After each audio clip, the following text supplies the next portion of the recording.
All right, what up? What's going on, y'all? Shout outs to Toya. Toya, how are you? Did you land safe? Are you home? What's going on?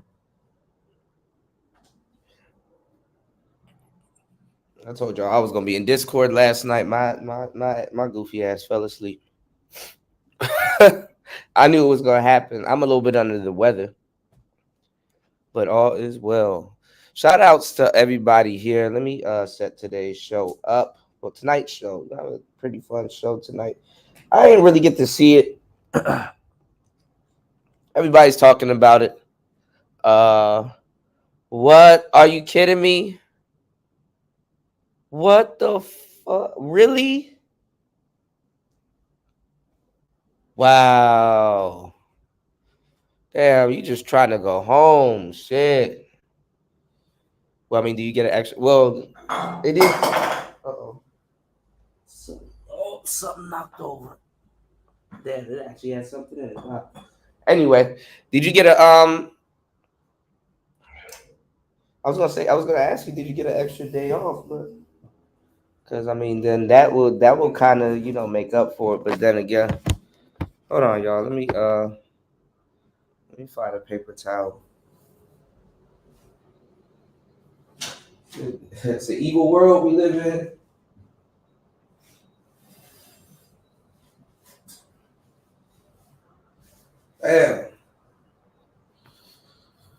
Delayed.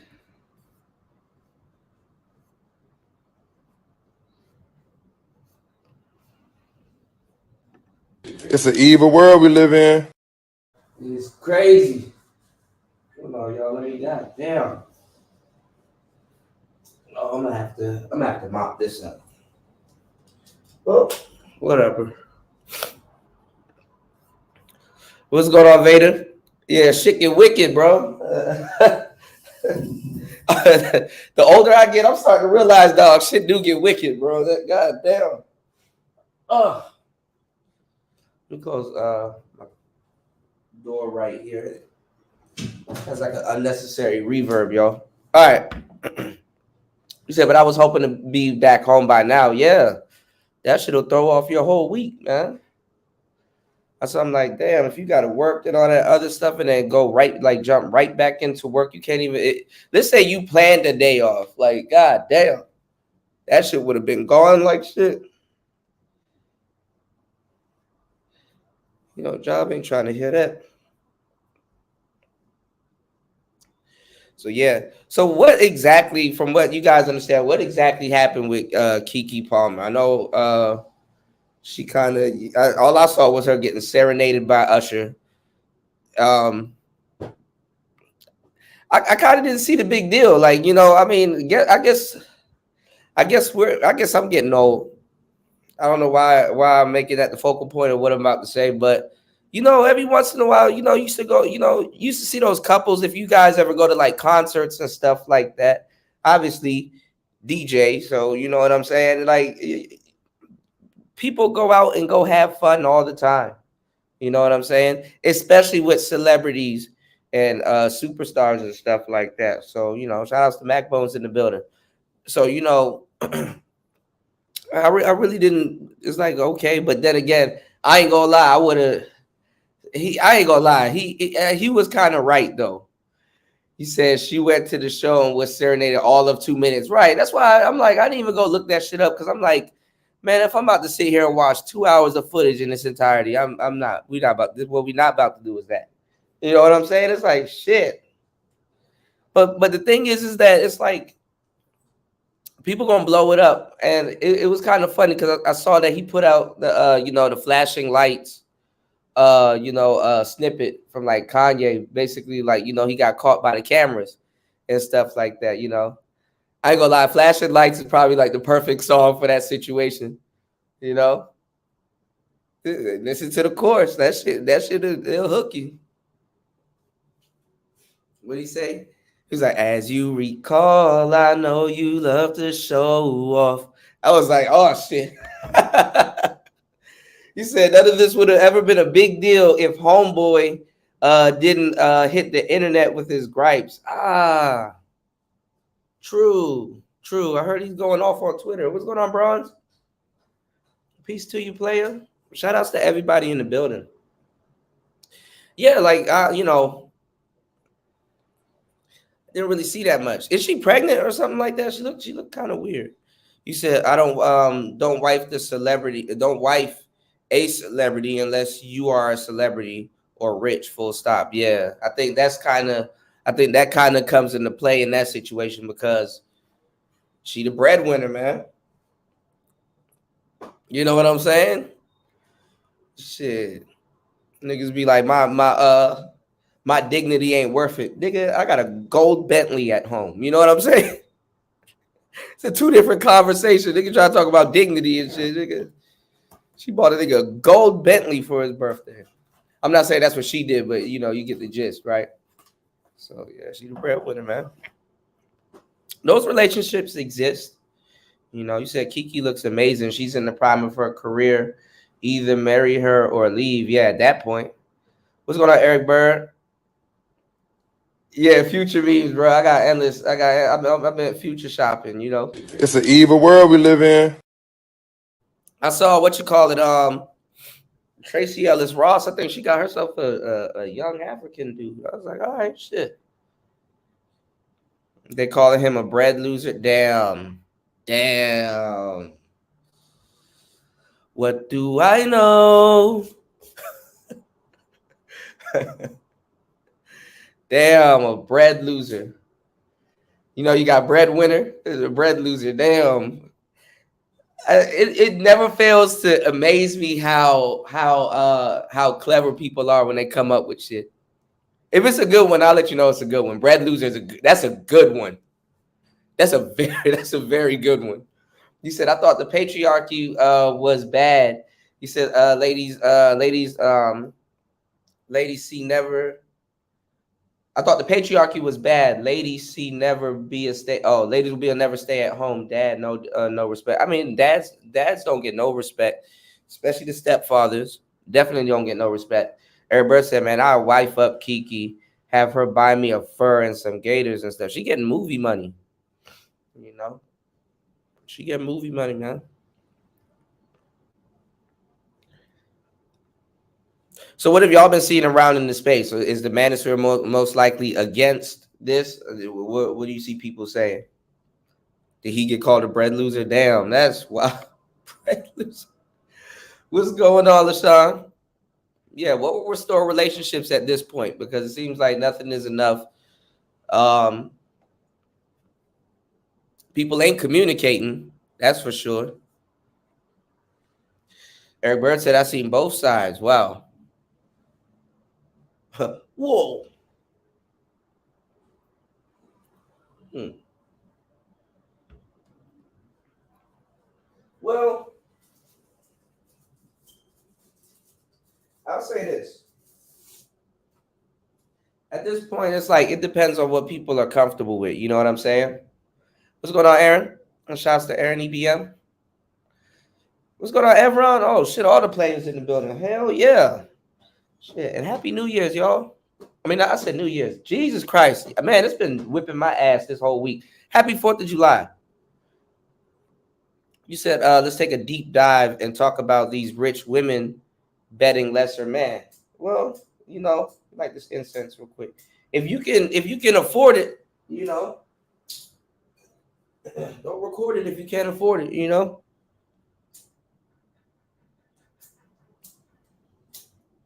What's different now? Let me tell y'all what's different now, because the rich people really ain't really rich people always been on some weird shit with their money. You know what I'm saying? Rich people always be on some weird shit with their money. So you know that's kind of I leave the rich people out of it, even though she is rich. You know, pertaining to this conversation, right?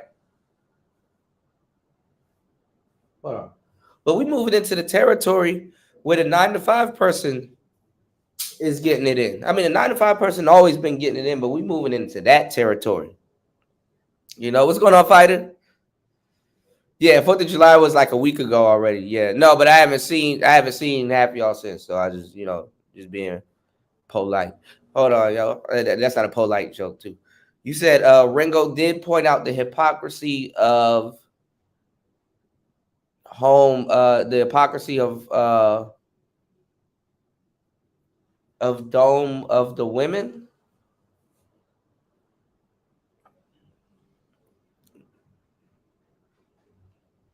Ringo did what? My bad, y'all. Is this me? Ringo did point out the hypocrisy of Dome of the Women in. Okay, my bad, y'all. Everyone said we need more player tops mixtapes to save. Man, I got some shit for y'all. I got some shit for y'all. Give me like a week. I'm finishing up on some stuff. I don't got my voice today, so I didn't know recording, but I did edit some stuff when I woke up. You said she could have took the whole pipe in front of him, and they will still call him insecure. Wow. I mean the thing. Oh, critics. Okay, my bad, broski. You said they calling him a broke nanny complaining from his baby mama. What? Damn, damn, damn, damn, damn. Damn. It's an evil world we live in. Yo, that's wild. That's wild. Yeah, it was last week. You said Circle Safe the pandemic didn't happen. Those wouldn't be a real topic in 2023. Real talk. Yeah, I mean, because we got to learn how to re-engage each other now. So what's going to restore relationships at this point? Everybody, quote unquote, brand new, but trying to recapture the old world in this new world. You can't do that, man.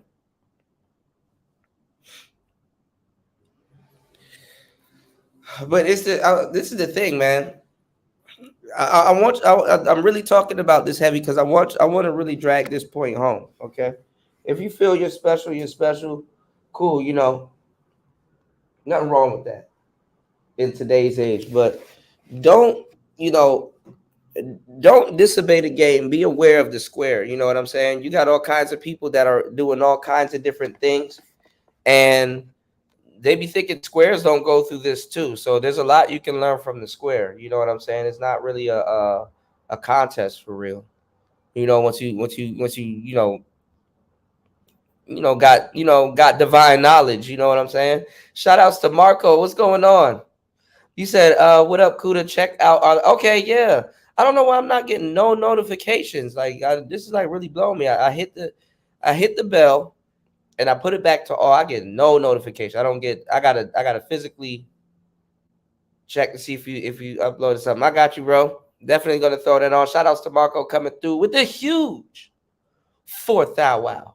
You dig? You said Twitter dragging the fuck out. Yeah, he should have went on Twitter. I ain't gonna lie, Twitter's a rough place. What's going on, Sal's? Twitter is the gutter. Twitter is the gutter for real. I went over there after Elon because I resurrected my account. I went over there after Elon bought that shit. I said, damn, this is the gutter. Twitter is cutthroat.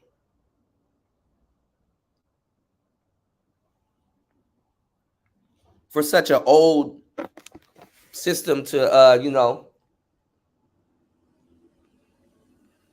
Twitter is an old system. Like Twitter's like dated. You know what I'm saying? Like how I mean, obviously the videos and stuff on there, cool. But if you look at Twitter's like interface, their user is dated, but it's actually cool still. You know what I'm saying? That's the. You said, "Could I had you in mind?" I'm looking at a Mazda MX-5. It's a baby Porsche, man. Them things are beautiful. Okay, I got it, Marco. Them things are beautiful. You did. I was earlier today. I was looking at a BMW race, a Rolls Royce, a Wraith, a Rolls Royce Wraith racing. I think it was like an M6, or I mean, obviously the BMW one, but BMW's making Rolls Royce, so.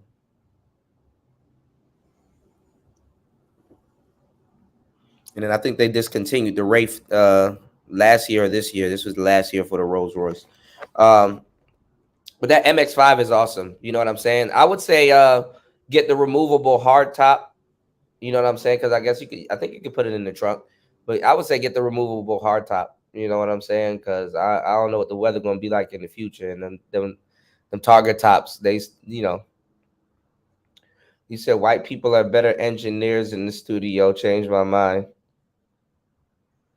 It go. See, humble simp. I'll I'm not gonna argue with that, but like when people say that, there's a lot of things they ain't considering. You know what I'm saying? Because an engineer could just be paired with somebody and they're still dynamic. So it all depends. But I'm not gonna lie, I ran into some white engineers and know what the fuck they doing. You know what I'm saying? So, I'm not gonna really take a race thing into it, but I'm gonna tell you right now, you hook up with that one brother that knows your sound, oh nigga. Oh nigga. You know? But that's the thing, you gonna have multiple sounds with a lot of people. You know what I'm saying? You gonna have multiple sounds with a lot of people. And so like kind of stuff like that, depending on like where you're coming from, it kind of gets irrelevant. If you're an artist, you know what I'm saying? Stuff like that kind of can be irrelevant. You said we got to. You said, or the other 60% of us are gonna have to, because Tyrone try to be good man with 12 felonies after pandemic. Man, look, it ain't even a Tyrone and Pookie thing at this point. It really ain't. Because it's funny, because as much as we talk about it, even look at all right, so look at the Kiki Palmer situation. She's with a quote unquote good guy. What he's supposed see, that's one of the things that I've noticed in the space too. Like, was he supposed to like instantly transform into a Pookie? You know what I'm saying? And be like, hey, get off my woman. You know what I'm saying? What to Usher already just faced a beatdown not too long ago by Chris Brown. Like, what was he supposed to do? I'm trying to figure out what he was supposed to do. Like the camera caught him fair and square. I kind of like this Kanye response. I was like, okay, that's actually pretty funny. What are you supposed to do at that point? You know, or let's just say you with a shorty and she got something going on and she does like movies and stuff like that. And then you know what I'm saying? In the midst of her doing movies and stuff, she ends up becoming very popular. And then you know what I'm saying? She bring it in the bag. Y'all get the likes up, get the likes up, get the likes up. Jesus Christ, get the likes up. All right. You know what I'm saying? And she blows up, and then hey babe, I'm going down to the red carpet. Do you want to come with me and let's show out? Yeah, and then all kinds of shit like that happens, man. But I thought he paid for her birthday, probably with her own money. But I thought he paid for her birthday. You know, the camera's gonna catch your ass, man. Come on, man. We seen that shit with Nicki Minaj and Safari. Niggas thought he was a backup dancer, gay friend. Assumptions is an MF. You dig? Assumptions is an MF. Hold on, y'all. Let me set this up. All right, we got shout outs to Marco. Best reaction videos. The other day I said this is stupid, bitch. we got hype. We could tweak it. Hold on, let me see. I need to get a damn I need to get my damn charger. This joint, nigga, this joint don't even warn me that it's about to cut off anymore. This joint just pass out. God damn it. Hold on, y'all. But my question is, and we're gonna do a poll. I'm gonna ask the same question that I asked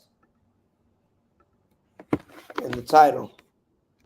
What will restore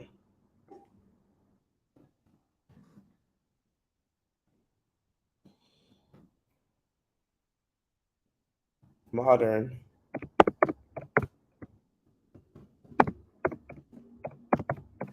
chips?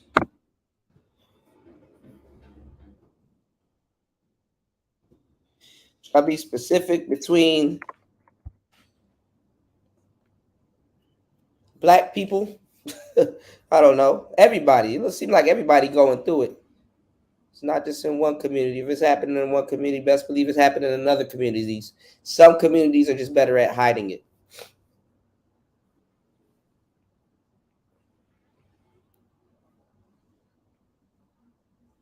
Let's see.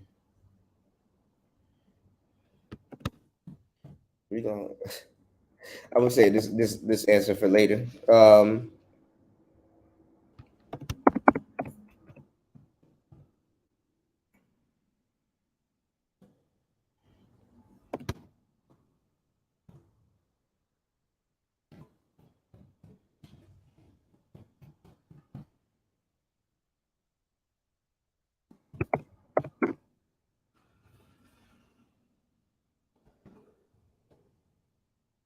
Let me do this.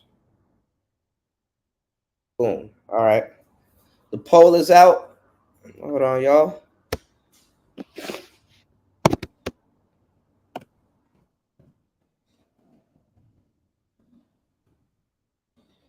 Hold on, y'all. Let me set up today's show real quick. I should have did this while I was running my goddamn Ms. out. Hold on, y'all. Everybody said masculinity already. Damn, 100. Well, shit. How's that supposed to work?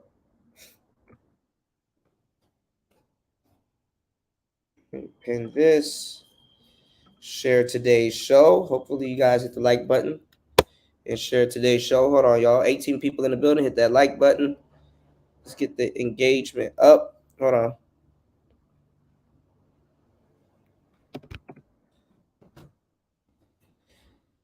I gotta ask y'all too. Did Kiki Palmer did anything wrong other than accept her?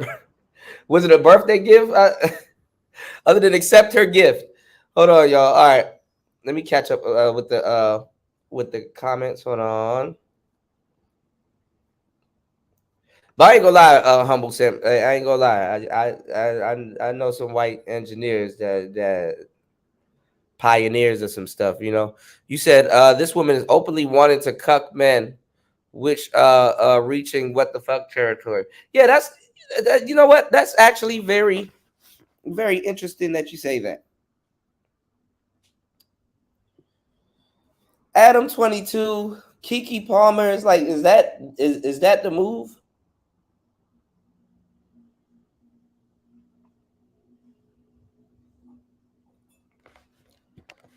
Cuck.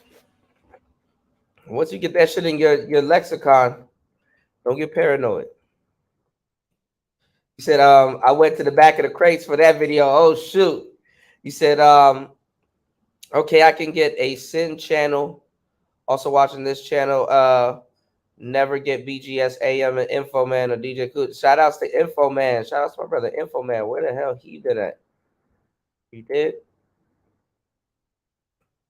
Toya says masculinity. Wow, that's interesting. You said, I watch. Wait, Toya, did you have a layover? Because you said last night you said wheels up. So I'm thinking you in the sky. You said, I watch rebuild cats to rebuild house, but always get they also watch in home feed. Oh man, that the saying that autocorrect is whipping your ass, bro. You are losing in this fight. You are losing in this fight, bro. I don't know what the hell you just said. Y'all ever seen one of them memes where like the words are like purposely like jumbled and it gives you like a headache when you read it? Spell check will do that to you. Spell check how you cursing somebody out. You said love, man, love. I don't know. Where is it? You know, you said I bet if watch video about Adam 22, you get like 11 other people talking about it. Well, Adam is actively in that shit. You know, there's a lot of shit going on right now. They're trying to say Adam is G Hay. I don't know. They trying to say there's a suspect picture of little baby. There's two suspects. There's a couple actually. I saw four pictures of little baby doing some G Hay stuff across the seas with some millionaires. Like there's a lot of shit that's going on, man. You know, um, where the hell is masculinity at this point? You know, what's going on, Spawn? Spawn in the building. What's going on, player? Man, we all like popcorn. So, like, yeah, man, it's like, damn. Okay. But you know, we gotta definitely put something else on the table because the L give it, they already got something on the table and they bankrolling that shit. And like honestly, like the fucking manosphere, man, they just man, this shit, you know. Some of the victories that I've seen the space take credit for, I get it, but some of them it's like, bruh, nah. Or maybe it's the person that's saying it, it just don't match. You know what I'm saying? Like I fucks with old man. I know exactly what he's doing. He's a Sagittarius. I know exactly what he's doing. You know, I don't agree with how he goes about certain things, but if you can get it done, you can get it done. You know, me, I'm the type of nigga, okay, people be rubbed the wrong way by me. I don't. I notice that. Like I sometimes, and I want to. And if anybody feels like that in the chat, I want to personally apologize to y'all. When I say something, I don't want y'all to be like, "Oh, that's the end all be all," or you don't know what you're talking about, which is why I'm saying no. People have their own way of doing stuff. You know what I'm saying? But if someone shows you a route that they know how to do it, it's better to have a route to get something done than have to always trailblaze. You know what I'm saying? So when I give people a solution or I say something, I don't necessarily mean it in a way like, hey, this is the only way. Do it just like this. Do it. You know what I'm saying? Because sometimes in language, sometimes the people will still take your advice, right? But the tone may seem like you're being particular. You know what I'm saying? And then they hear one thing, and then it's like that's not what I said, but okay, you know. So sometimes,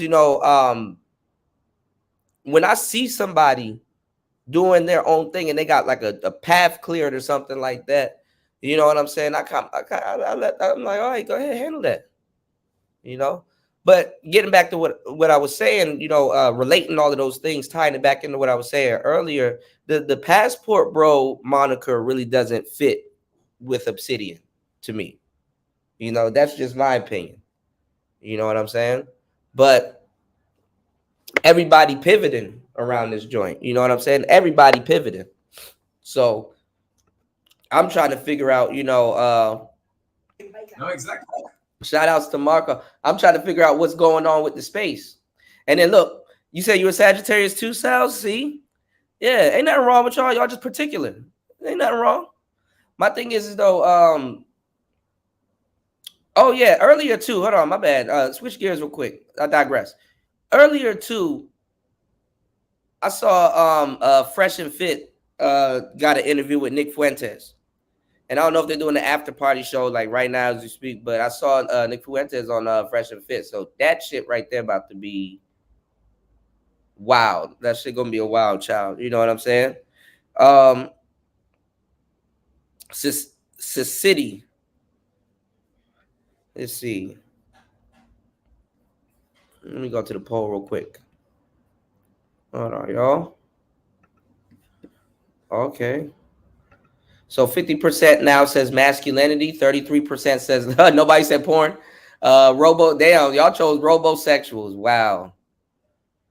Well, with all the talk about AI, hey, yo, I saw something funny today. I saw cause like what y'all gonna start seeing on YouTube now is like a AI character just standing up with like a depth of field, right? Doing talking head videos, right? So you're gonna have those type of niche content creators coming into the space. I saw one saying, yo, I am an AI. I take care of all your inner thoughts and all your such and such and all your this and all your storyboarding and all your like he sounded mad.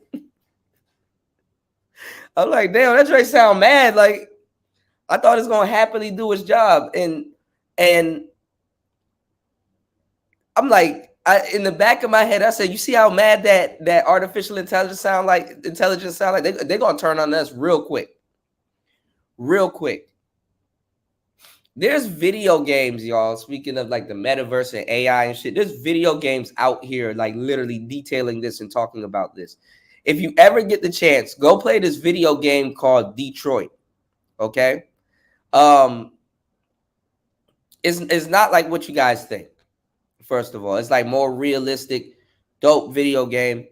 And it came from the makers of this game that I played back in the day. This was like one of the best games I ever played. And it's funny because like, how they compare the Manosphere to the Matrix. There was this game called Indigo Prophecy. And it kind of reminded me of like the Matrix, kind of reminded me of like Neo and stuff like that. Cause the game, it picks up and it gets like really crazy. Like they start you off in like this bathroom and you're like this dude in the bathroom stall with like a knife, like carving shit into his fucking wrists. And then like he like opens up the bathroom stall and then like it's like this old dude like washing his hands and like he just basically like jumps on this nigga and starts stabbing him and then like did this like weird cut shit through his heart. It's so weird, right? I know it sounds graphic, but this is not the game I'm telling you to play. I'm talking about the people that made this game. And it's one of those games where every single thing you do changes the storyline, like decision wise and stuff like that, right? And this is how I ain't gonna lie, video games put me onto a lot of stuff. This is how I found out about the book That Spoke Zarathustra. So if you guys are black pilled people, ask them why they're not going over the book Thus Spoke Zarathustra by Nietzsche. You know, people in the Black Manosphere don't even talk about Nietzsche. But anyway, they went on to make a couple more games that were really good, story wise. Like you'll be definitely into these games. Okay, they made another game called Heavy Rain. Heavy Rain, beautiful game. Play it every so often. You can even go on my channel and see me play Heavy Rain. It's a good game. You know what I'm saying? And then they made this game. They made another game about this girl that has like this ghost following her too, and you can do like all kinds of crazy shit. That's a good fucking game too. But then they had this game called Detroit. Yes, Becoming Human, and it was with the androids and stuff like that, and how people would reset the androids and stuff. And like it's so weird. And then the androids kind of like start going rogue and renegade and wanted to be human and wanted to feel and stuff like that. And it was weird how they painted it because they understood humans. And like it was so crazy because it was like they saw humans at their lowest point. And for lack of, no pun intended, what's going on, UFO Kamikaze? They couldn't compute. You know what I'm saying? They couldn't, really understand it. Like a guy would get like a woman android to like clean up his house or something like that. And basically kind of playing like a wife role. But if she didn't do something right, he would abuse her and then take her back to the or reset the motherfucker, take her back to the factory or whatever, or turn them in and stuff like that. So basically it's like, you know what I'm saying? They start to develop emotions. The organic and the mechanic never should mix, bro. Obviously, you know what I'm saying? The organic and the mechanic should never mix. Not like that, you know. So that's some real shit. I mean, like think about when robots, that's how they get your ass. They oh man, all of this stuff is gonna be great and modern advancement and all this other stuff, right? And in the future, you're not even gonna be happy. You know, some people gonna be mad as shit in the future. And it was just so cool seeing like the fucking android kind of just like seeing that, like damn, you know, because they're supposed to serve you, So the damn robot's supposed to know when your ass is sad or going through it or something like that, Wait till robots starts. Wait till robots enter the dating game and start stealing people's husbands and shit. You said they're gonna put chat GPT on track soon, man. Look, we're not even gonna be worried at that point. We're gonna be numb. We barreling down that path, which is so crazy. We might go over this fresh and fit thing real quick too, but let's check this out. Hold on, why are they moving my damn? Man, the worst thing just happened, y'all. My thing got resetted earlier. Hold on, why are they moving my page, my tabs though? Here we go. All right, let's check this out. Shout outs to Marco. Look, y'all make sure y'all hit the like button and subscribe. Okay. Let's go. Shit. Hold on. It won't let me play it. You can see the reaction. Why did it skip though? Hold on. Best reaction video. The best reaction video. That's okay. I like energy this channel. What? The best reaction video. Thank you. See, now that's what I'm talking about. Energy. We're not like the other channels. The other channels where I know you've seen, the people are looking straight boring. They put you to sleep. They're like idiots. We're nothing like those channels. On those channels, you're never gonna get to see. Yeah, the dancing, the fun. That's what the music is for. Like today, we're gonna do a cool song. You'll see. You have some fun with this song. But in the other channels, all you're gonna get is people just looking at the screen, looking straight, boring, like straight idiots. Both of them are cute too. All right, let's go. They're straight stupid. It's stupid. Stupid. By the way, thanks everybody for subbing and commenting. We really appreciate your participation in the channel. Hopefully, we'll get to a song that you like soon. So, like I said, in this channel, of course, the girls, yeah. Yeah, because I'm sure they'll All appreciate. right, I'm kind of gonna be spectating too, Marco. I don't remember Midnight Star. Marco always put me onto some good ass music. All right, let's go. That the artist will. And today we're gonna do Midnight Star Freakazoid. ¿Conoces esa canción? Midnight Star Freakazoid? ¿La No. conocen? No. Never heard of it. All right. Well, these people come out of Frankfort, Kentucky. Shout out to Kentucky. This is from 1983. And the lead singer is Belinda Lipscomb. Shout out to you. Shout out to anybody who's out there watching and likes Midnight Star. I got a request for this song. So, of course, naturally, we're going to do it. This is from 1983, del 83. 40 years old, 40 años. So, ayer, yesterday. Pero vamos a ver, let's see if a 40-year-old song una canción de 40 las hace bailar. Makes you dance today. Vamos a ver. So, shout out.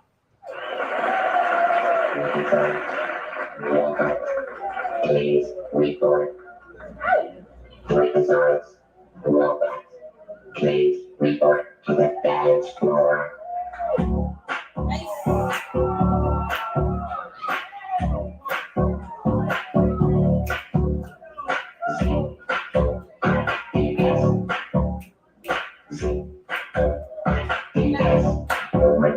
All right, the one in the white got the moves. The one in the white know the moves. Super Soul Train.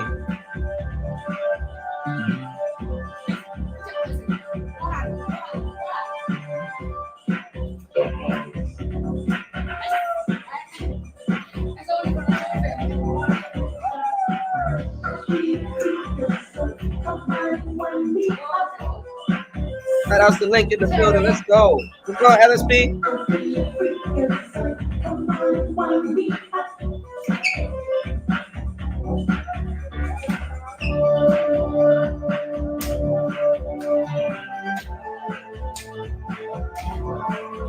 Okay, she controlling it.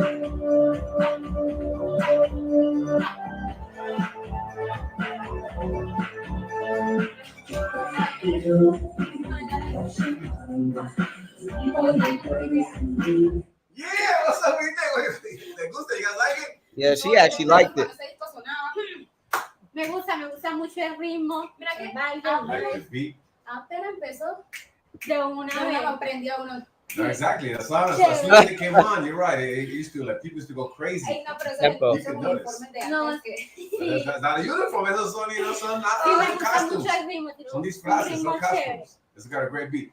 And of course, you know what? I forgot to introduce the ladies. I forgot to introduce the ladies. Here we are with Wendy, Jennifer, and Wendy Aww. here. Back to introduce. We got all happy and excited over Midnight Star. We forgot about it, son. That's good. You guys like it. Yeah. Shout out to Midnight Star. Shout out to Kentucky.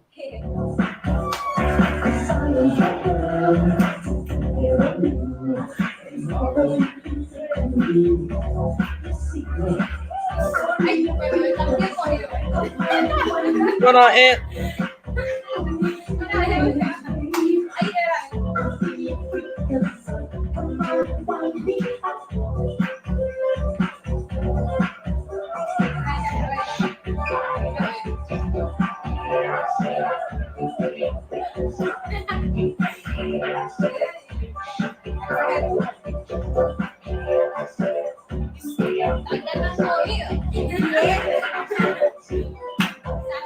Bailando, chévere.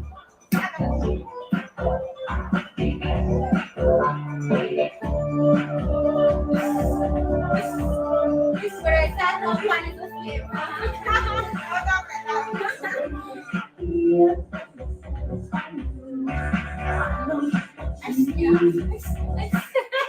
The hip movement. What's up? That's right. Of course. Era como hacer. Está bien corrido. Shout out. Midnight Star. So, ¿les está gustando? You guys like it? Demasiado. Si ellos se meten en su película bailando así, ¿cómo nos aguantamos también bailando? No, exactly. Mira, you can see the reaction of the public. Estaba en un show, Soul Train. Shout out to Mr. Cornelius, porque ves ahí cómo está haciendo el público, how the public is reacting El and público dancing. está emocionado. Es que se nota que es de esos que todo el mundo lo quiere escuchar porque lo Escuchar y bailar. Exactly. Move the crowd, move the people. No matter, no importa dónde estabas, no matter where you were, in tu car, in your car, at a club, at a, whatever it was. Freakazoid, Midnight Star, making us move, hacernos mover. Shout out. Ahí se ve que toda la gente está bailando. She got the moves that they do.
What's going on, Cap?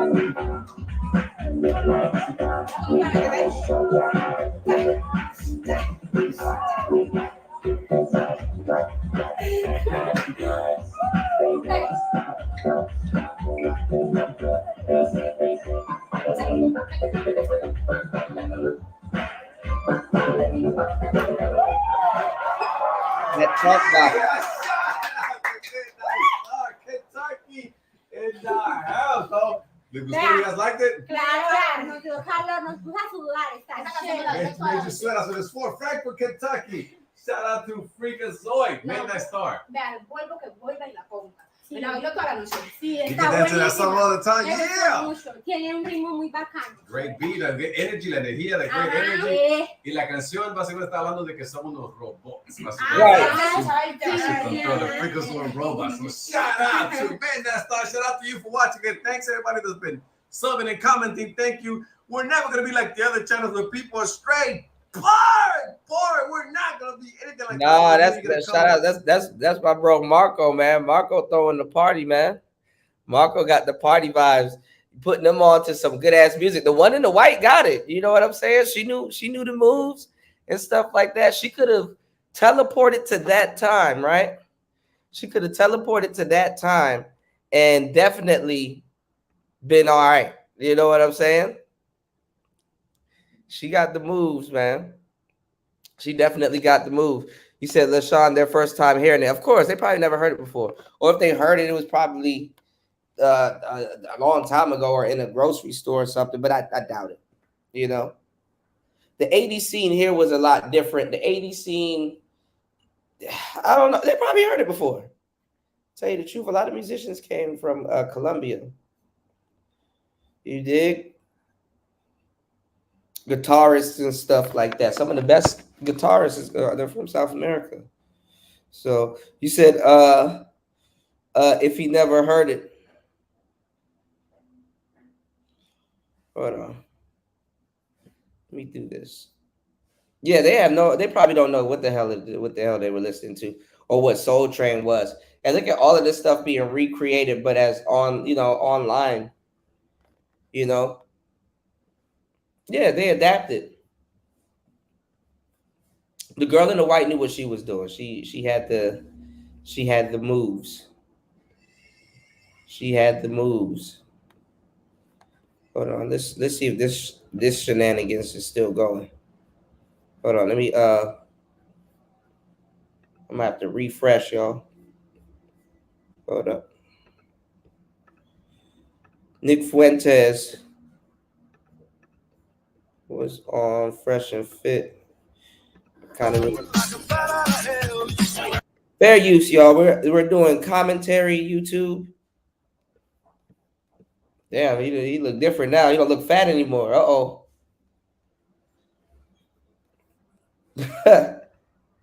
They got him at a good angle this part. Okay.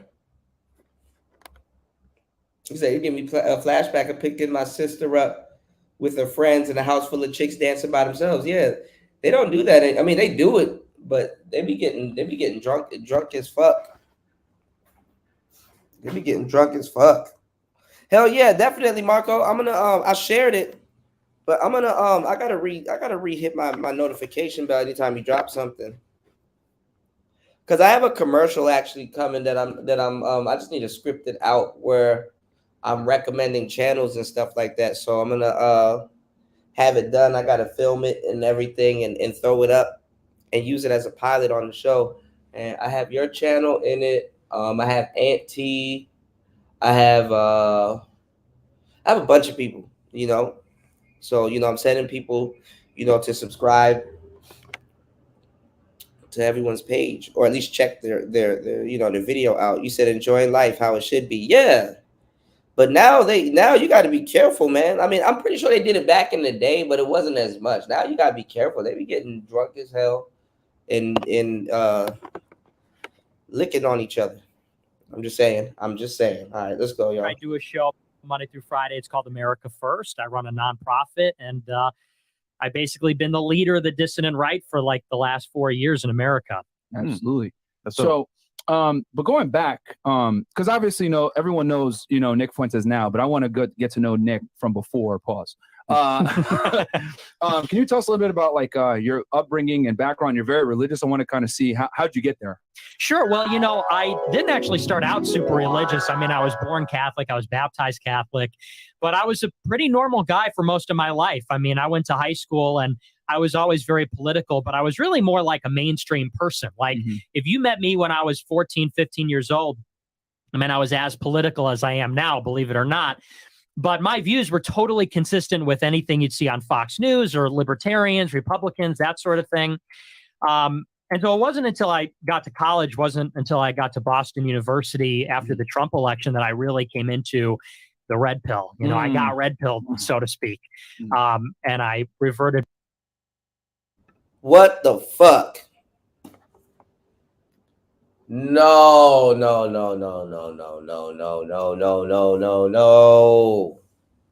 Nick Fuentes is claiming red pill. Oh, this is gonna make the space look bad, even worse. You said I'm on the Modelos with my father-in-law celebrating baby girl's 9th birthday. Happy birthday, baby girl. You said y'all be great. Yeah, man. Tell the family I said what's up, man. Happy birthday, baby girl. Hell yeah. 9 is a good number. Y'all know my life path number 9. Tell her 9 is a good number. All right. Damn, this nigga claiming red pill. Shit. What are we going to do now? The most banned dude on the internet is claiming red pill. That don't look good. But anyway, I think I don't know what's going to happen. I just think a lot of people are, especially in the world of politics. I know the politics sector of YouTube is having not even the politics sector, like the weirdo political sector, like the Destinies and the other guy and the who else? Who's in that fucking circle? There's a lot of them dudes. They're having a field day with Pearl and Nick. And it doesn't do no justice. Both of them talk about the red pill.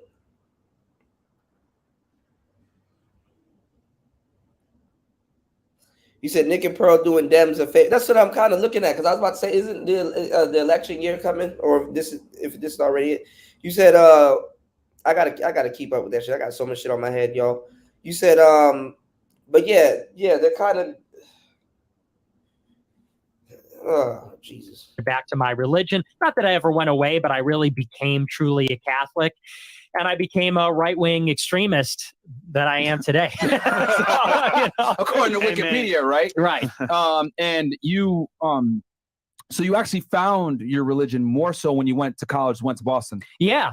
Yeah, I know a lot of people go to college, they become liberal. Yeah, I went there crazy. I did the opposite. Yeah. I became a reactionary. Was there a moment in time that, like, for example, an event that happened that made you say, you know what, let me get closer to God? Or was it more like it just happened? No, it was a real event. I went to Boston University, and I'd never lived away from home. I never lived outside of Chicago, which is where I grew up. And it was one thing that precipitated it specifically. Maybe you guys don't remember, because this was kind of like, if you weren't paying close attention, you wouldn't have noticed it. But in October 2016, this was when we first heard about Russia and the Russia Gate, the Russia stuff. And if you remember, Joe Biden, then the vice president, comes out and does a press conference because Obama was talking about meddling in the election. Yeah. And Biden comes out and says, well, we're going to retaliate. And I remember thinking there's a good chance Clinton becomes president and we're in a nuclear war with Russia, kind of like where we are now, which is scary. There are some developments today with these cluster munitions. And so I remember in October 16 thinking like, okay, the world's going to end. Like it's over. We're done. We're all going to die. And I remember thinking like, there's got to be more. I wake up, I eat my 3 meals, I go to my classes, wake up, rinse, repeat. And I'm thinking, I'm a person that wants meaning in my life. I'm a person that has consciousness. There's got to be more than the routine. There's got to be more than the physical.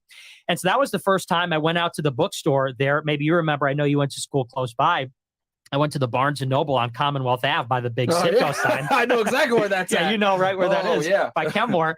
And I bought a Bible, my first Bible. I read the Bible, and I read some other books, and I watched videos. And, like I said, I was baptized Catholic, but I really started to believe. I really developed this sort of spiritual consciousness. So it was that in particular. I was afraid of Hillary Clinton, basically. Oh, wow. That's crazy. Wow. So because most people go off to college and become way more liberal, they become less religious, they become, oh yeah, let's hug the trees. And especially Boston. I mean, I could speak from experience here. I graduated college in 2013. When you went, it was worse. Mm-hmm. I'll never forget. I went back to Boston back in like 2015. What's going on, War Master? You said, shout outs to War Master in the building. You said that affirmative action decision and now on media tour, it's almost as if they're trying to motivate Democrat voters. War Master said, nah, Pearl is getting average non-political people to understand why we have principles. She's getting a lot of exposure. Yeah, but were you here on that show? There was a show recently that she did. Everybody's ripping into her ass. Not saying that means that they're right?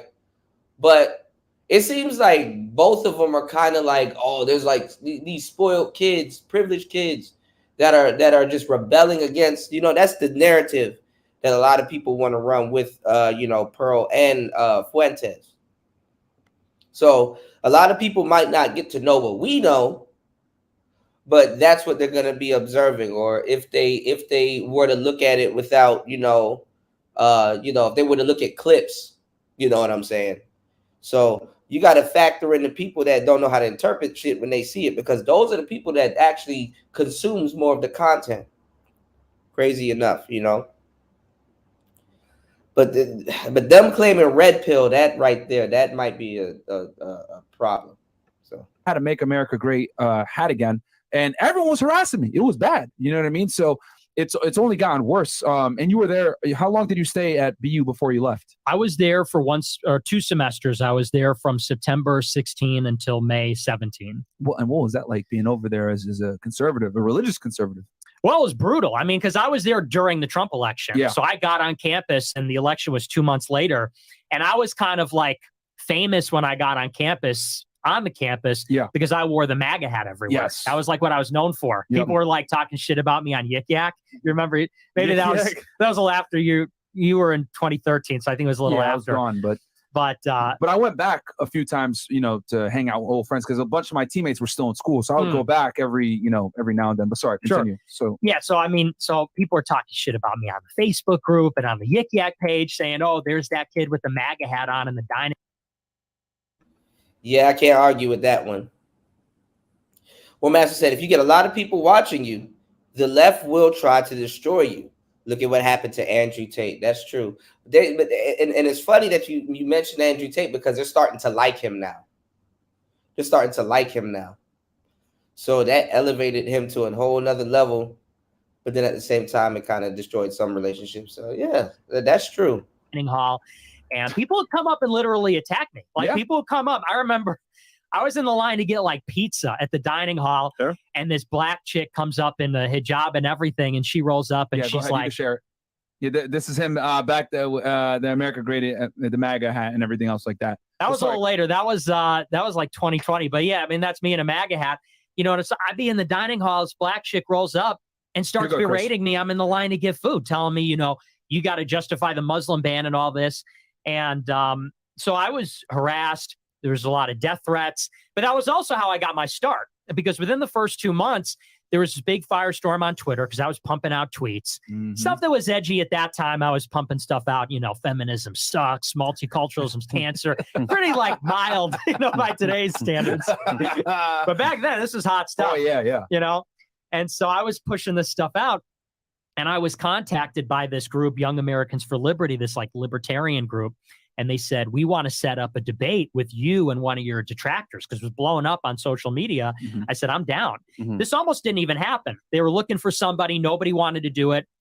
The student body president of Boston University stepped up to debate me. I'm like a freshman. I was there for a month. Yeah. And I'm debating the student body president. So they set it up. We did it in I forget the venue. Was it a female? No, it was a guy. Oh. Some gay guy. No, of course. Yeah. Of typical. course, it'd be you. Yeah. He was wearing a beanie. Yeah. I was making fun of him for that. There's a reason why they say sucks to be you. Yeah. Well, it sucked to be him for sure that night. So you debate him. Take us through that. So it was like 300 people showed up. It's like a Okay. big deal Wow. for Yeah, like, yeah. because we weren't like e-celebrities or anything. It's like 300 people show up and I go out there. It's like a week before the election. And I'm like, you know what? Trump is going to win. And I just go off because Yeah. they're all liberals, all women course. in the audience. And I pop off. People loved it. There's this girl in the audience named Cassie Dillon. Okay. I don't know if you heard of her, but at that time she was working for Daily Wire. She was working for Ben Shapiro. Oh, shit. Here we go. Yeah. Ding, ding, ding. So she periscopes the whole thing on Twitter and it's blowing up. Thousands of people watching. She texts Ben Shapiro because she's working for him at this time. And she says, Ben, I just discovered this guy. I still have the screenshot. She's like, you got to take him under your wing. He's the greatest thing. And so she comes up and interviews me after the debate. And, you know, we do a little post-game recap, whatever. And the last thing she asked me, and, you know, I don't know, I'm not going to say the country, but she says, one last question. Would you ever take a trip to the country? Motherland. Yeah, the motherland. And we'll talk about the tweet, too, that got you viral with him. Because I want the people to know that tweet. We'll talk about that on Rumble, guys. Don't worry. Sorry. Totally, yeah. Because that's some good lore. Yeah. So she asked me that, and I tell her, and this is before I'm even fully red-pilled. I said, Cassie, I said, I have everything I need right here in America. Yeah. And I'm America first. Yeah. And so anyway, so that was sort of like how I made a splash. I start getting a Twitter following. I get introduced to all these guys at Daily Wire. Yeah. That's when I started to run into problems, though, you know, because, and this is sort of, a lot of people don't know this about me. People look at me and they say, oh, he's another David Duke. He's another Richard Spencer. I was going to be the next Shapiro, Will Witt, you know, whatever. Basically being groomed like all these other young college Republicans. I was on that track to be a normie conservative influencer. But it happened to coincide with the Trump election, where Trump was raising some very interesting points. Like when he goes out and says America first, that creates a big problem for the system that we have. Yeah. Because the system is basically predicated on foreign influence and corruption. And so when one guy goes up and says America first, suddenly it's a big problem for the people that want Iraq war, Afghanistan war, Syria war, war with Russia, whatever, free trade for that matter, TPP.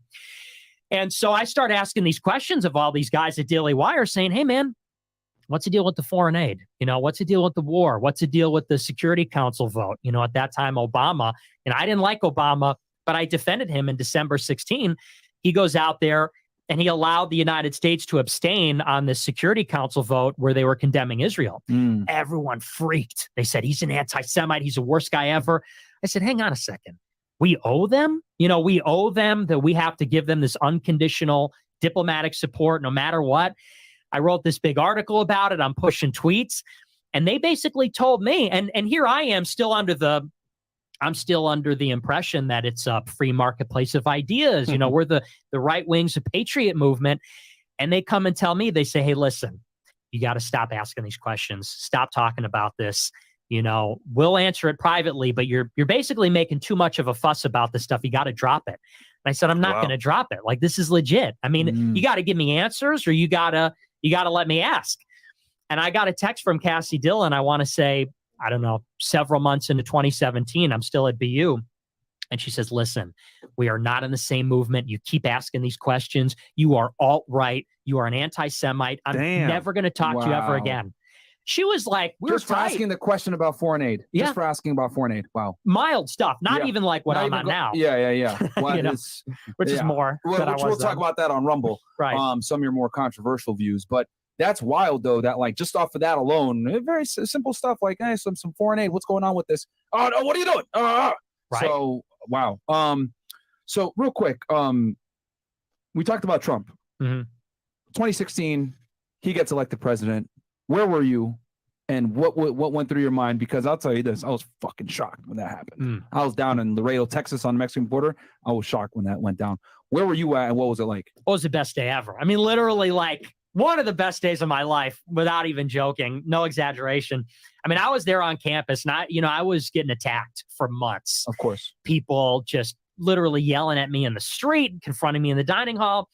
And so I remember it's real, dude. I remember when I wore the hat, like it is real. Like they will, like back then, they would attack you in Boston. Physical violence for you being a Trump supporter. It was crazy, dude. Yeah, no, I think it was actually worse then than it is now. It's way worse back then. It was way worse because I remember, like they looked at it like this is a joke. This guy's the apprentice. He's not going to win. He's a white supremacist. They're saying all kinds of crazy stuff about Trump back then. He hates black people. He hates Arabs. He hates Muslims. He hates everybody.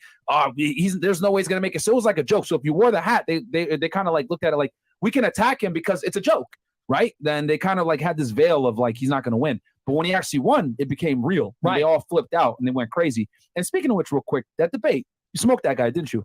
Which debate? The one, but you. The first one. Oh, yeah. Talking about it. Totally. It was brutal. Do you remember, what was the biggest dunk on him that you remember that you? I don't remember. I mean, this is so long ago. It was almost 5 years. It's seven. There had to be like 7 years. Damn. One standout moment though. Like what did you, what topic was that you just dunked on him on? I think there was one part, because at that time, they were hitting Trump with all the sex assault allegations. Remember that? Yeah. And we never heard from those people ever again, minus this civil suit that just happened recently. But back then, he raped 12 women, this and that. And so I remember they asked me about that in the audience question. And I basically said, they're liars. Like, I don't believe any women. This is even before Me Too.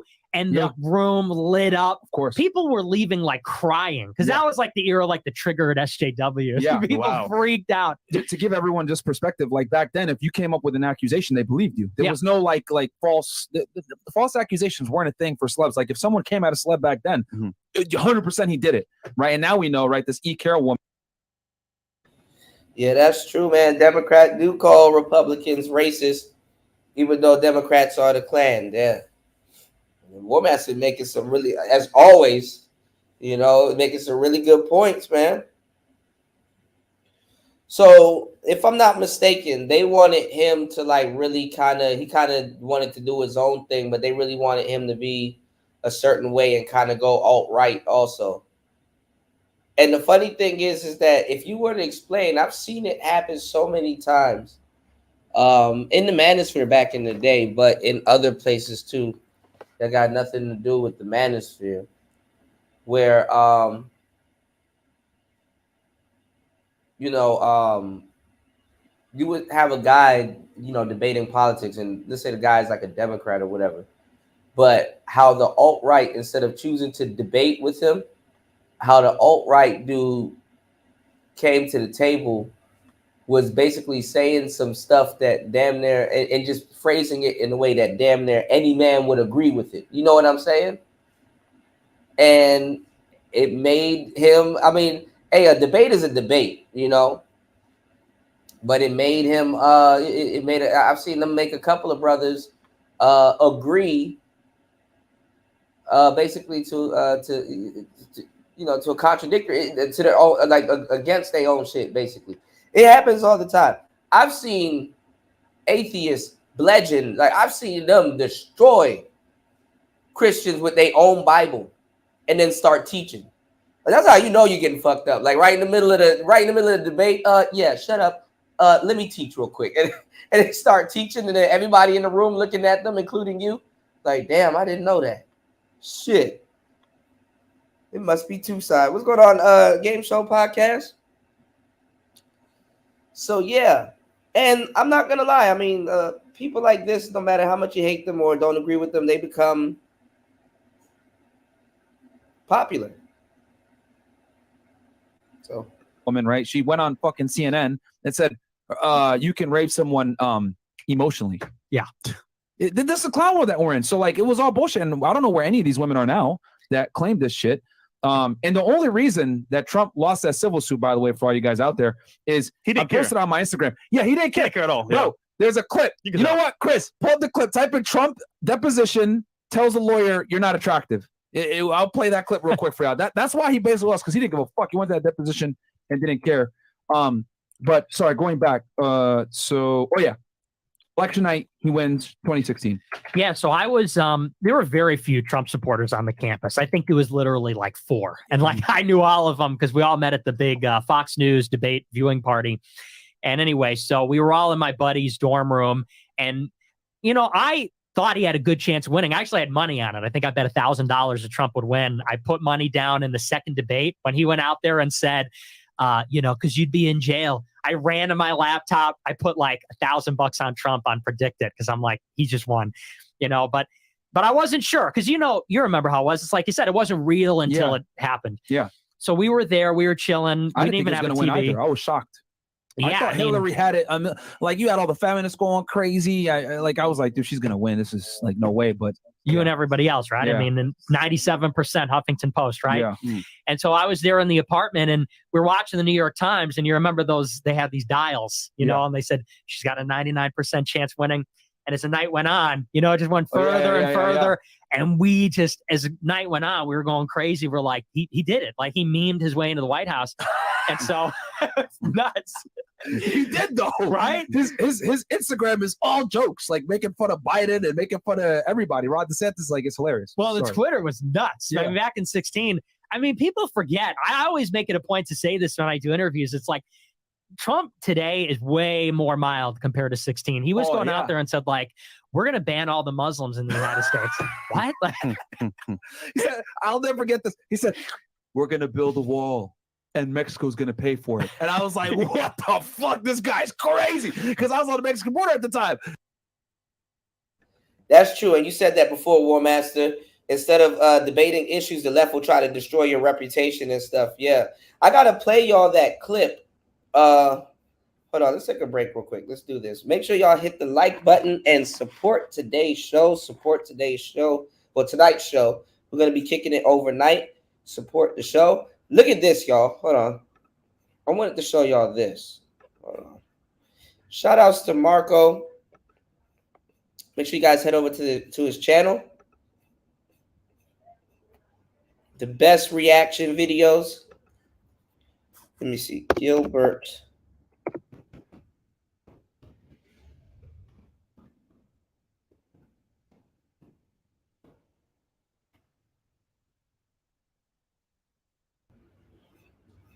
Oh, damn. This is a whole shit. This don't look like the one that I saw, though. Oh, hold on. Look at this, y'all. All right, look at this. This does not look like the one I saw. Maybe he got more context. Check this out. Hold on. Fair use. During your time with the NBA, in terms of players, coaches, etc., have you actually experienced any real racism in the NBA? No. Never. Real? No. I can. The reason I say no is when you're talking about racism, right? You're talking about I hate the fact that you exist, right? Yeah. The color, I don't care. You. Now you're telling me I go to Boston and then there's 22,000 people, right? You guys are supposed to be racist, right? Your whole team's fucking black, right? Yeah. Now, real racism means you're not even fucking in this building. You're not. It's basically fuck this team, get it all white. Well, okay. I'll come fucking back. Okay. Right? Well, That's racism to me. I got you. But saying, okay, I don't believe that you should exist and I hate your existence and I think you should die. Yes, that's Nazi Hitler racism. Mm-hmm. But saying I don't consider you an equal. Yes, I admire certain things about you, but I wouldn't let you date my daughter. I wouldn't invite you to my home. I don't think you're as intelligent as I am, or some other shit. That's all racist. Yeah, but I have on your jersey, I have on your shoes, I buy your product. Sounds stupid. Sounds stupid. Again, you know what I mean? It just fucking sounds stupid. I'm up there cheering and you can't date my daughter, but can you take a picture with her? It's fucking stupid. Right? It's just like, come on, I don't know what fucking book you're reading from, but it's not the book that I've learned, right? Yeah. And that's why I say, you give me Duke. Duke probably wouldn't even fucking show up to a game that has all black people. I'm pretty sure he doesn't even go to sports games, right? That's real racism. That's someone who says, hey, I don't consider none of this shit valuable. So, when I really judge it, I'm looking at the behavior, right? Like, same thing with like someone like Trump, right? Oh, he's racist. But every fucking rally he does, it's all black music. It's not. It's fucking, that's Rihanna. I can hear Rihanna. That's Rihanna. Right? That sounds like Rihanna, right? And then it switched to, that's fucking John Legend. That's fucking black right there. Beyonce's next. Like this is not like he's playing Taylor Swift and Lady Gaga all day. Like, come on. Like, that's the shit I pay attention to. Okay. Like, I hear words, but then I look at action, and action speaks very loud to me. Well, yeah. I mean, obviously, we're in a very hypersensitive time. Mhm. 2023 with social media and everything else like that, and anything that's remotely racist gets amplified. Yes, a lot. Remote, and that's just the remote. It's the remote part of Yeah. it, then versus the real. Yeah, and anyone that says things that could be interpreted as racist will go down as a fact of being racist. Mhm. You know what I'm saying? And that's just the reality of today, which is why you have to be extra careful. You know what I mean? You have to watch what you say. And, The fact that you have to watch what you say means you can say, oh, that's racist. You can't naturally just talk about racism because you're racist. Like, they're going to fucking, there's everything. I got you. They're going to fucking trick you. Yeah. Right? It's like I'm having, like, even with the LGBT, right? Mm-hmm. I think it's the most unfair group walking the planet right now. How so? They have a playbook that only they are playing by, that they can only see. No one else gets to see this playbook, but we're being judged by everything that's in this playbook, but we don't know it. So it's like, there's no open dialogue, right? There's no open dialogue about what is appropriate, what's not. We only find out after we fuck up. That's unfair, right? That's fucking unfair. You can't do that. You can't, how do I know something's wrong until you give me an example of what you're talking about. Just words, phrases, like he, she, it, they, wait. We don't fucking, how do we know? You're making it up as you go. And we don't, it's not like, that's what I said. It's not like there's this fucking dictionary of updates and we can sit there and click it and say, all right, I can't say, I can't, they took this out, right? They added this in. We're just learning. Oh yeah. Right. And that's really Holy shit. That's what I'm talking about. Shout outs to War Master dropping a huge $20 on the Cash App. He says DJ Kuda needs to play more Xbox. Yes, I do. I've been stressed and I can't wait. I want to play Mass Effect, Persona. I got a whole list. Okay. Shout outs to War Master, liking and supporting the show. You said no one hates anyone except leftists. Black folks need to pay attention. Oh man. I'm not gonna lie, Gilbert wasn't Gilbert the one that was bringing all the straps and shit? He's original John Moran. That nigga brought a grenade launcher or some shit and kept getting kicked out of the NBA having guns in his locker. That nigga bought an RPG to the damn, Mr. Bucket. Fair that you can cancel somebody on a playbook that only you have. Yeah. Right? Like having an argument with someone from the LGB. Fucking suicide. Right? Here's why. They have the whole dictionary to use against you. Right? They can say whatever the fuck they want. They can technically make a straight man gay by saying, hey, yo, you look like a gay guy. You look like this, and call you all kind of gay words, which is technically offensive, right? Mm-hmm. To a straight man. Soon as I say something back that's gay, I'm fucking canceled now. Like, how does that fucking work? Well, I mean, look. That's kind of what's happening right now with Blueface, y'all. So Blueface, his son was in his house somewhere looking for food and stuff like that, and there was some women out in the front room, like in the living room, you know, stripping and stuff like that. He's like, "You in here looking for food?" And there's booty cheeks out there. He's like, "I'll show you the video. I'll show y'all the video. I just never mind. Let's let this play. We'll get back to that. They're getting on Blueface for that, so let's go." I mean, see, even us talking about it makes us feel uncomfortable because we know there's going to fucking be backlash. But it's true. You can use whatever vocabulary against me. Shout out to the degenerate in the building. What's going on, man? I get to go back. Now it becomes you get to use the LGB. Can't do that. Well, but that's sort of the standard of society in terms of where everyone stands in their roles. So, for example, right? You ever watch the show Black AF on Netflix? Yeah, Black AF. You know what I'm talking about? Yeah. You watched the show, right? Yeah. Remember the opening scene where what's the name of the guy who stars in the show? Kenya Barris. Mm-hmm. Right. So Kenya Barris is like waiting outside to go pick up his car, and like this white guy like says something to him and whatever, kind of gets on his wrong side. He gets his car, is like, "I fucking hate white people." Yeah. Remember that? Yeah. Switch that around.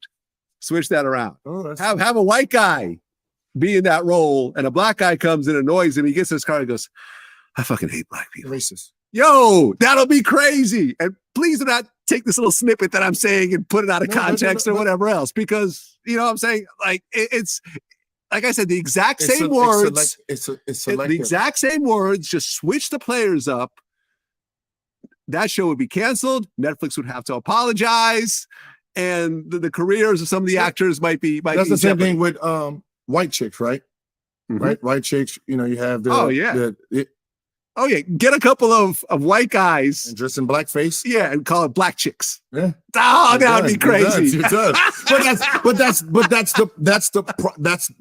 That's the problem. That's why I have this standoffish when it comes to stuff like that. If it's not equally down the middle, fuck off trying to convince me.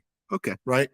Like I'm on both sides. I'm like the fucking referee. Like technical foul here, right? Like I'm not on one, I'm on the fucking middle. I'm the fucking referee at this point. And I'm the referee. If I see gay dude, you know, straight men arguing, all right, let's go. Go at it. All right, technical. Fuck it even right now. I'm not gonna just let you one side and then you get to call him. Like I see it so much, and I sit there and say, "Oh my God, the persona slander." What is King? Is it King of the Ring or Knights of the Knights of the Old Republic? Okay, I'm slow, y'all. Hold on, my bad. I'm looking at the slander. I'm looking at the slander in the chat. Hold on, y'all. This is fucking like LGBT. You can't control your fucking group now. He just called me all kind of, you know, F words, and I'm gay and I need to suck this and suck that. If I say that back, I'm done. Even though it's probably true.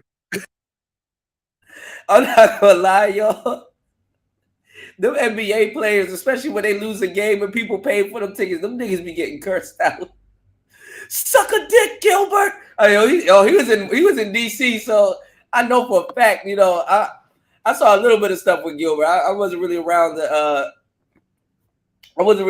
when he was there. You know, I was doing other things, but dog. Suck a dick, Gilbert. You could have made that three. Gilbert. That's probably why he was bringing grenade launchers to the damn to the home games, man. Oh man. No, probably, I mean, it seems more real going the other way, right? Eat ass from the back. They always got a hyphenate. Eat ass from the back, Gilbert. Like what? You know, he tells me suck his balls and dick. That's hold on, bro. Hold on. If I say the same thing, I'm pretty sure he likes it. So I don't know how that's offensive, but you see how we can. Hold on, y'all. Big pause. Big pause. Big pause. Big pause. Big pause, y'all. And the shit can go sideways. And I just don't like situations like that. And I was like I'm in the middle and I'm sitting here like, man, you guys are not playing fair. No, listen, I was talking to one of my employees, it was like last year, I think, who's gay. And he's openly gay, and it's all good. And I remember I was telling you about the situation I was frustrated with because someone canceled on me and then gave me the runaround. And he's like, man, that's gay. And I'm like, you said it, not me. I would never say it. I'm not going to say that around you. But he's like, man, that's gay. And I'm like, okay. Next topic. But that's just like when we're allowed to use those words, right? Like I'm black, I can say the N word, right? I just don't like when we can use it, right? Weaponize it. We can weaponize it to you, but then you can't push it back. Right. I can sit here and call you, what, nigga, this, and as soon as you say it, I'm like, no, you can't do that. You can't do that back. I'm gonna I just don't like those type of fights. If you are fighting and arguing, there shouldn't be no rules yet, right? I just want to tell this, let me just put a little asterisk here for all the white people that are watching this right now. Don't think that what Gilbert is saying gives you the right to use the N-word. No. I just want to put that out. I just want to put that out. To be like, well, Gilbert said I can use it, right? No. I just believe like when you open up the door of something, you have to be able to play fair. Well, you can't play knowing that you have an ace. I agree. Ace in the hole. I agree, and I think that, for example, I don't think the N-word should be used by anyone. Personally. That's my personal belief. I think that because of the history of that word and how it's been used and weaponized by white people and you know what I mean, as an oppressive tool and everything else like that, by putting it out there and using it and trying to change the meaning and putting it in songs. Now, I remember I've interviewed rappers, like I think G Herbo was one of them. I'm like, hey, when you do shows, a lot of times it's like a majority white audience, they sing along to the N-word, in your lyrics. You have a problem. I don't have a problem with that, but a lot of people would have a problem with that. I'm cool with it. You know what I'm saying? It's nothing, bro. As long as you're not being disrespectful or in a derogatory manner. Like, I may slip up. Like, I just left a show and a white guy, I took a picture with him. I'm like, all right, my nigga. I call him a nigga. You feel me? So I can't be a hypocrite. I don't really trip out the word. As long as you're not disrespecting me, you know what I'm saying? Like, of course, a white person not just gonna openly use the word nigga around me, like, yeah, nigga. But you know what I'm saying? I don't really matter. If you at my shows and I see a white person in the crowd say nigga, I'm not about to say, hold on, stop that shit. Hey, you feel me? Like, I ain't tripping. So it's one of those things where I feel that that's like certain words would be just better taken off everyone's vocabulary. Just make it fair all around. Don't use it. But then again, I'm not black, so it's not really, but I'm Jewish, for example. Like, I don't use the word kike like around other Jewish people, you know what I'm saying? But I can technically say it and I'm not racist by saying it because I'm Jewish myself. But it's an ugly word and it's a word that I don't use in my regular speech, right? Yeah. So it's tricky. It's tricky. There's a lot going on. But it's one of those things where it's crazy how words are used to be weaponized and used to destroy.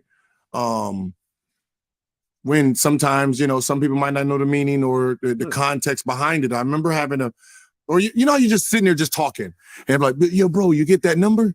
And like, no, I didn't get a number. I was scared. Oh man, you acting like a B. No, not the F word. Oh, okay. And then someone got it. Hey, that's offensive. Huh? Excuse me? Yeah, what you just said is offensive. To who? He said, to me. But I'm not talking to you. And he was like, it doesn't matter, I can hear you. So that happened to you? Yeah. And I'm like, wait, hold on, wait. So wait, say that again. And I was like, I'm talking to him about a situation and you're offended by what I'm talking to him about. He's not offended. I said he's straight. So but see, the person that's kind of if they're checking Gilbert on him saying something like that, they're kind of checking him for sportsmanship or something like that. You know what I'm saying? Like honestly, even being a basketball player, obviously it's the same thing as being a preacher. It's the same thing. Like nobody I mean, it's kind of been more accepted now, but you have a image you have to live up to your whole life, damn near, or a good chunk of your life. That's why people are looking at John Morant sideways and all these other people, because they're like, hey man, you're supposed to be professional sports. You know what I mean? People want to be in the NBA. You know, that's how they carrying it. So a regular fan will just say some shit like that. You know what I'm saying? Or you understand what I'm saying? It's like a preacher or somebody to them saying some off bar shit. So I think it came more from that than it comes more from him just playing around with his homeboy or whatever. No homo. And then he was like, well, the way you're using it, you're meaning he's less than a man. Actually, that's how I am using it, right? And like, yeah, that's how I'm actually using it. And well, that's offensive. So I said, okay. All right, let me try this one. Yo, you're acting like a bitch, right? Does that work? Because that works better. No, but see, that's funny, Spawn. I was saying this. I was like, look, I was telling people that, hey, them white kids made Chief Keef rich like that. Cause them dudes that listen to Chief Keef music in Chicago and stuff like them dudes wasn't gonna make him rich. He got to go to a show and look a bunch of young white boys in the face and do finito. So he played a clip, Vlad, that we were just listening to. That it was G Herbo. And I was like, that's ironic because every time I talk about this concept, I use a Chief Keef reference. You know what I'm saying? So it's a part of it. You go to LA, suburb kids always wanted to be like the kids in the hood. And then the crazy thing is that suburbs got their own hoods too. Suburbs got their own hoods too. Be stealing their mother's Percocets and shit and selling them shits. Like suburbs got their own hoods too. So hell yeah. I mean, it is what it is. So I said that's not offensive to women, right? Because I don't. I'm trying to get up, man. Look, they need to get that new Final Fantasy War Master. Excuse me. Hey, how you doing? Did you just hear what I said? I said he's acting like a bitch, and she's like, I heard you. I said, are you offended? She was like, no. Okay, so she's not offended by a word that is used to, say she's less than something, and you are fine with it. But then I use the word, and I said, yes. I said, you see how this shit doesn't. It's a clusterfuck. Yeah. Just stay out of it. And that's the problem. Is just like you just sit there and you just be like, I'm fucking off. This is just fucking this is fucking crazy times. Like, but but anything like. I just think there needs to be like real open dialogue. Yeah. Like I found the loophole that should be closed up. Right. I'm going to fucking just say it. Right. The transgender thing. Right. I see two things that's like two situations that's wrong with it. Okay, so if I say, hey, as a straight man, I feel comfortable going to the ladies' restroom, right?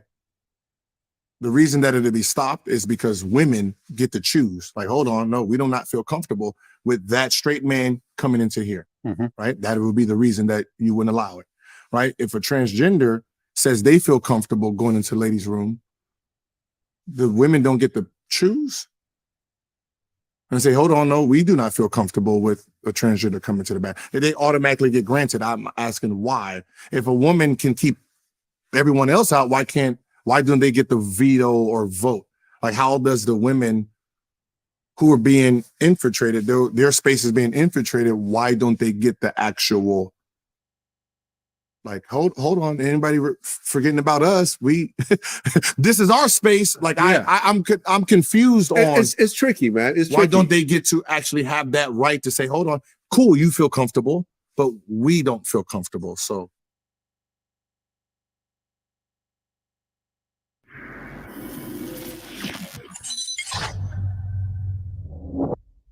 you were how old when you retired? 32, I think.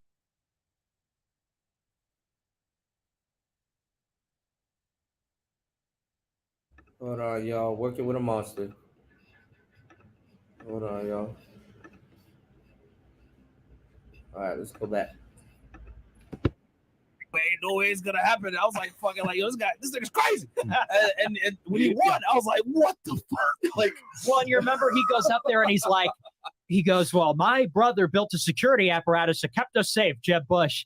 And Trump goes, and you could see like he got charged up. That bothered him because the audience was cheering for Jeb. He goes, the World Trade Center came down under your brother. The world, and they were like, what? Like, he blamed him for 9/11.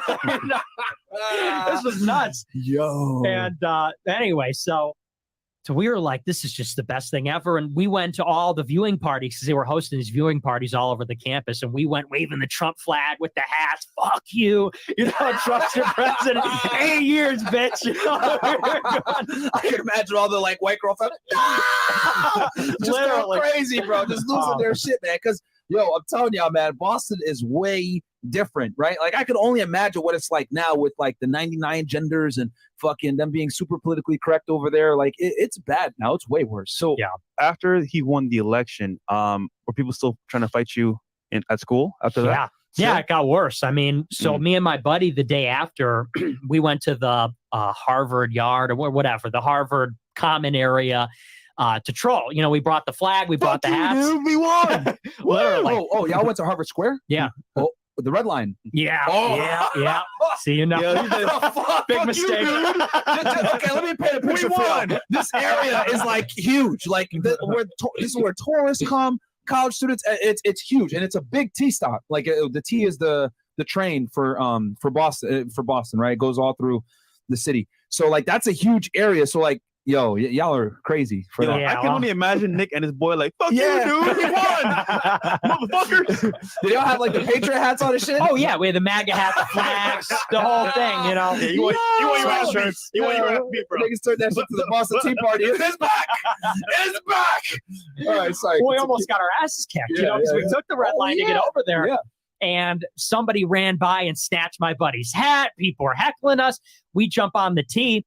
And a bunch of homeless guys come up and they're like, hey, you know, we're going to beat the fuck out of you at the next stop. And we're like, we got to get out of here.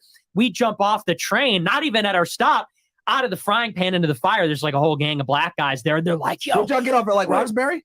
I don't remember. Okay. You know, so many years ago. But it wasn't our stop. You know, so we're like, we just got to get out of here. This guy's like got a fucking glass bottle. So we jump off the thing. And this group of black kids, they start, yo, fuck that hat, bro. Yo, fuck me. And they start losing their minds. Everyone's pissed. Oh, after. yeah. Rage, you know, so we just booked it. We just got out of Dodge. Yeah, my niggas. That's crazy. Like, that's my boys, they man. went out there, they just like said, you know what? Fuck it, we won it. We gonna rub it in the salt. We'll put the salt in the wounds, baby. My boy said red flag. Yeah. Them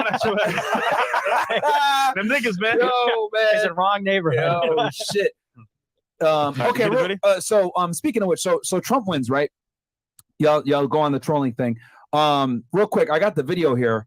You guys want to know why Trump won that? Because just to bring it back, long story short, this woman came out, accused Trump of raping her back in like 96 or some bullshit like that. This E. Carroll lady, she's an author, writes a book about, you know, her life, and then most importantly, writes about her getting raped by Trump. So this, I don't know if y'all know this. So this is what happened with the story. She releases an excerpt from the book to a newspaper. And it goes crazy, right? Like, that's the first time the allegations are made out publicly, etc. It goes crazy. So she says, okay, I'm going to put this in my book and I'm going to go on a tour. Then she launches a civil lawsuit. So it's like, bro, you're going to launch a lawsuit. You're going to put the excerpt out from your book of one of the most traumatic times in your life to sell a book. And you're telling me that it's not on some bullshit? Like, come on, man. So right here, guys. So this is a deposition, right? Because it's a civil case. So Trump cannot assert the Fifth Amendment privilege of staying silent. He has to answer the questions. So he's there. They're asking him questions. This part is hilarious. Here, just hit play. When you said in that video that Ms. Leeds would not be your first choice, you were referring to her physical looks, correct? Just the overall. I look at her, I see her, I hear what she says, whatever. You wouldn't be a choice of mine either, to be honest with you. I hope you're not insulted. I would not, under any circumstances, have any interest in you. I'm honest when I say it. I would not have any interest in. the video. Bro.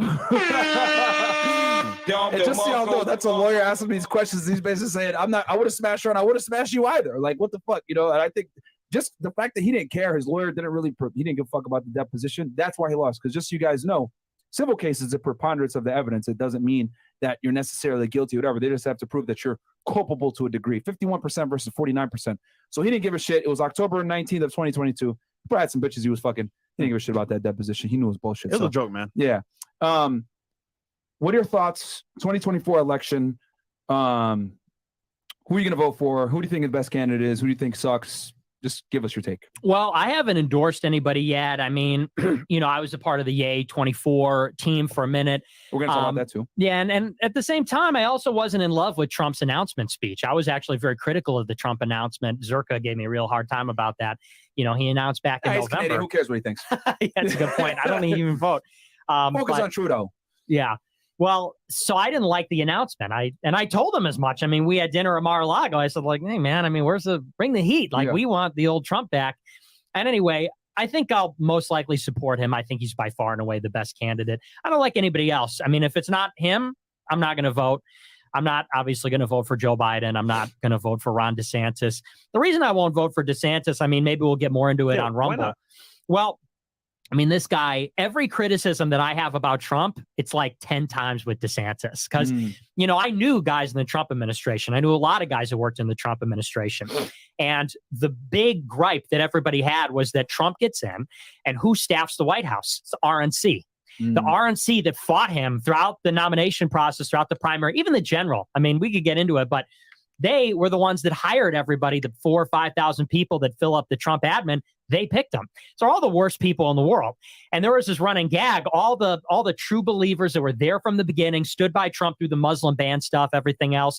The joke was, if you worked on the Trump campaign, it would actually count against you getting a job in the White House because they were hiring like the worst people ever. And anyway, so that was one of the big problems is hiring. Trump's going to hire all the wrong people. The other thing is that they said that Trump was insufficiently America first. He wound up doing all these deals for that country over there, recognize their sovereignty over Golan Heights, move the embassy, called the IRGC terrorists. He's doing backdoor regime change in Iran, all these kinds of things. And anyway, both of those things that you could say about Trump are doubly true of DeSantis. I mean, if anything, the lobby that we criticize Trump for being so in bed with, they back DeSantis way more. And the same thing is true of the hiring. If Trump made those mistakes back then, I think he's less likely to make them this time around. DeSantis, I know the people that are going to be staffing the DeSantis White House. I mean, I literally personally know them. They're worse than the Trump people. So, I mean, that in addition to the fact that what country did he visit before his announcement? 1 month before his announcement, he flies out there, talks to all the top donors, basically got their blessing. And you could go into it. I mean, he was a congressman. He was a governor. The only foreign trips he took as a congressman and as a governor, but all the same country. Can I argue that maybe he's just playing a part to, become president, maybe? I mean, that's certainly possible. I think Trump did the same thing. But you know what? Why I like him because whatever he says, he does. But for the most part, if someone's going to be in office, well, if they say they're going to do something, they should do it. He did a good job in Florida. Yeah, that's what I can do. Florida was, even during those bear bug times, it was open. Yeah, thanks to him. Compared to other states. I mean, I like him, man. I like him, but I understand what you're saying because you're right. I mean, he is a good governor. He says a lot of the right things. The thing is about Trump is that Trump is truly an outsider. Like, he really is fundamentally different than the rest of them. DeSantis, agreed. I apply more scrutiny because he's a true politician. And to your point, I look at the people that are backing him. And the people that are backing him who flipped from Trump to him, like, for example, Ken Griffin from Citadel. Ken Griffin's one of the big GOP donors, big Wall Street guy. He kind of leads that Wall Street donor block. He flipped his support from Trump to DeSantis in his reasoning. He said that, well, DeSantis isn't going to rock the boat. DeSantis is going to make sure that we get our so-called, prosperity, cut the taxes. It's not going to rock the boat, not going to do the culture war stuff. Yeah. And that signals to me that DeSantis is just another one of these establishment guys who's going to, like every Republican, going to cut the taxes, cut the spending in narrow, limited, not the military ever, by the way, and not DHS and never that, but it'll cut non-defense discretionary spending.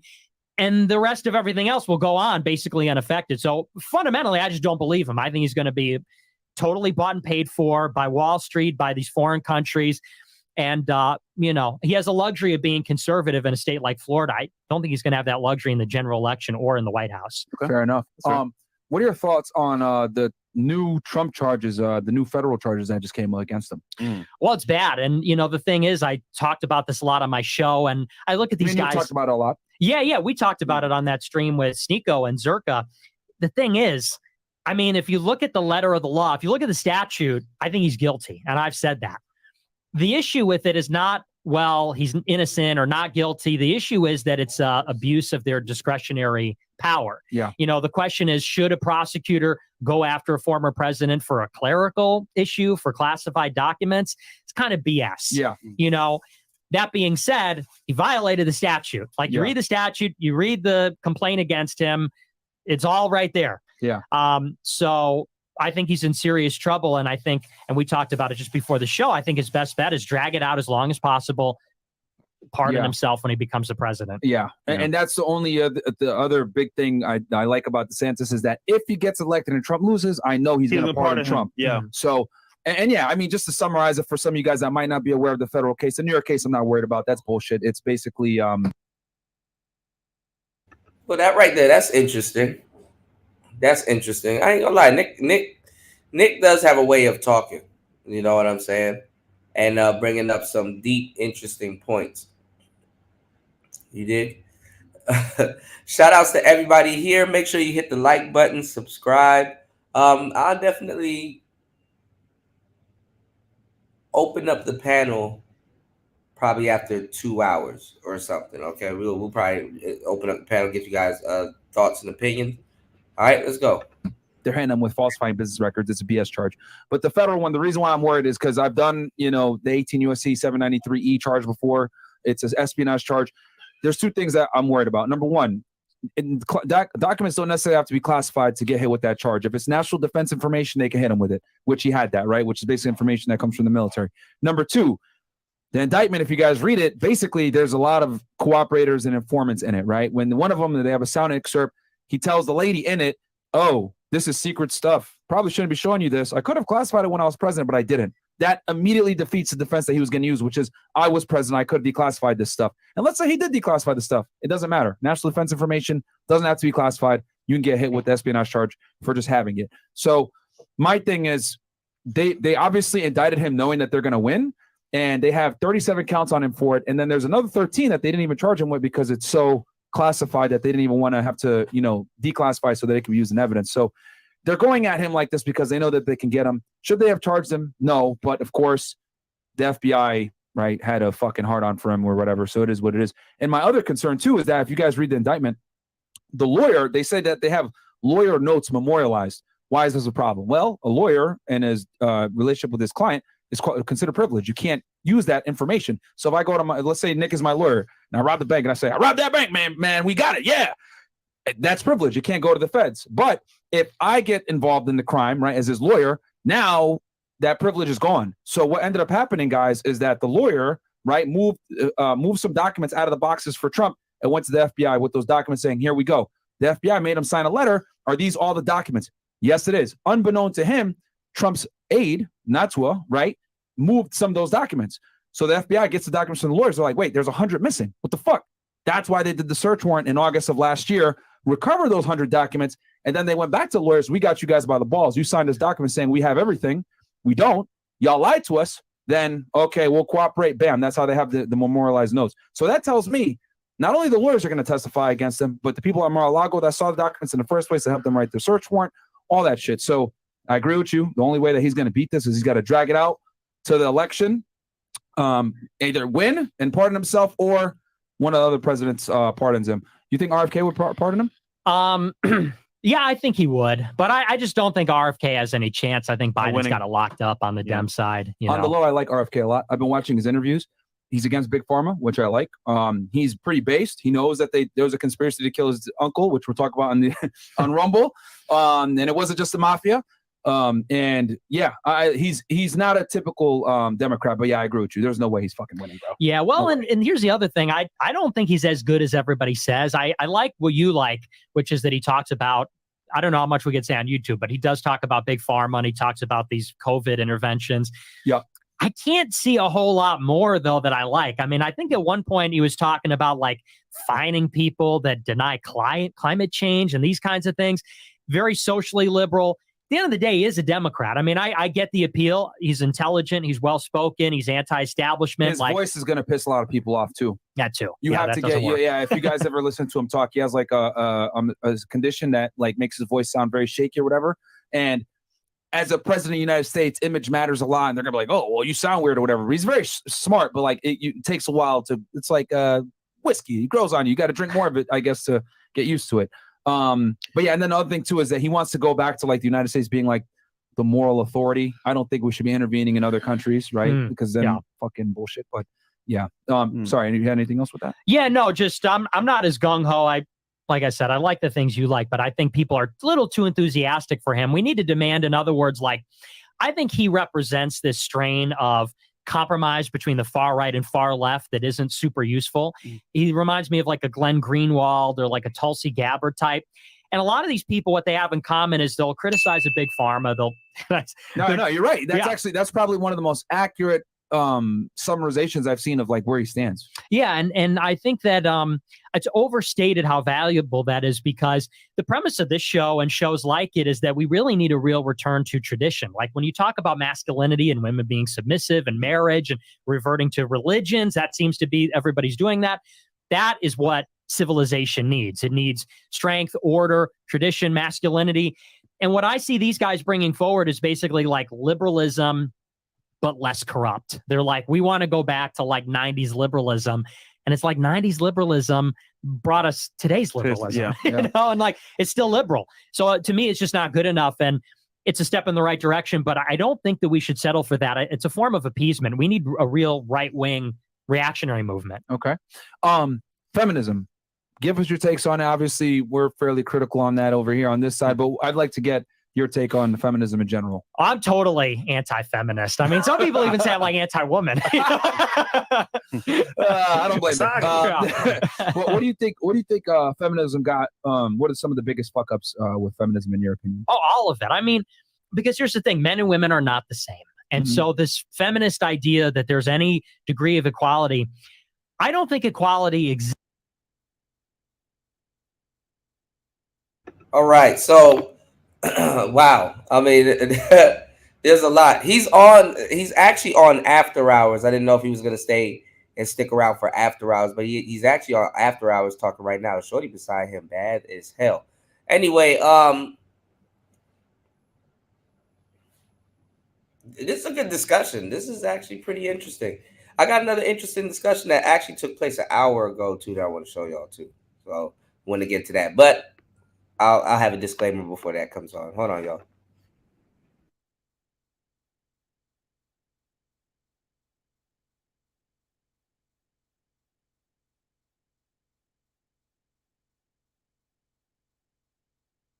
Exists. I think that you should treat people with dignity and respect. That's like a precise thing that I would agree with. You should be respectful. You should treat people with dignity. You should be kind, courteous, considerate. But equality does not exist in nature. Equality exists in a conceptual way. You know, that's why we have to enforce it everywhere all the time through these administrative fiat decisions. You know, like when we talk about any disparity, any inequality, we always have to go in with a bureaucrat to rectify that because it doesn't actually naturally occur. And so I think equality between religions, ages, genders, sex, any individual doesn't exist. Men and women are fundamentally different. Fundamentally, not like women are, they just have different genitals and longer hair. No, they're fundamentally different. Their brains are different. Their bones are different. Their bodies are different. We should treat them different. Society should treat them different. So the idea that they would have the equality with men is ridiculous. Yeah. If they're not equal, essentially, why would they be equal under the law? They don't even want equality. They don't. Because if you look at modern women now, what do they complain about? Guys don't hold doors open. They don't pay for dates. They're not strong. They're not leaders. Well, that assumes inequality, which is what you guys have been fighting against all this time, right? So I always laugh because feminists want equality when it suits them, but they don't want it when it does. Basically, they want equality of outcome. They don't want equality of effort, is what a lot of them want. Absolutely. Well, and here's the thing. I mean, after a while, you just move on and just find somebody that's not like that. Honestly, battling feminism in your 30s is wild, bro. All right. Anyway, I mean, we gave them the vote and we gave them the right to work and all these things. Now, do you see a lot of women that are super duper engaged with politics? And even these like career women, it's like fake careers, in my opinion, most of the time. No, that's a fact. That's not even, bro, the top least paying jobs that aren't needed for infrastructure are female dominated. That's a fact. Yeah, absolutely. So you're absolutely right. Women don't want it because it's not their role. I mean, women are literally biologically designed to have children. People ridicule that and mock that. They say, oh, you want the women barefoot and pregnant in the kitchen. You think they're baby machines. It's like, yeah, I mean, that's what they're made to do. That's what their hormones are about. That's what their brains are about. I mean, people even say their ethics are different because their ethics are based on caregiving. I mean, they're biologically designed to nurture and care for a baby growing in their body and then take care of them after they're outside. So their disposition, their temperament, their everything is all based around that. And as a consequence, that's why most women happen to then not be fulfilled. That you're going to see, it's going to be devastating in this century. All these women that were lied to about feminism that are going to turn 30, 35, 40, no eggs, no husband, no family, ugly. No eggs. Going to be millions of them, and they're going to be miserable, and they're going to take it out on us. I mean, they're going to be, God help us, and it's starting to happen. Like they're getting pushed off this cliff here. I look around, and you know what it is? It's these things that people would sort of, they'd say, oh my gosh, that's so extreme. Women shouldn't be getting educated, man. They shouldn't be going to college. There's a 1-to-1 correlation with women getting educated in college and deferring child rearing. In fact, it's a higher correlation between deferring childbearing for women with education than with IQ. In other words, it's not women being intelligent. It's women going to school for all these years, which is why they put it off. Yeah. And it's them putting it off. I mean, and we could go really into it, but fundamentally, is the last thing I'll say, fundamentally, the problem is we have gotten away from what is morally right and what is natural. The moral law and the natural law. And what I mean by that is the moral law says that sex is only moral within marriage. Mm-hmm. And the natural law says that, well, we start to feel like we want to reproduce in our adolescent years. Women have a biological clock. Society should be ordered around these two fundamental facts. Get kids married, get them married young, get them having kids. When you start to introduce this, they got to wait until they're 25. They got to wait until they're 30, and they got to have dating experience, and they got to go to college, and we got to go through the rigmarole. This is what's producing the society with all these things that just don't work or make sense. Hookup culture. Nick, this sounds like some sex farm shit you talking about, bro. This sounds like you trying to run a damn fucking ranch. Are you trying to run a mating ranch, sir? Like, see, this is where y'all lose me right here. This is where y'all lose me. This is my stop right here. I'm getting off. Pornography, get out the incels, players, this notion about chads getting all the sex and everyone else hung out to dry. In a Catholic society, young women are getting married off. They're having kids. This is healthy for them. That keeps them young, actually. The hormones when they have kids keeps them young. The men are having kids. The fertility rate stays high. The society stays kids stable. Don't come out autism. Exactly. And the high mutational load that's associated with deferring childhood. Like, that is just how the society should be. We got to radically rethink gender, sex, all these things in the society. Question for you. Do you think women should vote? No, absolutely not. Sorry. What? Okay, so I think women should vote, but a female's vote should be half of a man's vote because of selective service. Why do you think they shouldn't vote? Because I don't believe in individualism. I don't think that we have a society of individuals. I think we have a society of families. I think there's a man, a woman, and a child. Children shouldn't vote. Women shouldn't vote. I think the vote should go to the household, and the vote should go to the leader of the household, which is the father, the male, the husband. But I also think that very, very few people should vote. The intention was never to have everybody not voting. all men should vote either. You're right. You know what? That's a good point. Yeah. Sorry, continue. Right? Because, we have this idea that, well, voting's your God-given right. It's like, why? What discernment does like a 19-year-old student who works a retail job, what discernment do they have about the society? A landlord knows infinitely more about how the country works than a 19-year-old student. Good actually, point. right? Yeah. And you have a business. You guys have a business here. You had to put the studio together. You know how this stuff works. Again, you are given some discernment about how society works. These women that are on OnlyFans and that are fucking around, they don't know shit. Yeah. Facts. It's funny. Just to add to your point as well, when you say a 19-year-old, for example, or a woman on OnlyFans, what are they influenced by? TikTok, social media. So you're right. Their vote's kind of like accounted for already because of the agenda. But let me ask you this, Nick. So family, right, is very important. And I believe that is true. So if his family is very important, head of the family is a man. So in your opinion, which gender would be, I want to say, more responsible for women being how they are now? That's always the question. And it's a very good question. I think, though, that when you ask men versus women, it obfuscates another dimension to it, which is that there's not just a power imbalance between men and women, there's a power imbalance between men. And so I think that the role of media cannot be understated, because it was like these activist groups and the media, which and it was all men, of course, but they are the ones that put the women out as the shock troops. And it's interesting because when you look at these voting groups that are the most liberal, who are the most liberal Democrat voting groups? It's ethnic and racial minorities, women, and young people. When the CIA does a color revolution in another country and they want to topple a nationalist government, what are the three groups they go after? Who do they give the money to? When you see, right? When you say the Maidan, when you see these things, the Arab Spring, it's the religious and ethnic, racial minorities, it's the women, it's the students, because there's most influenceable. Blacks. I didn't want to say it. You can say it for you. I said it for you. Yeah. I appreciate it for you, man.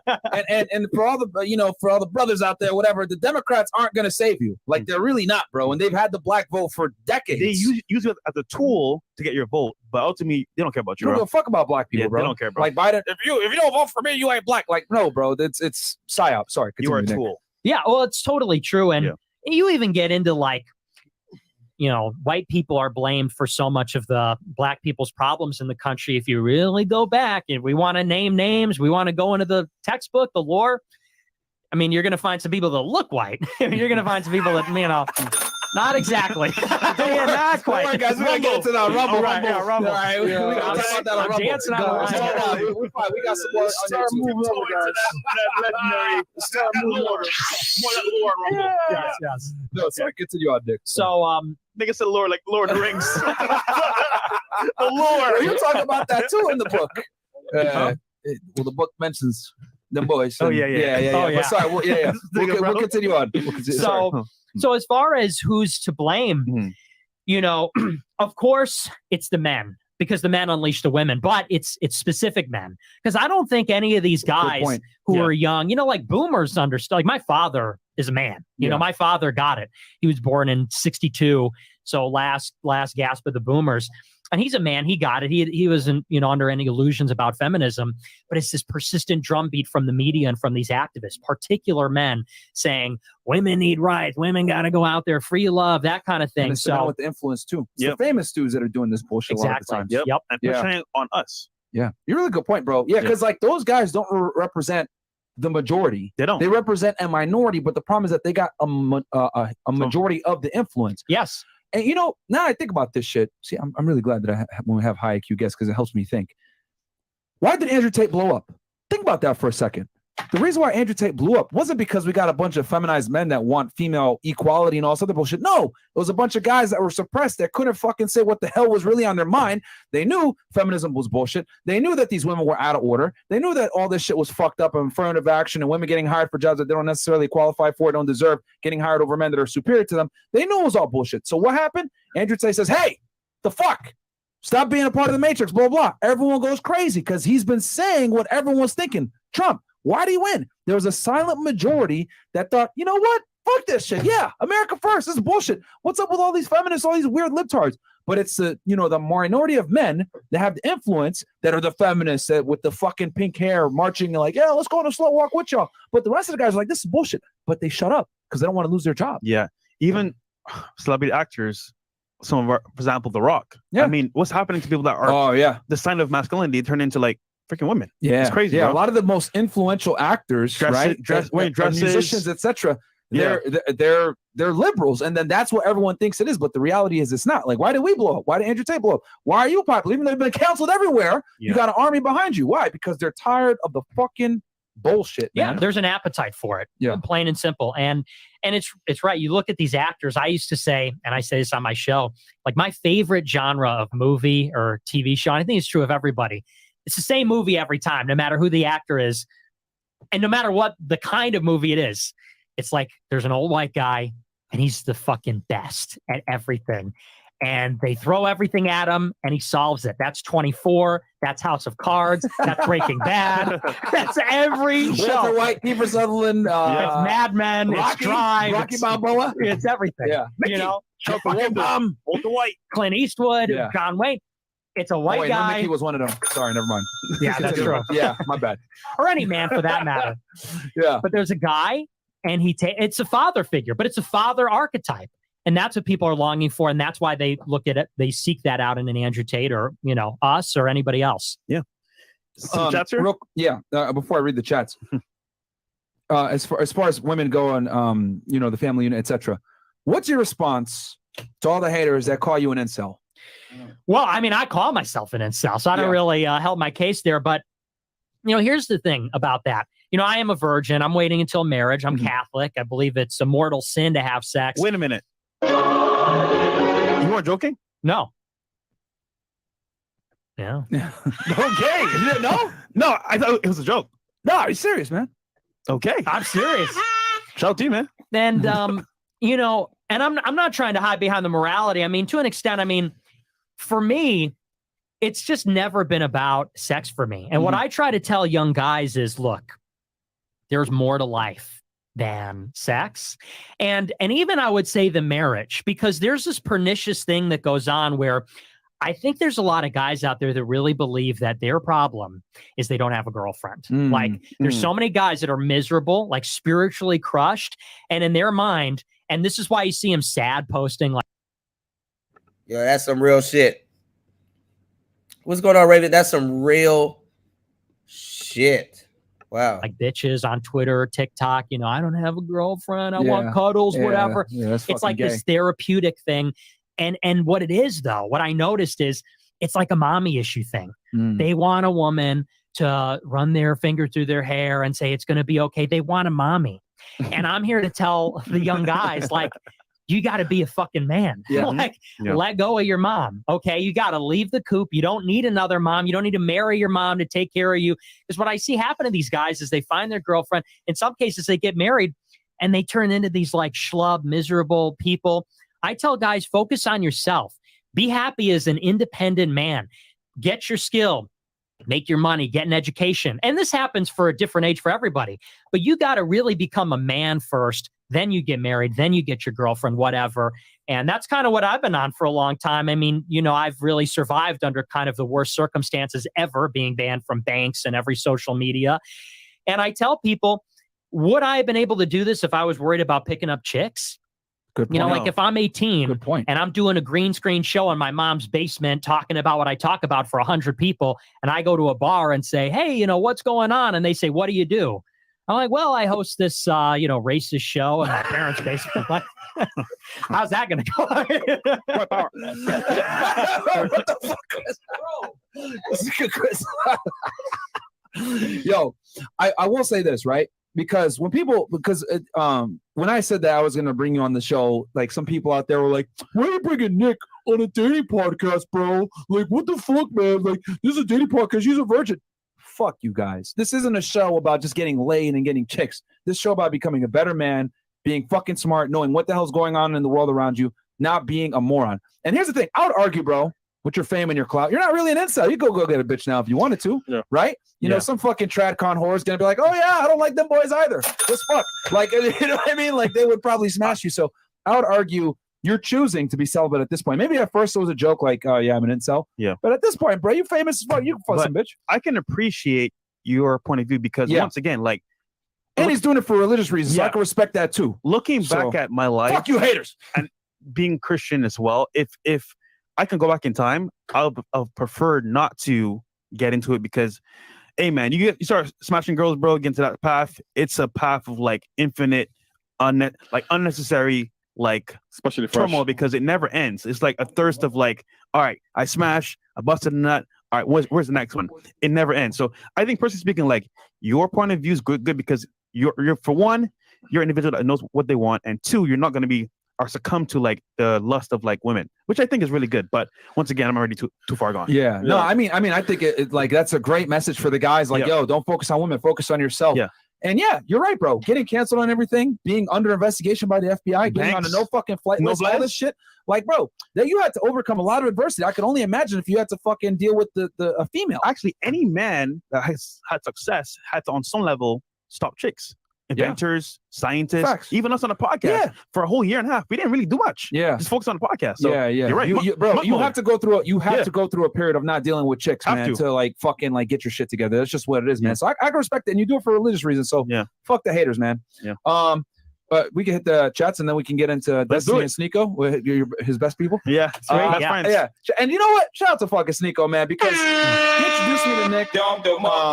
And yeah, that's why he's here now. I'm not gonna lie, Nick. This is off camera, but it's on camera now. I didn't like you at first. Yeah, why? I don't know yet. I'm trying to figure it out. Your skin color. Do you like me now, though? I'm trying to figure it out. Pause. Okay. We'll see, though. That's okay. I like you. Bro, don't worry about him, man. He's shirtless. All right, let's get He's got a chain on, nothing else. It's some blue pants. Purple. The most wanted man in the. All right. So yeah, that's that on that. Well, that was interesting. I like how Nick Fuentes says certain things. You know, obviously he done got some of them talking points he done used in this show. You know, he done got some of the talking points from the space, but you know, do people really care? Shout outs to Mace. Mace is live. Oh shit. We gotta pull up on Mace, man. We definitely gotta pull up on the homie Mace. Aaron ABM say masculinity. All right, let's see what y'all doing with this poll. Pause. Hold on, y'all. Hold on. Yeah, they got an after hours show going. It's lit. Okay. Went down from 50% to 48%. 3% says porn. 12 says robosexuals. 36 says love.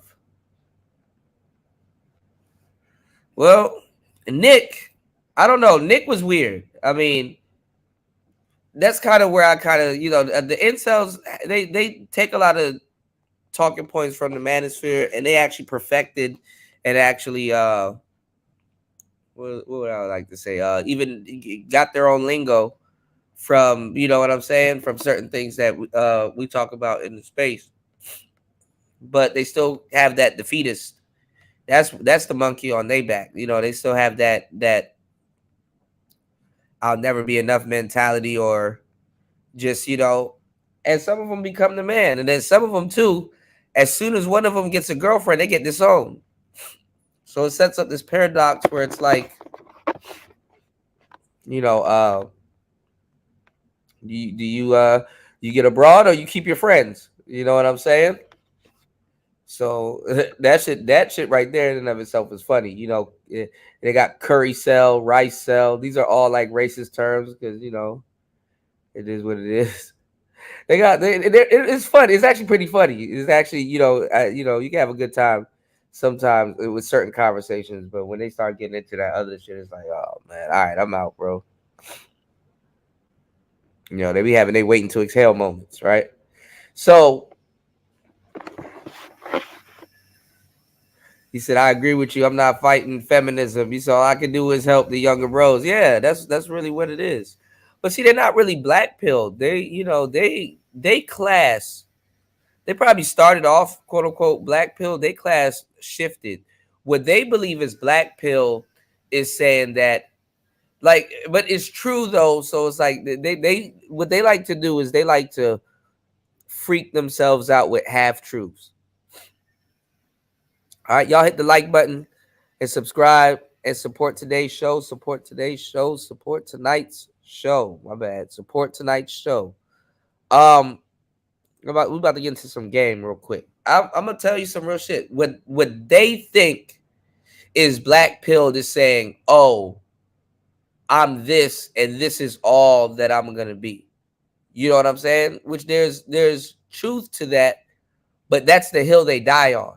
You know what I'm saying? Like, yeah, you short or you don't have a jawline or whatever, and that's how it's gonna be. That is true, you know. But they take the other side. You know, they're not. They take the other side instead of, you know, because black pill meets in the middle. Black pill is more so it is so. You know what I'm saying? It doesn't take away from it, gives it its credit, and says exactly what it is. It is so. But it's more of a mature way to interpret it because it's more of an understanding of what it is. It isn't like, yo, this is that, and you should feel bad about it, or you should feel sad about it. You know what I'm saying? It's more so of this is the truth. This can change. This can be worked on. This could be, you know what I'm saying? Because they get into a lot of like really homo shit. Like they be fucking uh they literally be having dick measuring contests and shit, and I'm like, I'm out. I'm out.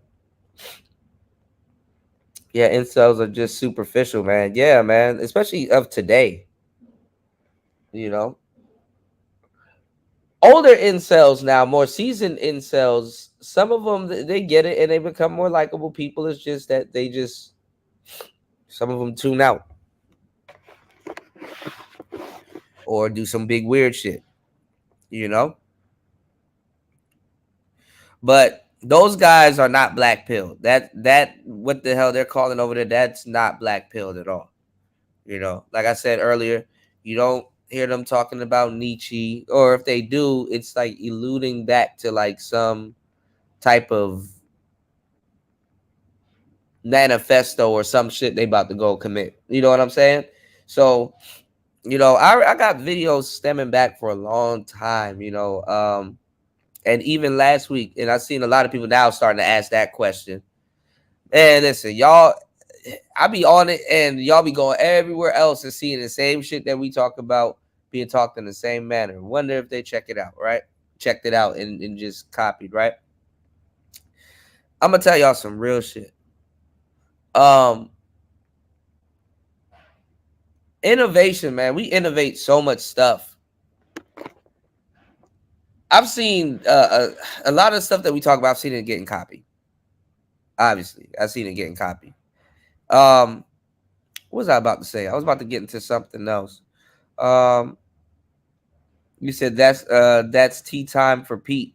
I'm just saying, like, those dudes, they're not talking about enlightenment. They're not talking about none of that stuff. They're talking about doom, you know, being a doom cell and all this other. They're talking about some other shit.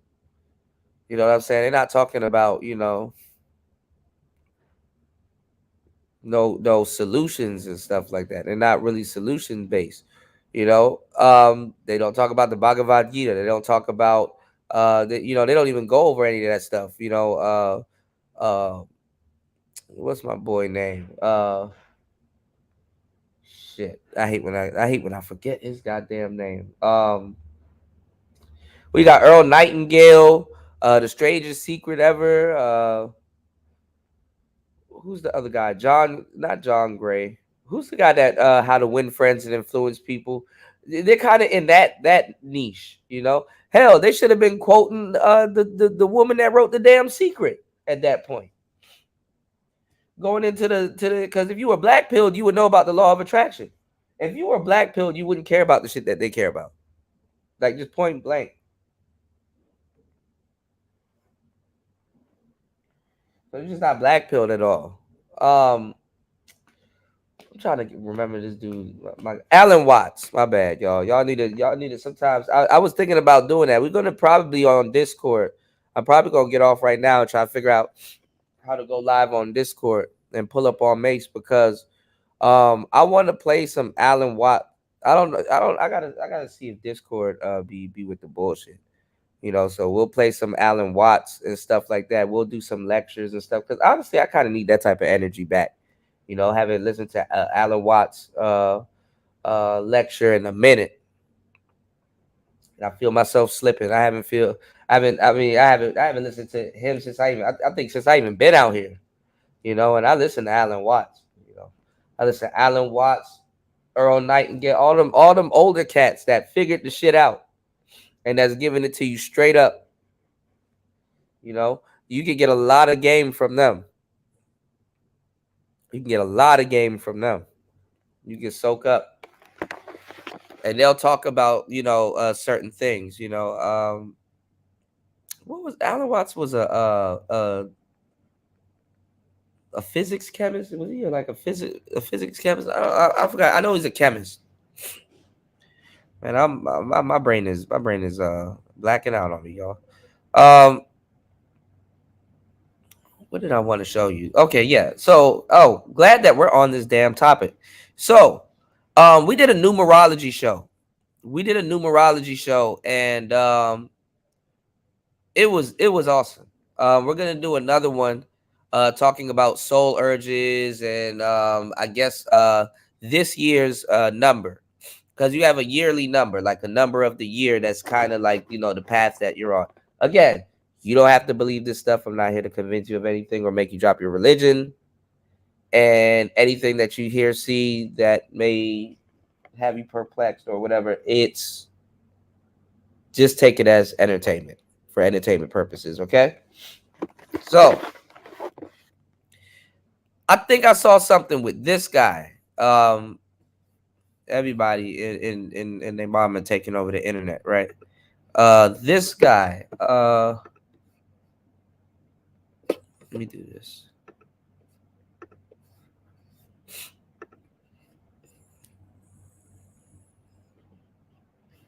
You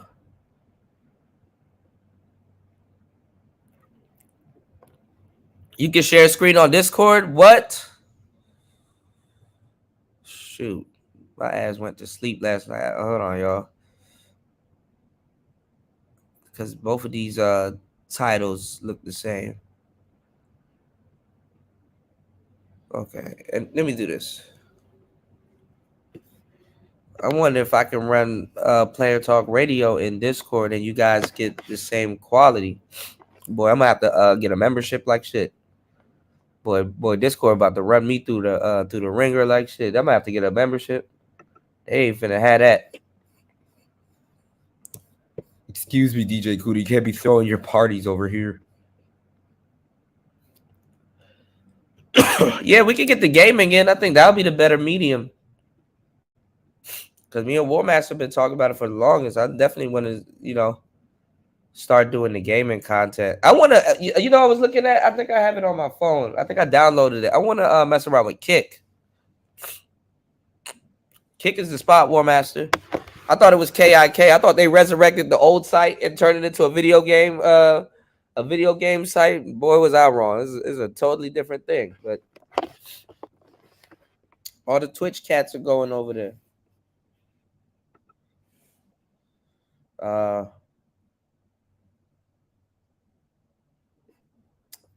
What the hell? I got so much tabs open, y'all.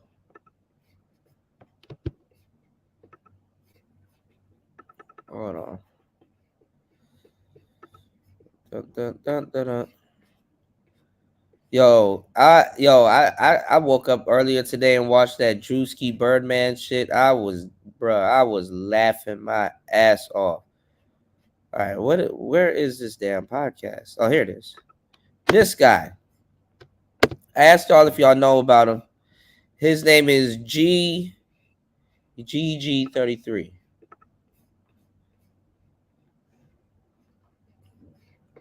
Okay.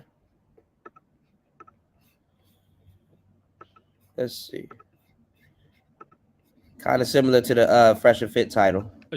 Astrology and numerology is something we just associate with hippies or women that are trying to, quote, find themselves, be it young or old, and likely traveling to destinations like Bali. I don't believe in either of these things personally, But after an interview with John Zerko, who had previously interviewed, and him urging me to meet this man named Gary, who's a self admitted numerologist and astrologist, I decided to look him up and was rather surprised. Gary, or GG33, was someone who I'd first come across on Twitter sometime in 2017. He was popular back then. I didn't believe in any of this stuff, but he had a following. But the crazy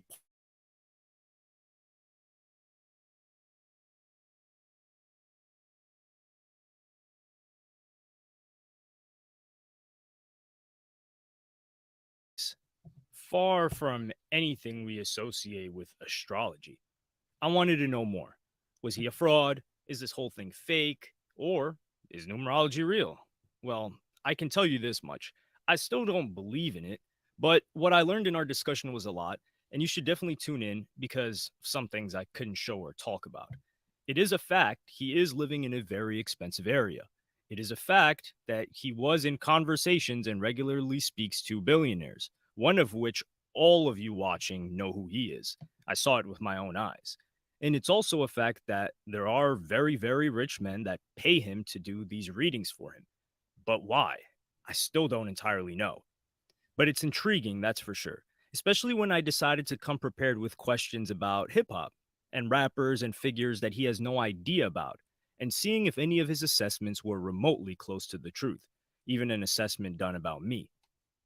John, you introed me to Gary here, who we're at his studio. So how did you find out about him, and how did you first link up with him in Miami? Actually, he DM'd me something like, "Did you call me a or so?" I wasn't that strong. It was something I not wasn't that strong, yeah. But he attacked me because he saw my style is attacking everyone, and so I ignored everyone who said they want to collaborate. I'm like, But this one message, he has his own following, he has his own thing going. I was like, wait a minute, you're a and I attack him. And then weeks later, one of my guys, Chase, says, no, you guys would be good together. So come here. It's like conspiracy. I thought he's going to talk to me about aliens and stupid.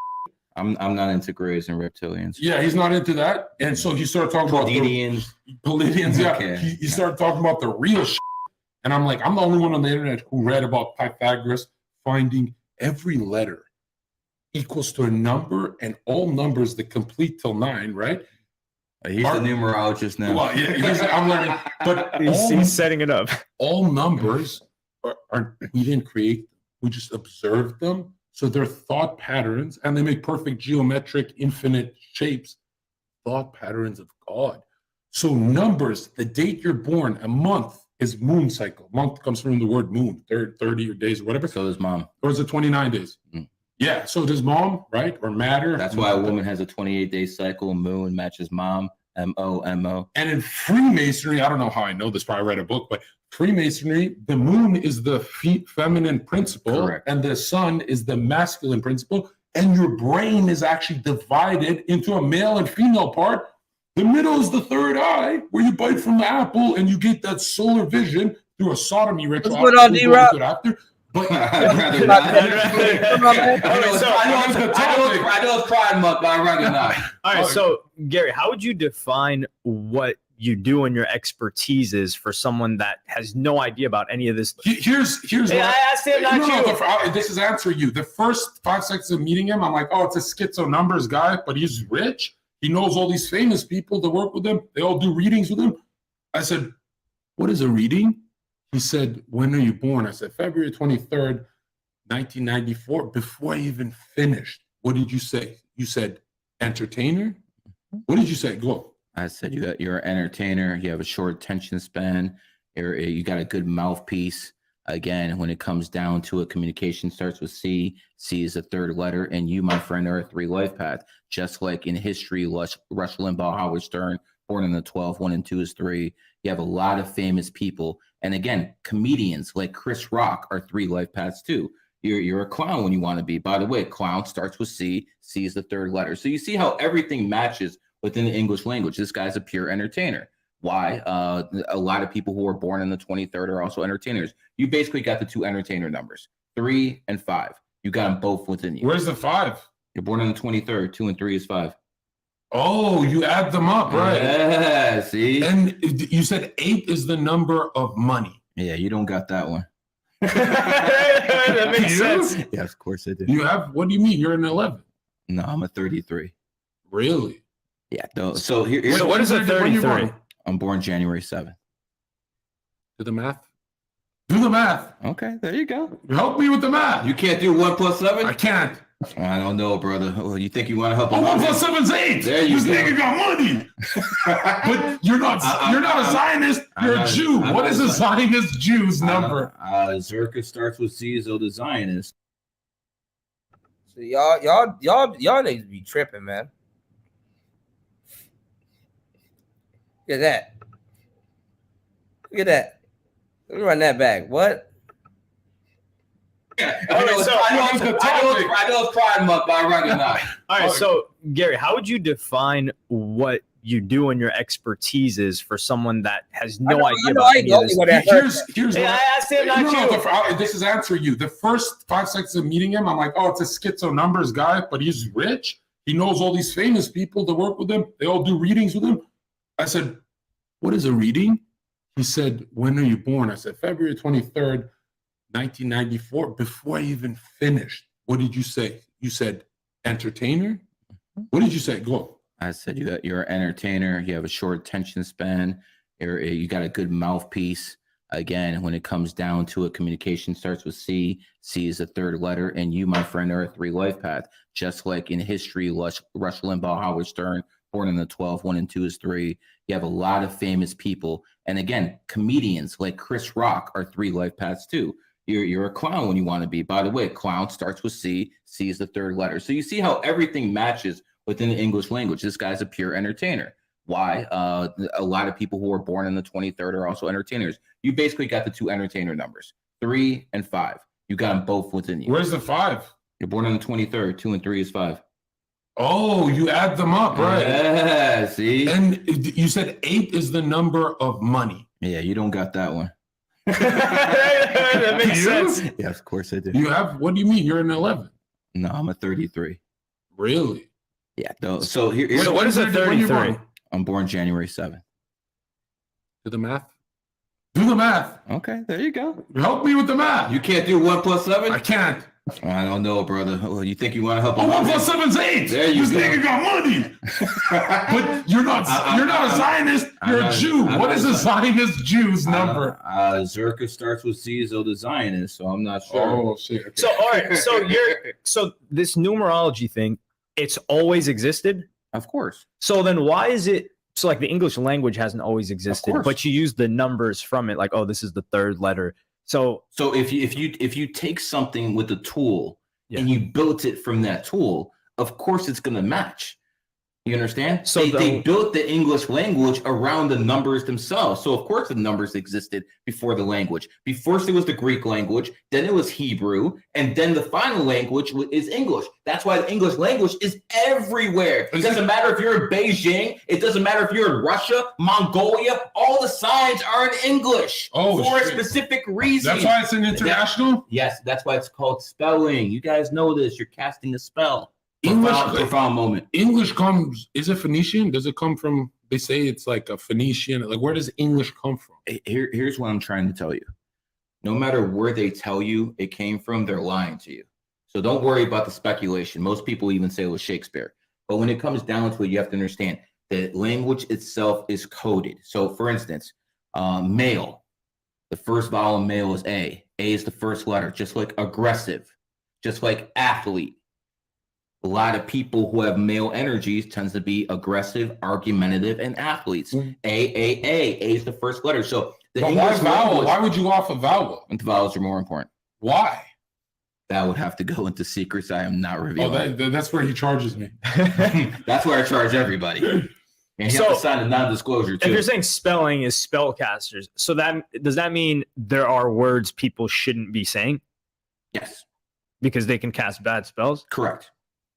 So how do people know which words not to say? The ones that are spread through the media all the time. Okay. The ones the media likes to make famous. Like what? I see. Well, he's not going to say it. All right, what are your thoughts? Put your thoughts in the chat. What do you think? What do you think? What do you think? Coincidence? Jesus Christ, my nose is done. Coincidence or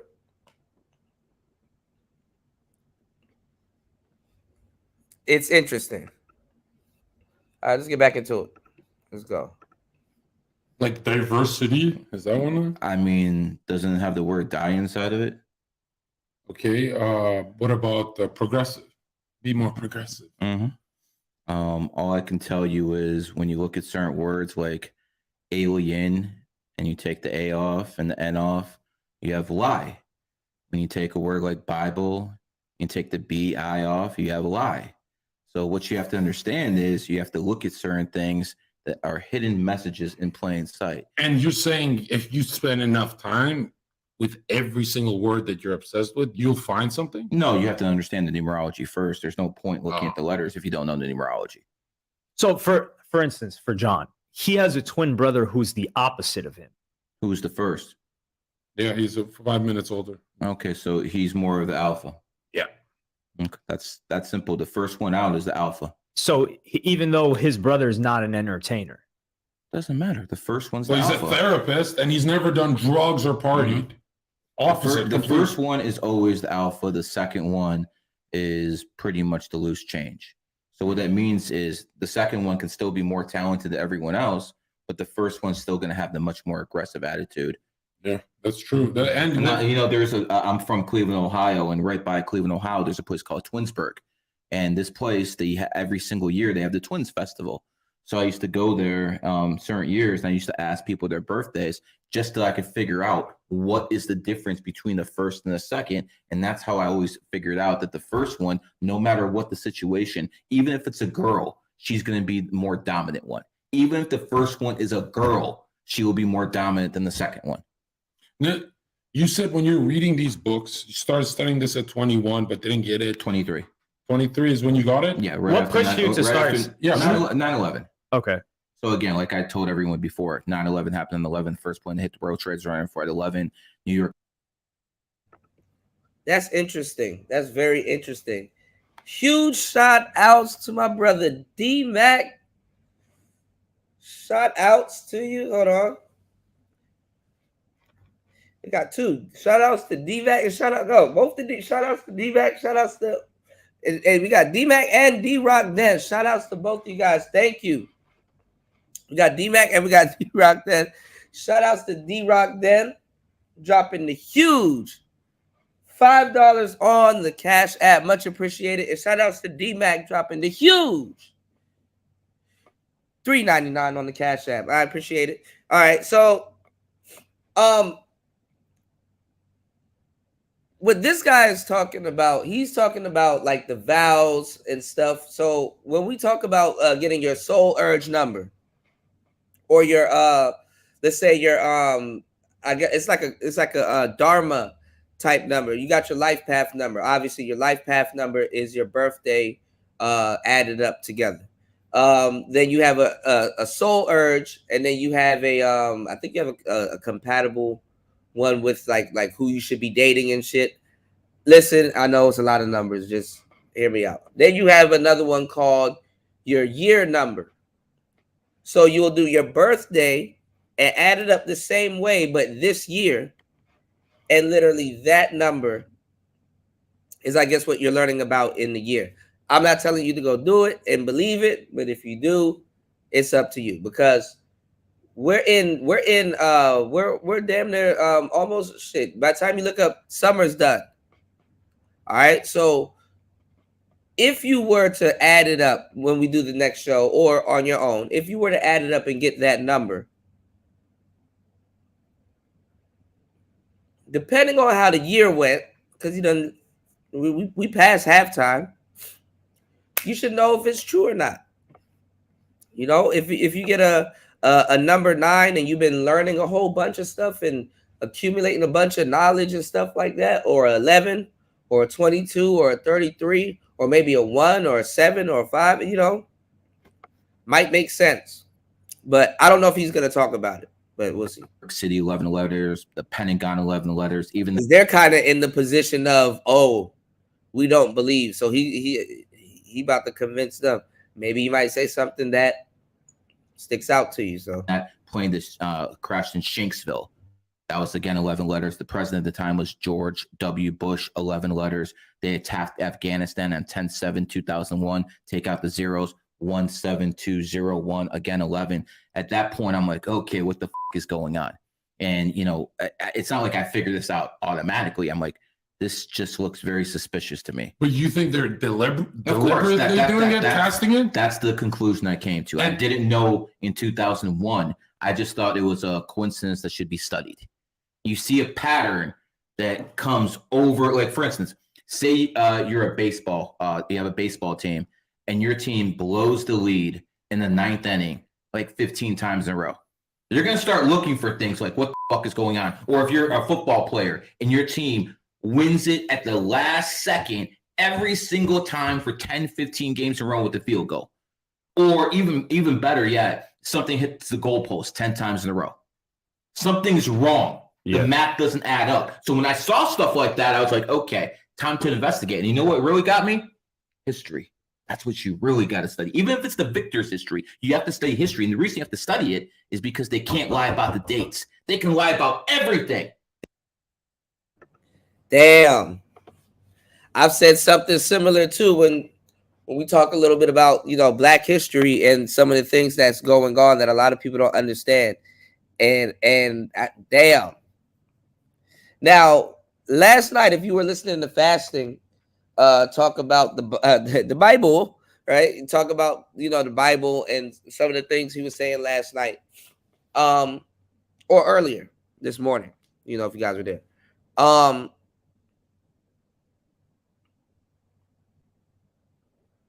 I've always said that like the Quran, right? Compared to the Bible, they're good with their dates and certain recorded things in history. They're really good with that. You know what I'm saying? Like the Bible, what's like really highlighted and not in the Bible, it's in the Quran. The Bible will kind of give you a summary in a lot of cases over certain things, but it's not super specific depending on, it's not the Quran is a different read than the Bible, basically. You know what I'm saying? And they're good with their dates. When things happen, how they happen, it's in great detail. And the detail is explained,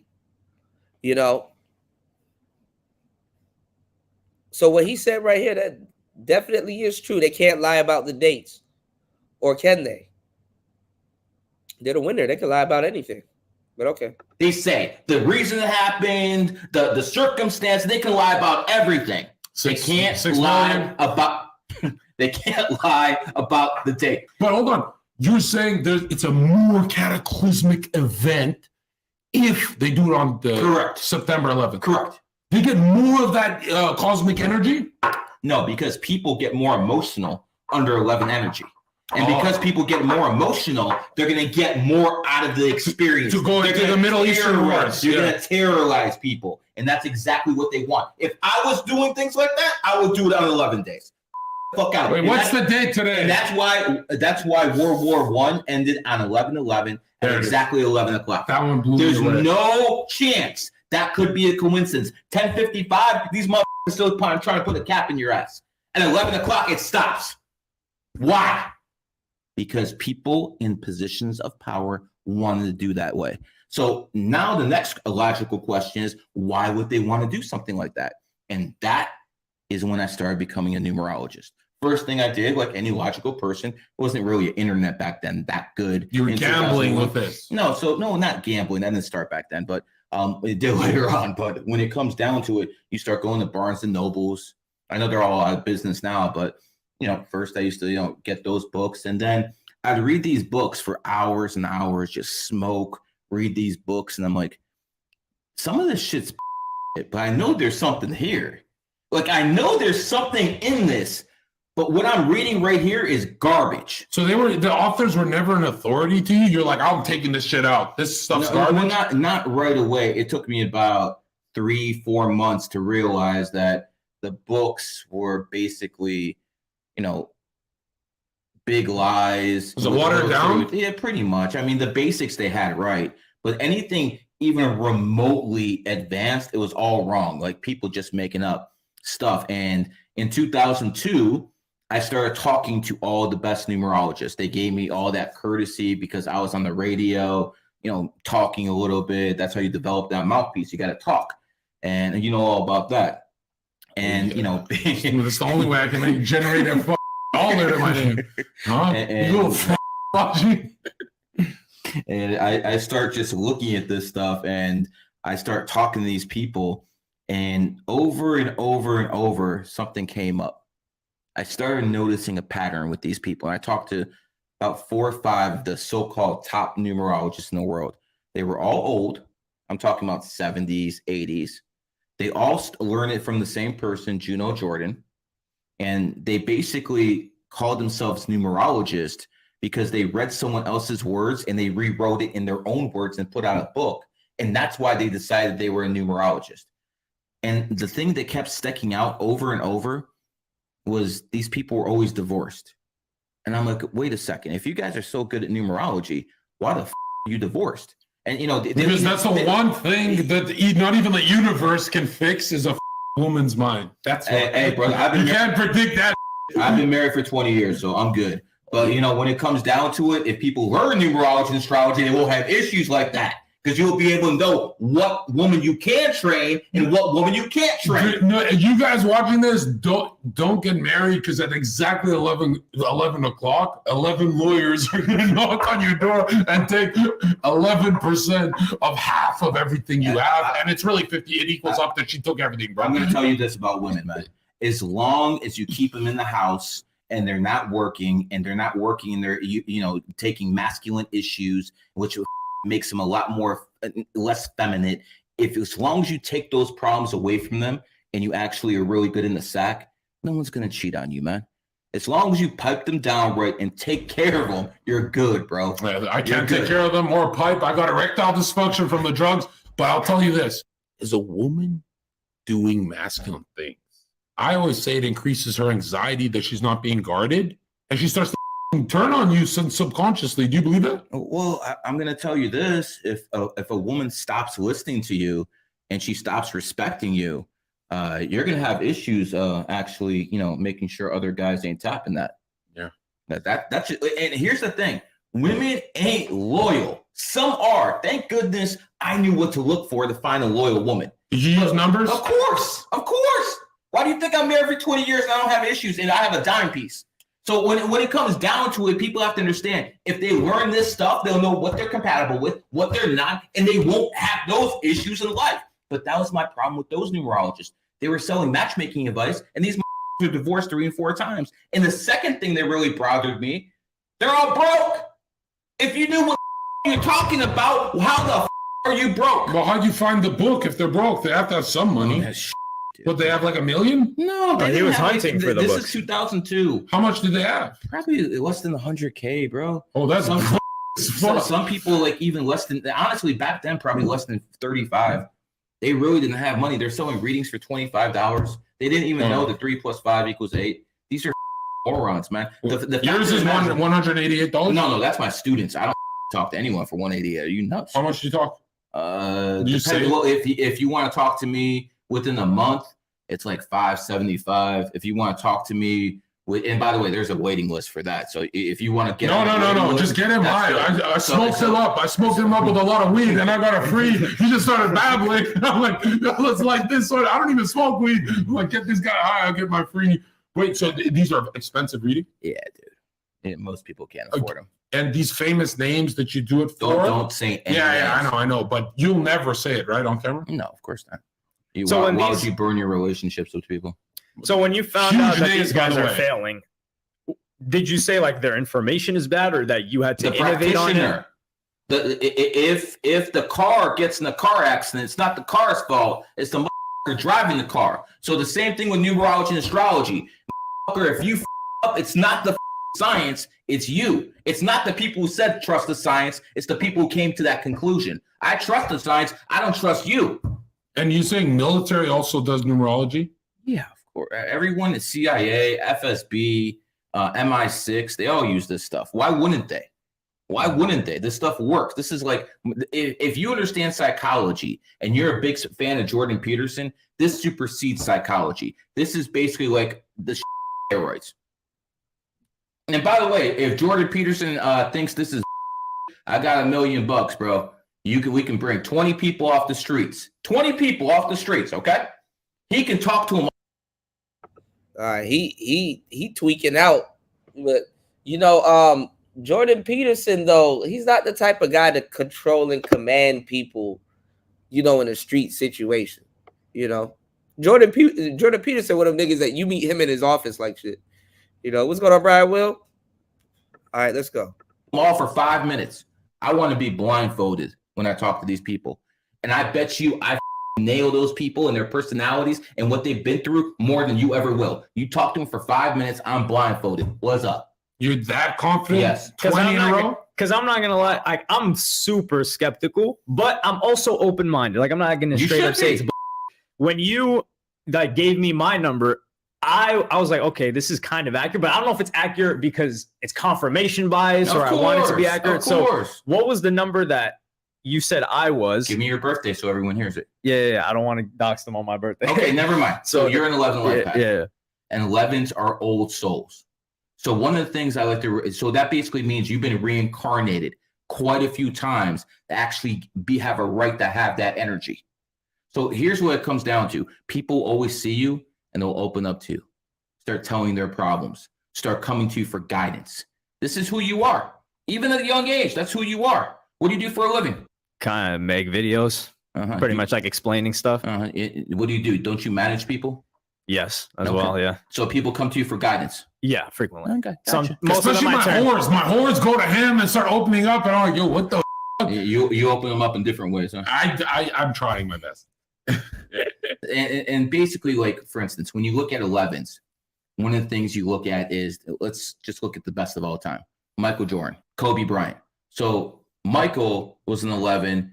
He mentored Kobe. Kobe starts with K. K is the 11th letter. All of a sudden, Kobe mentored Kyrie. Kyrie 11, he's also an 11 life path. See how it goes down the list? If you just know what to look for. Look at the royal family. Most of those, from Prince William to Prince Charles, 11 life paths. What do you think? They're all C-sections. They're doing it on purpose because they understand how energy works. Now, most of us can't see auras, so we can't see the energy. But the Matrix, this is what this virtual reality all is. This virtual reality, it allows you to understand what energy is. He kind of losing me, y'all. He kind of losing me. Don't it look like he got a room in his house where like he just stays in that room and like he has like a sword and shit? He's like, yo, I'm a samurai, man. With a trucker hat on, He kind of scared me, man. It's flowing through the numbers. So if you can read the numbers, you understand how the energy works. Is that making sense to you?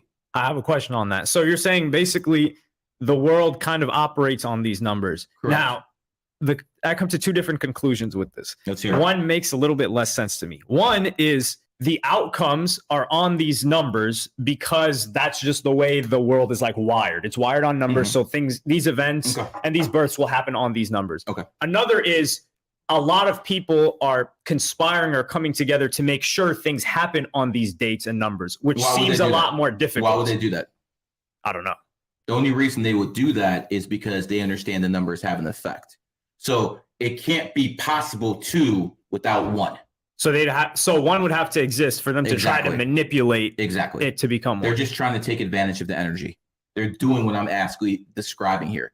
Okay. That's why Oklahoma City happened on 4/19/1995. 4/19/1995 adds up to 38. 3 and 8 is 11. If 8 is the money number, why would royal family be born as 11? Wait, can we go through 0 to? So you said the numbers are 0 to 9, right? Well, not really 0, but we can start with 1. Okay, so can we just like go through the numbers, okay, no problem. like the basics? So 1 is basically the male energy. We talked about that a little bit before. One of the life paths in history, LeBron James, Napoleon. Napoleon was a leader. That's what 1s are. Even women who are 1s tend to be more in leadership positions. Even women. Like who? Sheryl Sandberg, born on the 28th. She's the CFO of Facebook, and she's also a self-made billionaire. When you said, hey, Zerka, go, when you're looking for a woman, go for an 11. You do good with 11s, maybe not the best, but you said 11s are like Candace Owens? Oh, she's born on the 29th, 2 and 9 and 11. 11s have that charisma. They're no, charismatic. Have you noticed he's like Candace politically, the jokes, the everything? And so all 11s have the same personality? No, not the same personality, because environment plays a role. If you put an 11, in San Francisco, it might be more of a rainbow. If you put an 11 in Madrasa in the Middle East, it will be more likely to be a Muslim. So environment does play a role. But what it basically does is, okay, if someone is going to be stubborn, it doesn't matter if they're going to be a LGBT or someone who's a Muslim, because they're still going to be stubborn. But their environment plays a role in their upbringing. So you have to honestly look at everything. So It's like an equation. You have to understand the numerology and astrology, and then put the basically environment into it. But you're saying that means there's prisoners who are intelligent 11s born in the wrong place. Pretty much, yeah. Wow, So that's a lot of also wasted why you potential. said, when you talked about the Jordan Peterson thing, why it would be important for you to just not know their birthdays, but to also talk to them a little bit. No, even though no, you're Jordan blindfolded. Peterson can talk to him. I don't need to talk to him. I just need a blindfold. And I would prefer to have a blindfold on so I can describe the way they look and the way their body looks, because it's more impressive when I don't look at them first. See, when I talk to people on the phone, I describe how they look. And basically that actually, puts that much more emphasis on how accurate this stuff is. Wait, just by knowing their birthday? Yeah. That's it. Of course. I'll give you an example. Bradley Martin, okay? Bradley Martin's born on the 22nd, right? 22 is the number of the bodybuilder. So most people who had a history of bodybuilding, as a percentage, not every single one, but as a percentage, there's a lot of them born on the 22nd. The top 2 female bodybuilders of all time were born on the 22nd. That number is associated with building up a body. And think about it, bodybuilder, BB, B is the second letter, so it makes sense. So 22 would be into stuff like that. So again, 28 is the number of wealth. Elon Musk born on the 28th. Bill Gates born on the 28th. So here's how you prove this. People can say, okay, that's one guy. But you can go and do a list, and I've actually done these graphs of the top 50 billionaires for the past 35 years. And the 28 is always represented a higher percentage, 300 higher percentage higher than any other number. So there's more billionaires on the planet born in the 28th than any other number. That's how you know it works. They go off statistics for everything. So if you showed them those statistics, how would someone refute that and say it's schizo? They go off statistics for car accidents and everything. Let me. So you have a list of billionaires? Yeah, of course. Let me find it right now. Real Jew. Here's a list of the top 50 billionaires. Look, the 28th. See how it hits? Holy, that's way Wow. different. That graph is retarded. See, so we have the top 50 billionaires in the world, and look at the percentage. Look at the percentage. So 6 is on the 6th. They're losers. They're not billionaires ever. Not one. So look, 28th. You have 8 billionaires out of 50. 8 out of 50 are born on the 28th. Some numbers, they're not even close. You see that? Yeah. 27th is a 0. 0 for 22nd, because your bodybuilders never make they make $1 million if they're the best. That's it. And not too many billionaires. 23. There's third. I would be third, not 23rd, right? No, you would be right here in the 23. You got 1.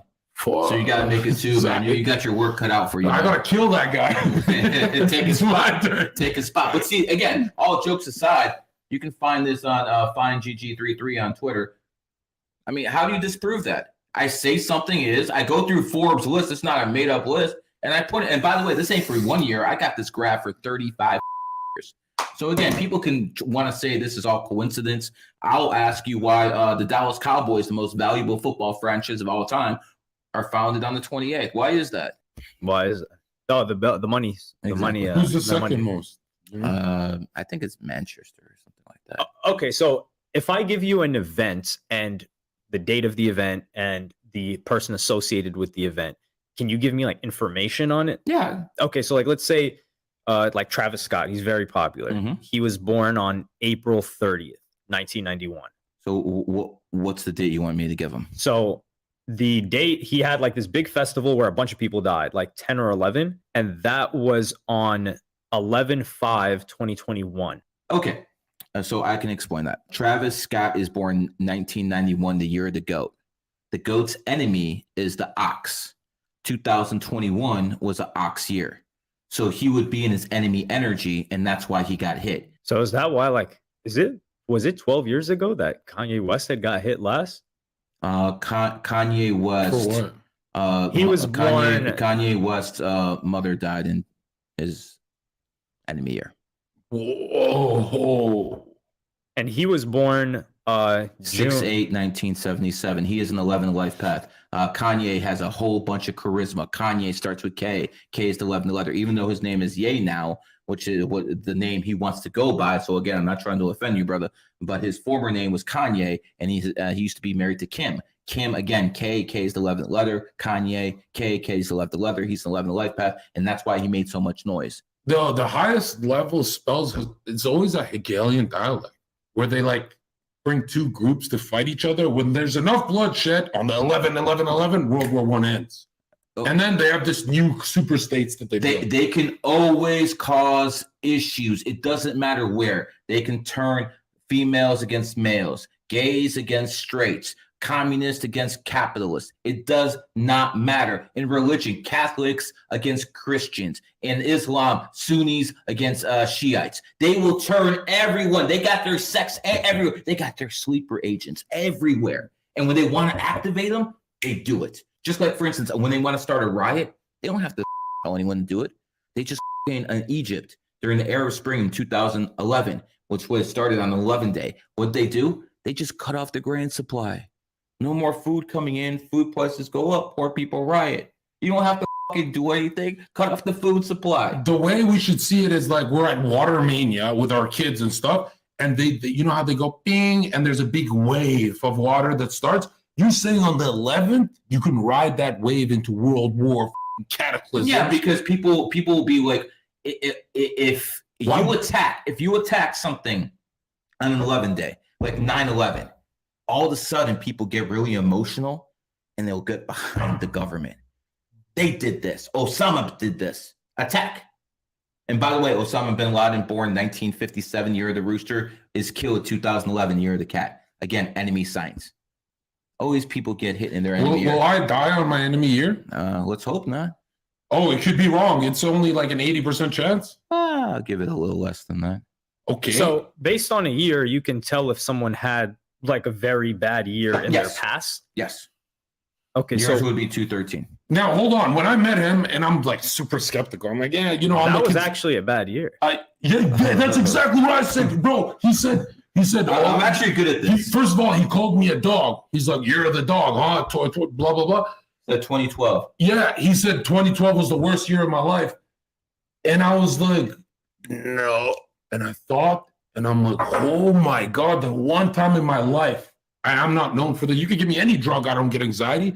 I had panic attacks because I didn't have college and I moved construction furniture for $10 an hour in debt, mad at my parents trying to make it leave the home and shit. And then I was like, I'll take my own life. This is the worst shit that ever happened. And then it got worse and worse. 2012 is the worst year for me ever. And I've had years where I've been jumped, stabbing, everything happened, and I dealt with it. Yeah, it happened last week. It's like shades. But when you nailed that 2012, did he get yours too? The worst year? Like, it was definitely one of them. It was definitely a very low year. I was almost lost that year. The same. He got my most. Like I had no thought of what my future was going to look like. So again, now you understand how I call Travis Scott, how I was able to do that, because that was his bad year. Just like I called yours and yours, that happened to him. So again, Travis Scott, if you're going to watch this, and again, my videos usually get millions of views, so there's just a chance he might. And hell, Zerka's here, you're here, that's definitely going to make it happen. So you're born in the year of the GOAT, 91. You got hit 2021, year of the ox. That's just the way things work.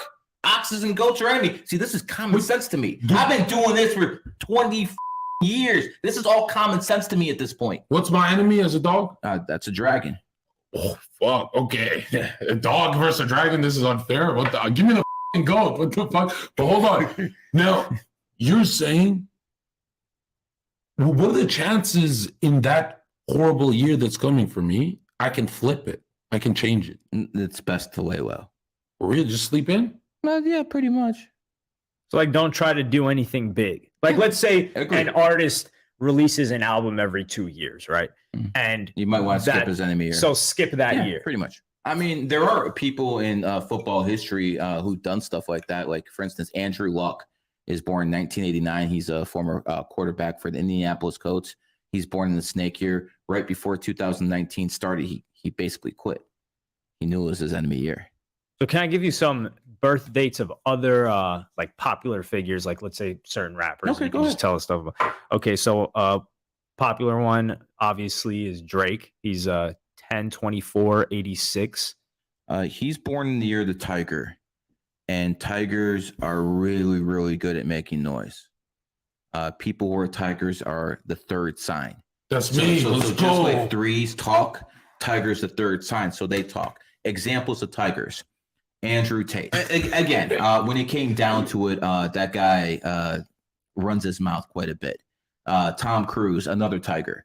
So when it comes down to people who are born in tiger years, they tend to have a more of a aggressive attitude toward the establishment. Even if you look at all of Tom Cruise's movies, he's always, going against the system. Yeah, he was against Big Pharma and needles. Remember in the beginning? And very so. But Andrew Tate, as much as he's against the system, he didn't JQ once. They said who controls the world, and he said it's not about who.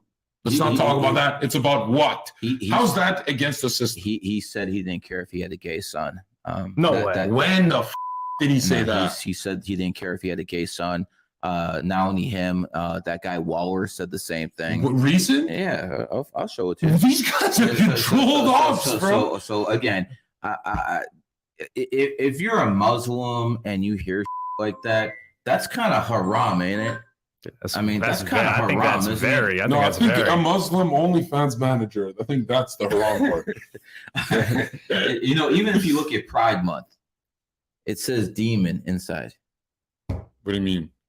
Like, for instance, The end of Pride and the beginning of month. So just do the first. Let his brain roll a little bit. Again. Wait, what? Write it down. Do you have a pen? Write it down. So PRIDE. So you take the DE and then you take the month. Nigga. Yeah. Pride. That's the word demon. Look at that moment. We got one of those. Whoa. They're telling I'm stealing that. That's my TikTok clip. They're telling you. Yeah, guys, Pride Month has the word Pride Month demon in it. Cut it. Give me this. I didn't learn from him. Of course not. We're stealing that. Hey, brother, that's what everyone else does for me. And I think for Drake, he's not like as loud, but he has always bucked against the system, even though it seemed like everything was in his favor. A common theme he would have in his music is, like they're trying to hold me back. These people are against me. And in the beginning, he did have a lot of people against him because of the music that he was putting out in the early days. So that kind of does line up. Yeah. Listen, anyone at that level is going to have someone controlling them to a point. But as he was coming up, it should more represent his energy. Once he actually gets there, you start understanding, people control you. Like, for instance, Will Smith. Yo, that joint do say demon.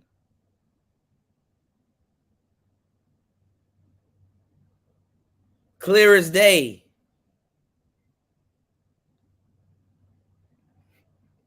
Whoa. Whoa. Whoa. Yeah, his woman was basically f***ing their son's best friend. And then she took him on a podcast and told that dude that, she had an entanglement. I mean, you talk about a beta male. That's something else, bro. That guy saved us on Independence Day, okay? So what was that? Saved us from the aliens. So is that guy's number coincide with that level of behavior, or do they not match? Or I don't think they ever matched. I mean, Jada Pinkett Smith has always been a she always wanted to be with Tupac. She's born in the year of the pig. Tupac's born in the year of the pig.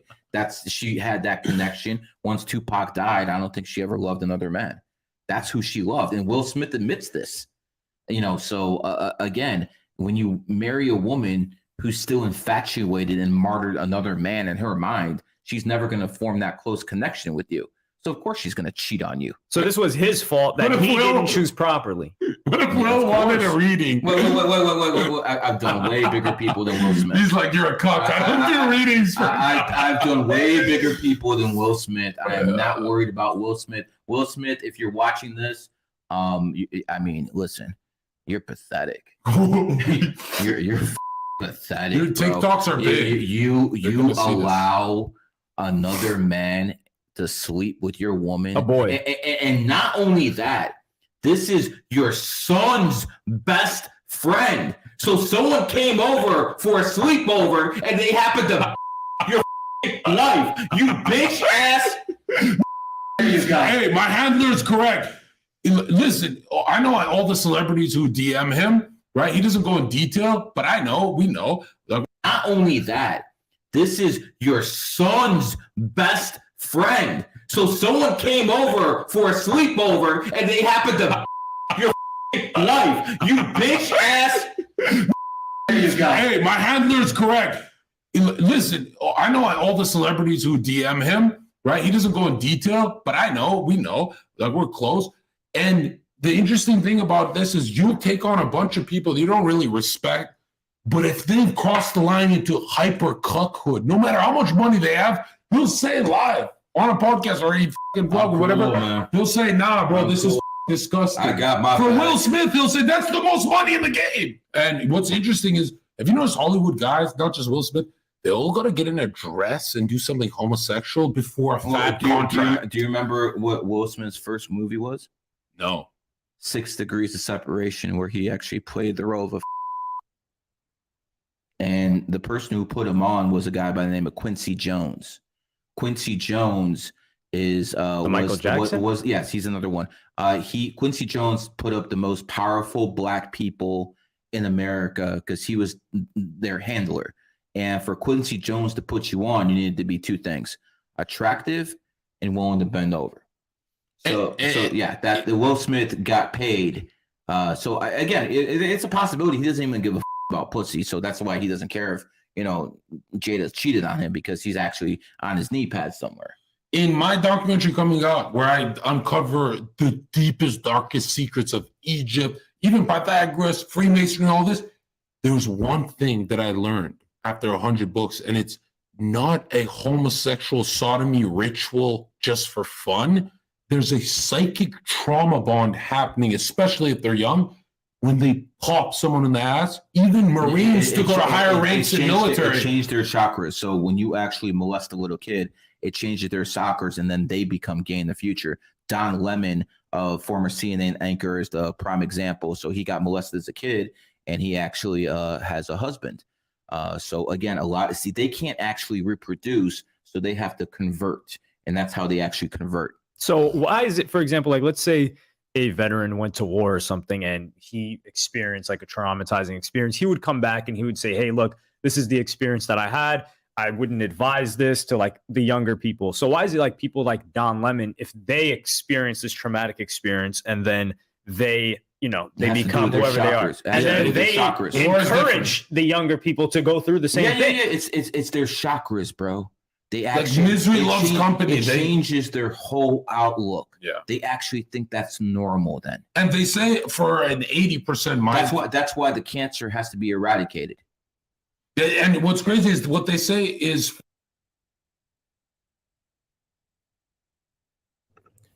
Darshan, you are right about that, bro. Definitely right about that. It's an evil world we live in. Pure evil.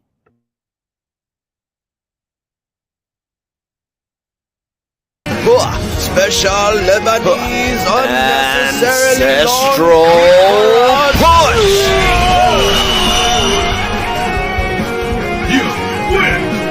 You know, you're gonna need some sea moss to recover from that one. Luckily, I have some available. Only 3 easy payments of $699.95. per ounce. Call now to get your ridiculously expensive sea moss while supplies last. Also, Prince Charles is a vampire.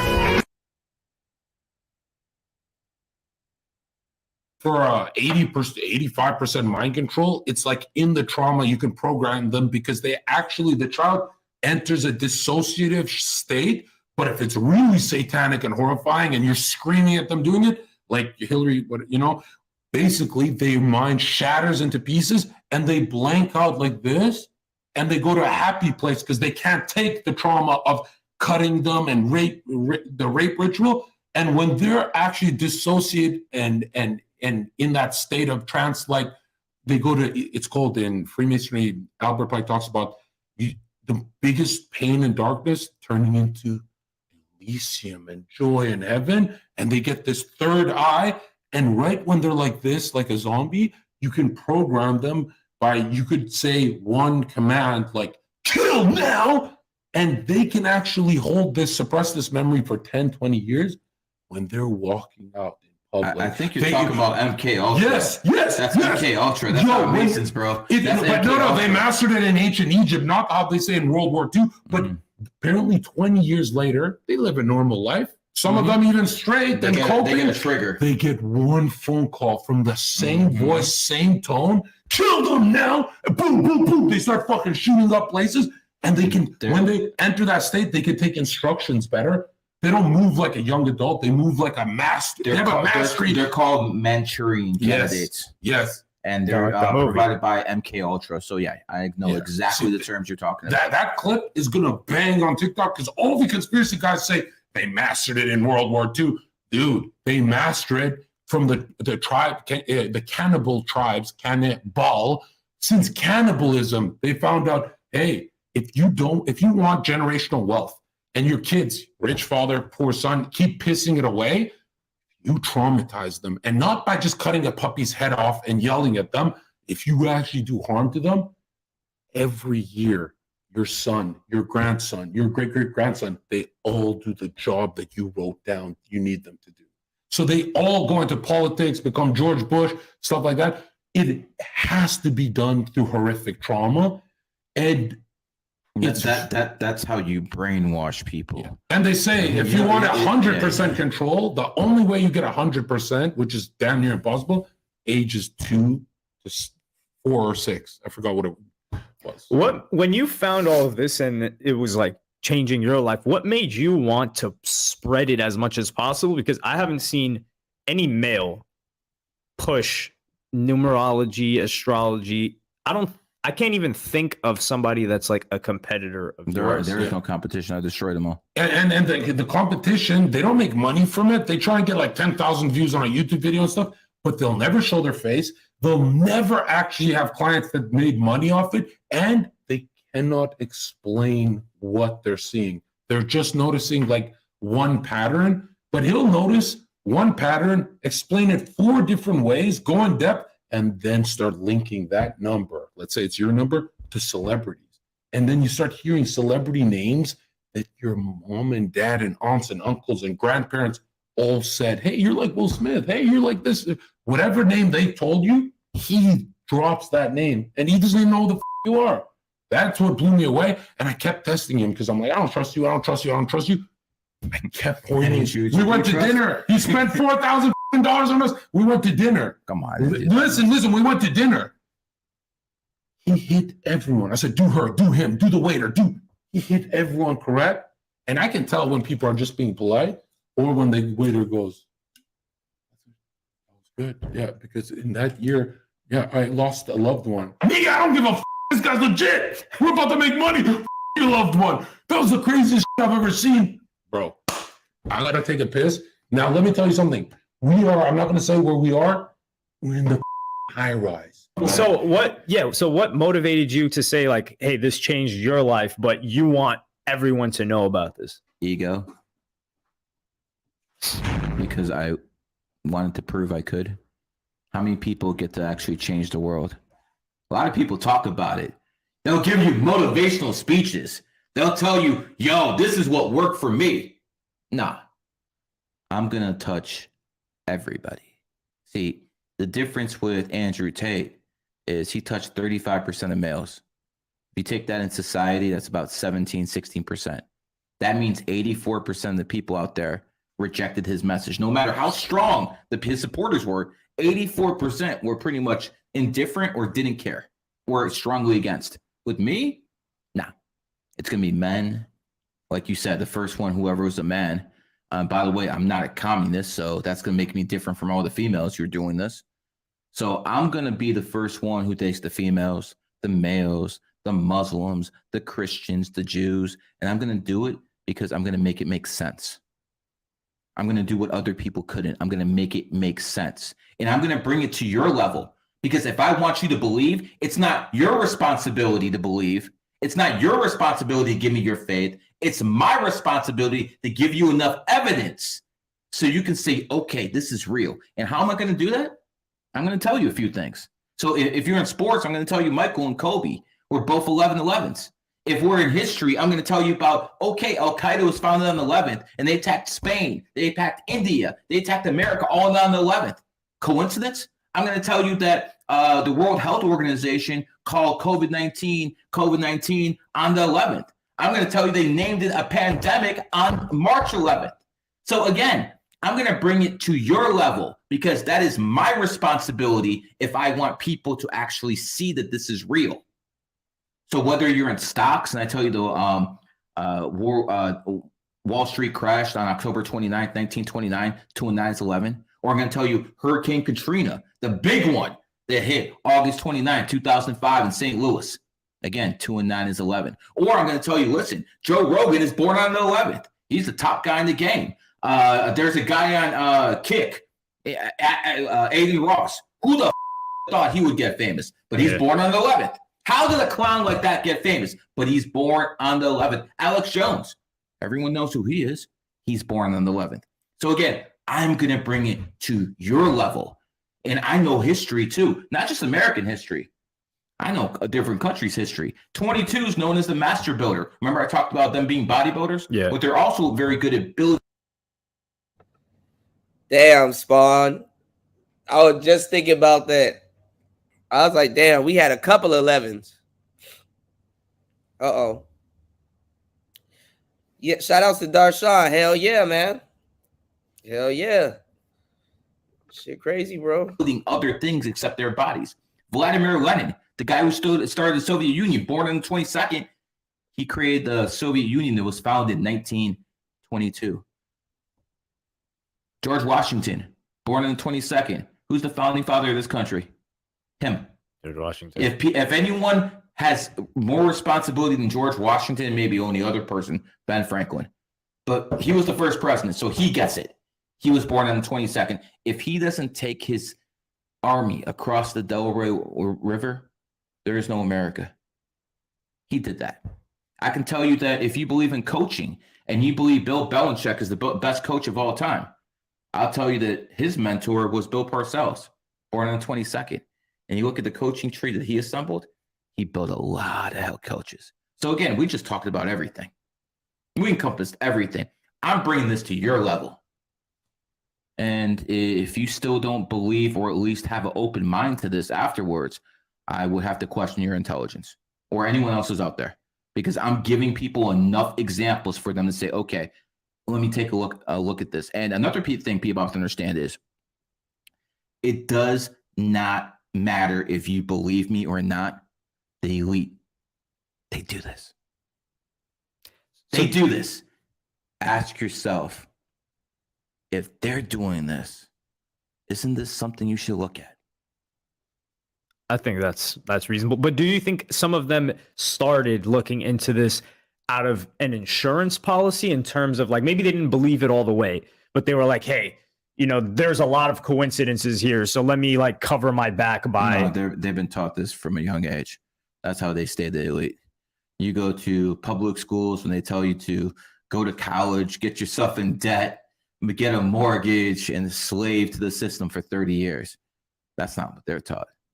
They're taught occult secrets from the very beginning. But what about people like LeBron James that didn't go to these schools? No, he was handpicked. That's why LeBron James supports certain causes. Okay. So can I give you two other dates with For example, there's this guy who's currently on a murder trial where he's facing the death penalty. This rapper, YNW Melly. He was born on May 1st, 1999. And what he's being tried for is the double murder of his two best friends, which happened on the night of October 26th, 2018. October 26, 2018. So 2018 is an 11 day. So there we have the emotional event. And give me this guy's birthday one more time. May 5/1, 1st. 1999. Yeah. Well, 5/1 also happens to be the day the Illuminati was founded. That's also the day Vanguard was created. Vanguard is founded 5/1, 1975, adds up to 28. They got $9 trillion. I want you to repeat that: $9 trillion. They control the whole system. People in positions of power like that, if he's born 5/1, he's most likely going to be sacrificed. And that could be either like he dies or he goes to prison forever. Yeah, or... pretty much. Okay. So I want to do another one, just like personality, not like linking it to two. So very, very popular, bombastic personality really within hip hop is Joe Budden. He was born. He's a 33.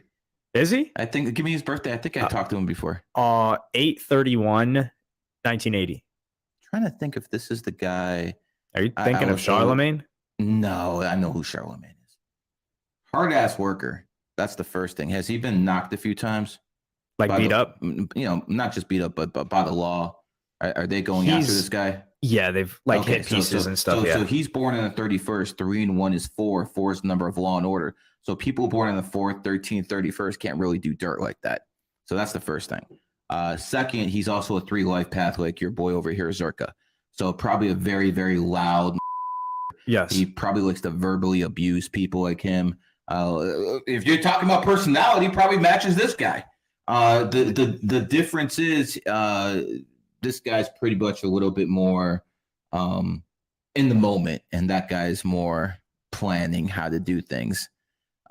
That's what I would say the major difference. But again, good mouthpiece, runs his mouth, verbally abuses people. So again, a lot of the same personality. He is a podcaster. Yeah. So a lot of podcasters are 3s. Rollo Tomasi's a 3. Crowder is a 3. Yeah, again, we talked about the people in the past who were born on the 3rd, 12th, 21st, or 30th. So again, a lot of the best podcasters are 3s. That's why I keep saying this dude would be very good at this stuff. And that's why he is. Crowder, I mean, hell, there he was offered $50 million. He's very good at what he does. Now, the reason he's so hot right now is he's a cat, and this is a cat year. Okay. Just like, for instance, what's his name? John Jones. Do you know who John Jones is? Yeah, fighter. Okay. So John Jones is born 1987, the year of the cat. He became the youngest UFC champion ever at the time on 2011, the year of the cat. In 2017, his enemy year, they stripped his ass of the title. He never lost the fight, but they stripped his ass of the title. And then in 2023, year of the cat, gets his title back. See how that works? I mean, that's a lot. That's stacking a lot of coincidences. And again, people can call this cherry picking. People can, and remember, some people are NPCs. So no matter what you tell them, it doesn't matter. No, for me, it's like once it gets to too many coincidences, then I'm like, all right, because like you're hitting me with a lot. So I'm just like, damn, like there can't be this many coincidences this frequently, especially the way you're pulling it out. And you are giving like accurate bios on these guys that you don't even really know. I don't need to know them. I don't need, but whatever space I go in, I'll dominate. Okay, there's another. He's okay. I won't even give you information on this guy. His name is DJ Vlad. He was born 6/28, 1973. Is this the dude who does the white dude who does the stuff on YouTube? Yeah. Okay, so I know who he is. So that's not really fair. But he's born on the 28th. Yes. Does he have a big bag? Very big. Okay, so 28th number of wealth. Remember we talked about that before? Yeah, the So billionaires. does that make sense why he has a big bag, why it comes to him easier than it does the most in his position? What's going on, little Yeah, Steve? and he was one of the Welcome. people that even at his This guy is size, he talking about monetized and found ways to numerology. monetize better than We were Everyone this. else. That's exactly what I would expect of a 28. I would also say he's kind of ruthless with his space. He won't let anyone in.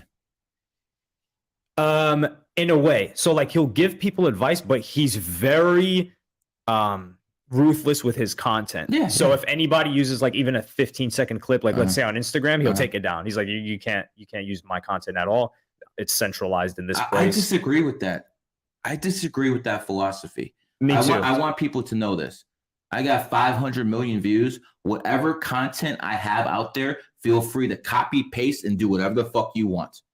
I do not. I think it's more important to get yourself out there. If people want to copy, like there's some people I talked to before, and they're like, man, that they got better views with the same video that I created than I did. I'm like, what are you mad about? They still saw you. Yeah. As long as it's you, what do you care? What do you care? As a matter of fact, you should actually give people incentives to do stuff like that. Like I do. How do you do that? I have something called GG33 Academy. It's my secondary school. One requires a non-disclosure. One requires you to pass the interview. Again, I won't just take your money. You got to pass the interview. You got to meet certain requirements for me to even teach you, because that's one of the benefits of having a bag already. That's one of the benefits of having billionaires, that I can actually say no to people because I don't need your money. So that's one. Some people are slaves to money, and they will let someone who's a bad apple in just to get their money, knowing that cancer will spread. No, not with my group. So the main group requires a non-disclosure, all that good stuff. The secondary group, a lot cheaper, $98 a month, and I have some of my best teachers in there.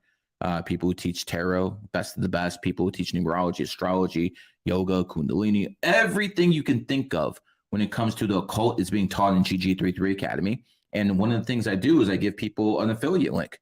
If you want to go out there and make videos of stuff like this, and you know how well the videos have done, and you want to be an affiliate, I'll give you a cut. And that's how it works. That's how capitalism works. I got to give you an incentive to do better. That's why communism's never going to work, because communism has no incentive. Why are you going to, why would I outwork you if there's no incentive? Yeah. It makes no sense. So that's why you always have a stagnant economy when it comes to communism, because there's no incentive to do better. In capitalism, yo, I want to spread my videos. Okay, cool. I'm going to give you a cut for doing it. Now they have an incentive. Now you can grow. That's how capitalism works. And there's scale to it as well. Like the more Exactly. they sell for you, the more they 100%. more of a percentage they get. So when did you first get involved in sports? Was that something that you grew up watching? First time. Oh, I was. My dad was a Browns fan, and I was somewhat of a Browns fan. And believe me, that's pretty tough, man. That's like, going out there to the, ballpark every day or the playground and just getting your ass whooped, and just going out there every single year and knowing you're going to get bloodied up. But my dad was a Browns fan. I was and then in 2007, I actually met the Browns, and they put a restraining order on me. And I was like, you know what am I a fan for? Wait, why'd you get a restraining order? I told him to draft Adrian Peterson. 321, 1985, 11 life path. And he turned out to be a Hall of Famer. They didn't listen to me. They picked up a good player, but they didn't pick him. And I used to go to Berea. That's where their headquarters was in Cleveland. And I went to the secretary, went through everybody.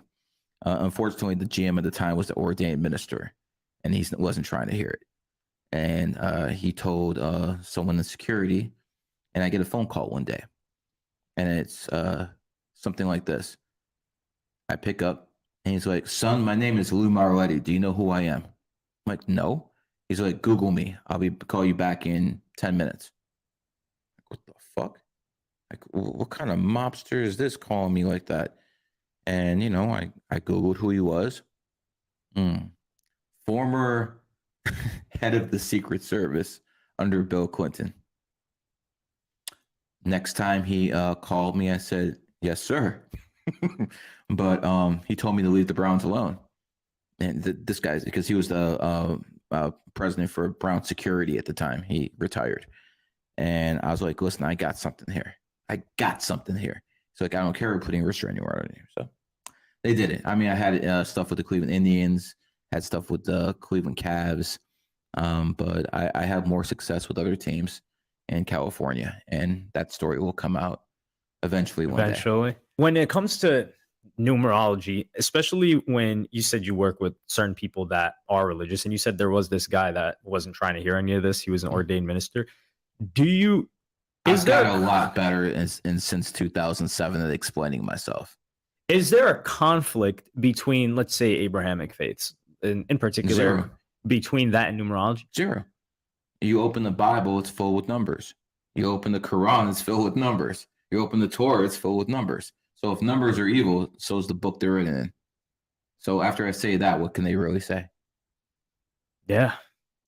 Was there anybody that reached out to you that you were surprised by, where you were like, oh, I never thought this guy would believe in this, or maybe public facing, he's against numerology and says it's bullshit, but behind the scenes? No, I don't get starstruck. No, not starstruck. Like you were surprised that, oh, I didn't think this person believed in this stuff. Okay. No, I mean, I've done readings for people in the House of Saud. You know, if you're doing readings for people in the royalty in Saudi Arabia, at that point, would you get surprised about anyone? You know, I had this one guy call me, and he's like, yeah, Gary, I want to set a wedding date. I'm like, yeah, sure. I mean, you pay me a lot of money, I'll do whatever. What's the wife's birthday? And he's like, which one? So apparently he had 3 wives, and there you're allowed to have 4. So he was asking me who his 4th wife should be, and he was giving me a list of this person, this person. He's like, this is my final wife. I cannot have any more. I have to get this one right. I'm like, you know, after he told me he could have 4 wives, I told him, Allah Akbar, brother. You know, but at the end of the day, you know, who the hell wants more than one woman? I mean, that's a headache, man. They're emotional, filled with problems. If they don't get their way, they act like a child. Who the wants more than one of those? Yeah, them apparently. So you've had no problem going back and forth with a ton of people on Twitter. You've lost a bunch of accounts, and I think I've got a lot of them back. Yeah, you've in the past year or so, right? Yeah, I got a lot of them back. I mean, a lot of them. What were they banning you for back then? Being conservative, supporting Trump, and I didn't support Trump because I liked the guy. I supported Trump because he was the lesser evil. I mean, Biden's a pedophile. And what's the decision here? A guy who, you know, is probably stealing money some way, or a guy who's a pedophile? I mean, come on now. So what are the different numbers between Trump and Biden? Biden's a controlled puppet for Barack Obama. Trump is probably being puppeteered by someone, but the strings aren't as tight. So I kind of want to go into how your, I don't know if it's relationship, but your engagement with Andrew Tate started, because the first time I saw it was when he had like called you out years ago. This was maybe 2017. Yeah. And you're doing the numerology thing. You had like a very, very strong like cult following at that point in time. He was relatively small, but he didn't have my following. He didn't. No, so here's the thing. I have many friends who are friends with him. They set up a reading. They basically asked me to do it. It's not like I went for him. They asked me to do it. I gave him a reading. In that reading, I told him he'd be famous in 2022. My rationale was he was born in the year of the tiger, and that's when the tiger year is. So just like Mr. Beast got $1 billion evaluation, he's a tiger. And, you know, last year he got that evaluation in the tiger year, just like Tom Cruise was the highest paid actor at 100 million last year, and he's a tiger in the tiger year, just like the original Top Gun came out in 1986, a tiger year, and he's a tiger, so he got famous in a tiger year, just like Tate got famous. So I told him this stuff would happen. He got his account suspended, and he decided that I was a soft target. He's going to come after me. He got his whole war room to pretty much get me suspended after a while, and then he was laughing his ass off. So that happened to be my enemy year. So I really couldn't do much. So you fell back a little bit. Yeah, I fell back a little bit. I promised the that I'm gonna holler at him one day. So when I see he's blowing up, I thought, well, now we strike. And I knew he had kids. No one, very few people knew he had kids, but I have informants. So I knew he had kids. So I went on a podcast on 11/11. Get this. It was a podcast with some kids who have like 10 million on TikTok. And I specifically told him I want to do it that day. And in that interview, I revealed that he has kids, and that, you know, when he goes sees one of his baby mamas, he has to give him like 10 racks because the baby mom won't let him see the kid without money. It's like he has a lot of different kids with a lot of different women. So no one knew that about him. So as soon as I put that out there, it blew up on TikTok, 6, 7, 8 million views. Other people are copying it. All of a sudden, it's leaking everywhere. The top G has kids, this. Then he had to go on with Aiden Ross and admit he had it. So that's the first time I really fucked him up in the game. So then I started taking people off his team. GG33 Academy is a direct competitor to his war room. I stole at least 1,000 people from him. Not to mention that the people who he was in contact with before are now coming to me. So I don't like it that a rival got more famous than me. But we're changing that. And let's be honest, I'm not making this up. 500 million views this year. 500 million views. That's a lot of views. So here's the thing. Am I a billion yet? No, but he went up too fast. When you go up too fast, you're going to go down. Me, I'm doing more gradually. And was the year that he got locked up a bad year for him? No, at the end of the year, I said in a let me see if I can find the tweet. I actually predicted he'd get arrested in by the end of the year in 2022 because the Tiger year is coming to an end. So is that little bump he got. Everyone does very well in their own year. Everyone thinks they're the man. They do well in their own year. What happens when your year ends? So even if it's your year, towards the end of the year, something bad can happen. Very possible. Extremely possible, actually. My sources in law enforcement have told me Andrew Tate will be arrested end of 2022, early 2023. No matter if he's guilty or not, the Romanian government is under intense pressure from USA/big tech to shut him down. And this is October 11th, 2022. You said this. Yes. So when you make certain, like, let's say guesses, right, based on numbers, is there ever a time where it's just like percentage based, where you're like, hey, there's a higher likelihood of this happening. I can be wrong. Like you're not like 100% sniping everything down. Who the hell is 100%? My claim to fame is not that I'm 100%. My claim to fame is I'm better than anyone else at it. Okay. That's it. So what is it that these other like astrologers, because you're not just astrology, right? I'm numerology, astrology, and everything else. So what's the distinction between numerology and astrology? Numerology is way more accurate. Okay. And less women involved. Of course. Okay. GG33 is 85% men. That's one thing that blew me away. It's like all astrology has been feminized to where we go, oh, that's like woman. All that. But really, it's like, it's all to do. The best has always been the men. The best, Nostradamus, Rasputin, those were men. They were always the best. More women have always done it, but the best of the best of anything's always been men. Nostradamus that predicted everything. Of He course, was man. the numbers. Man. He was an astrologer, but it doesn't matter. He's a man. Yeah. Actually, the more you go back, or even as far as Pythagoras, astrology just becomes numbers, compass, square, and stonemason tools. But for predicting Andrew Tate, you guys spoke about this. I knew this weeks ahead, and I didn't say too much, but because of him. But I had a million people DM me saying every time Zerka's asked about Tate, he gets kind of like little fucking, like I get. I called this October 11th. I said he's getting arrested by the end of the year, and I also said it doesn't matter if he's guilty or not. This stuff blows people away, but the stuff he told me weeks in advance, I told you some of that that I'm not going to say.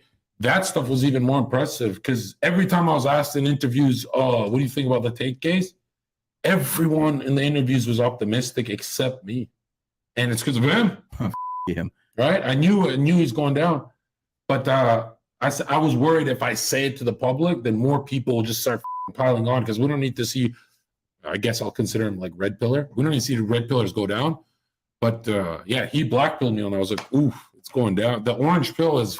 What happens? Let's take a look.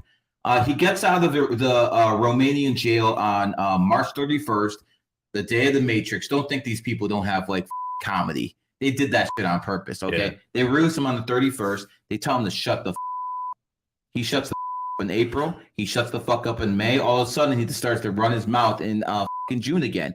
June with the BBC. Then he has a War Room member, Patrick Bet-David, go down there and interview his ass. Again, Patrick's probably making more money off tape than anyone else. That's the real pip out here. They just messaged me, so we're not talking about Patrick. No, I'm just saying that's the guy who makes the most money off tape. I didn't know he's a War Room guy. Of course he is, man. No So here's what it is.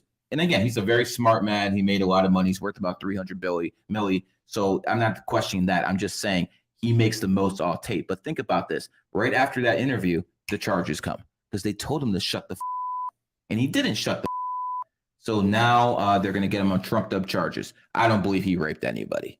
You know, if me and him saw him in the streets right now, we'd probably go to work. But at the end of the day, yeah, he hates him, but he'll say the truth. He doesn't think he's a rapist, so it's fair. I don't think he's a rapist. But now, if Tate, he's a.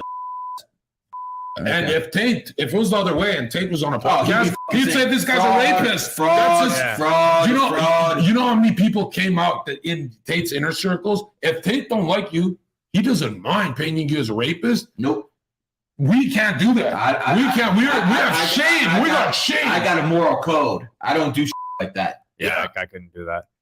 So is him consistently opening his mouth an attribute of like his number? Yeah, of course. I mean, what's Tate's number? Yeah, what is he's a 1.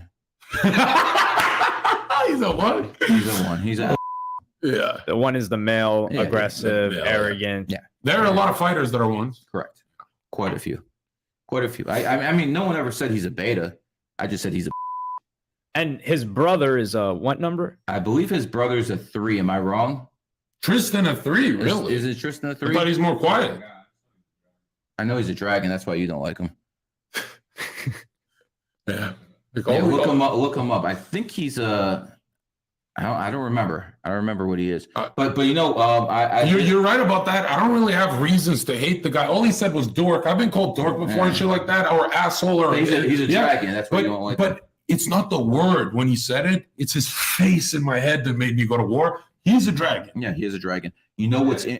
He's a 3. So okay, so Tristan Tate's a 3. So again, he runs his mouth as well. How can a dragon be a 3? His birthday is a 3. It doesn't matter if he's a dragon or not. So you know what we're gonna do on Tristan Tate's birthday? We're gonna go up to the KFC and we're gonna get some food, but we're not gonna do it, inside. We're gonna go to the trash can because that's where Tristan Tate gets his food from. Whoa. Remember when he was broke all the time? He has all those stories about going to KFC and grabbing food. Yeah. So that's what we're gonna do on his birthday. We're gonna go right by a KFC and we're gonna give people food out of there in honor of Tristan Tate's bitch ass. The only reason I met up with him is like, I don't know about this guy. There's a lot of this guy seems like maybe he's a Fed. A Fed, man. You're a Fed before I'm a Fed. I say it, so who's wearing some Fed sunglasses? Who's wearing the Fed sunglasses? That's because the black eye ritual. But yo, check this out. As soon as we're like, he insulted me and stuff, and we're going back and forth. All he said was, "Yeah, Tate brothers are." And I'm like, give me the address. Let's do this fucking podcast. What about a friend of his or a friend of ours, Sneeko? He's a tiger. He's a tiger. So who put him on? Mr. Beast put him on first. Mr. Beast is a tiger. Sneeko's a tiger. Who put him on after that? Tate. Yeah. Tate's a tiger. Puts on another tiger. See how it works?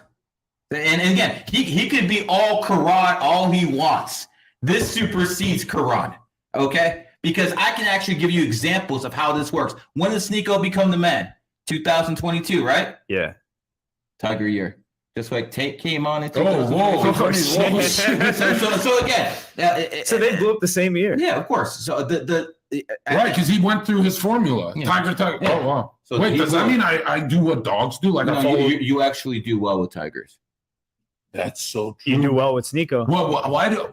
I think I do. That's the content that people love most. I really think I do the best. People think they make fun of me for this. No, Sneeko is born on the 8th. That's why he's got a couple dollars.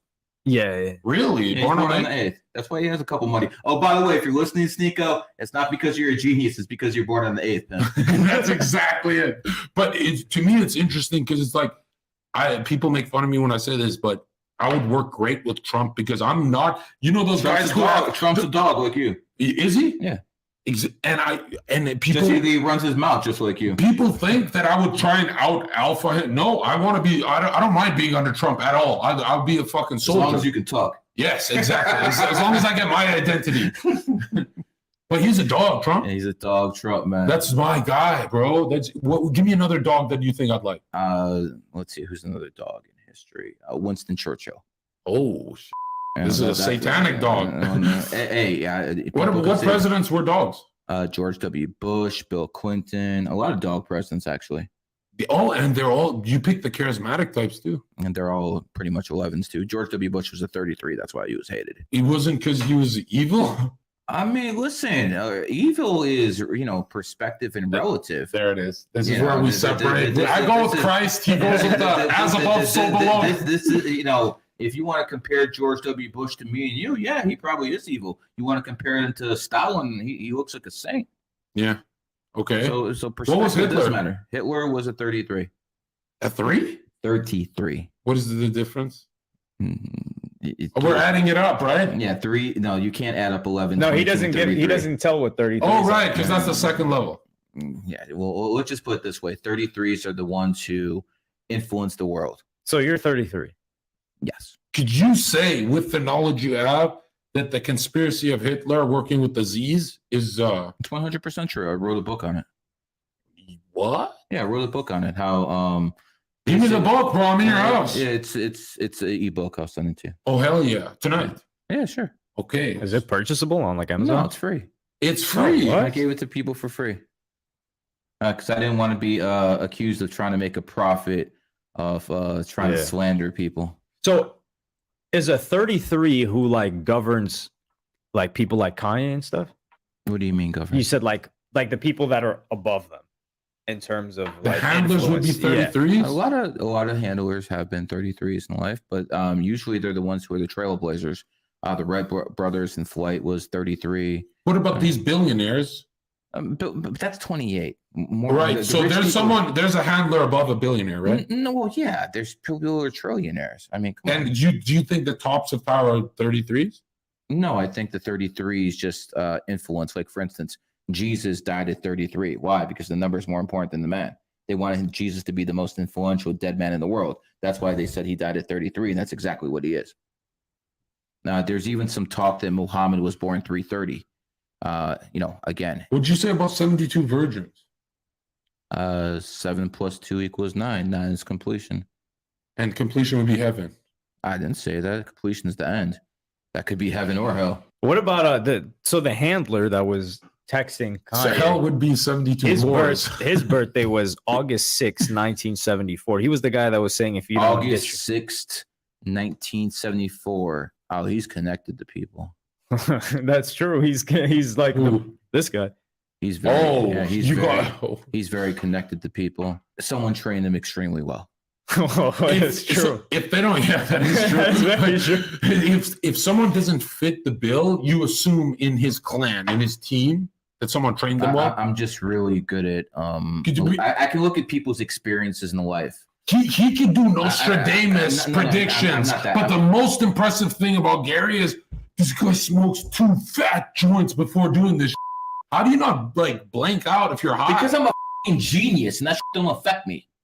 Genius, give me some money. How about this? I'll show you how to make money. There it is. That's the Jewish way. No, you got to show me because you can show him and he still won't do it.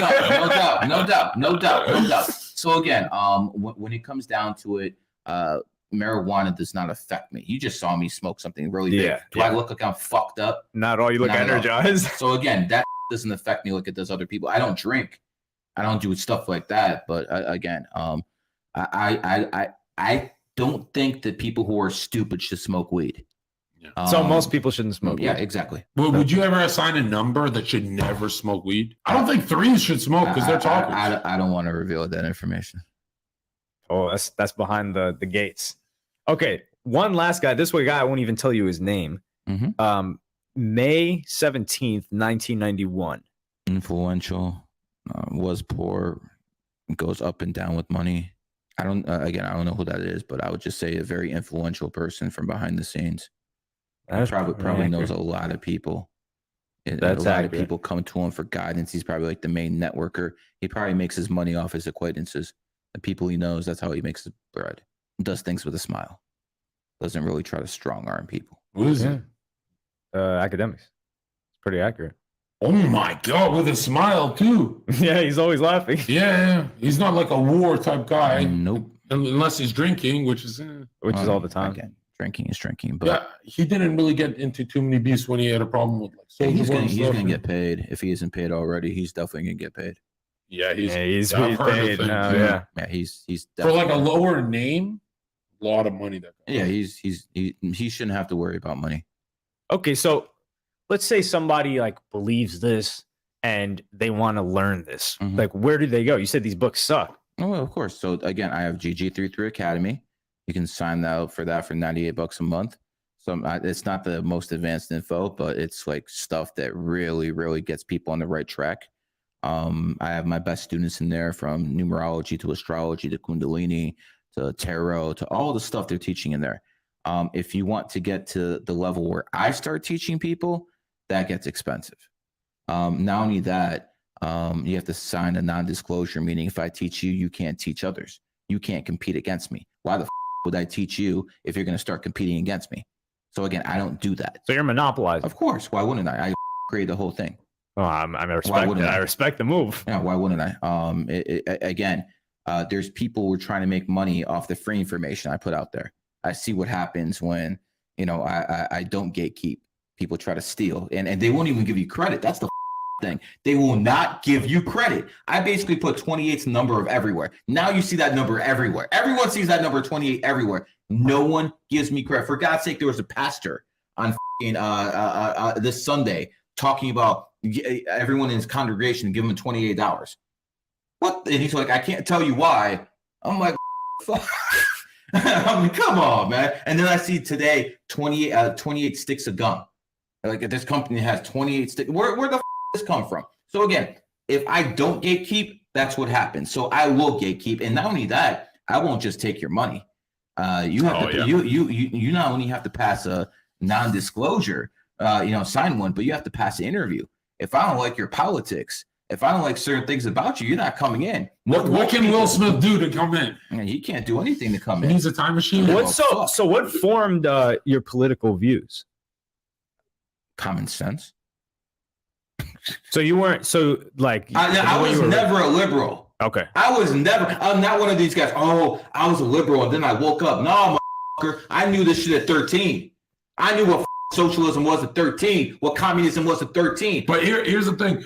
Every crypto, all these guys who have a bunch of money, but like 40,000 followers on Twitter and shit, after following you for a few weeks, they all changed their names to numbers. Yeah. Why?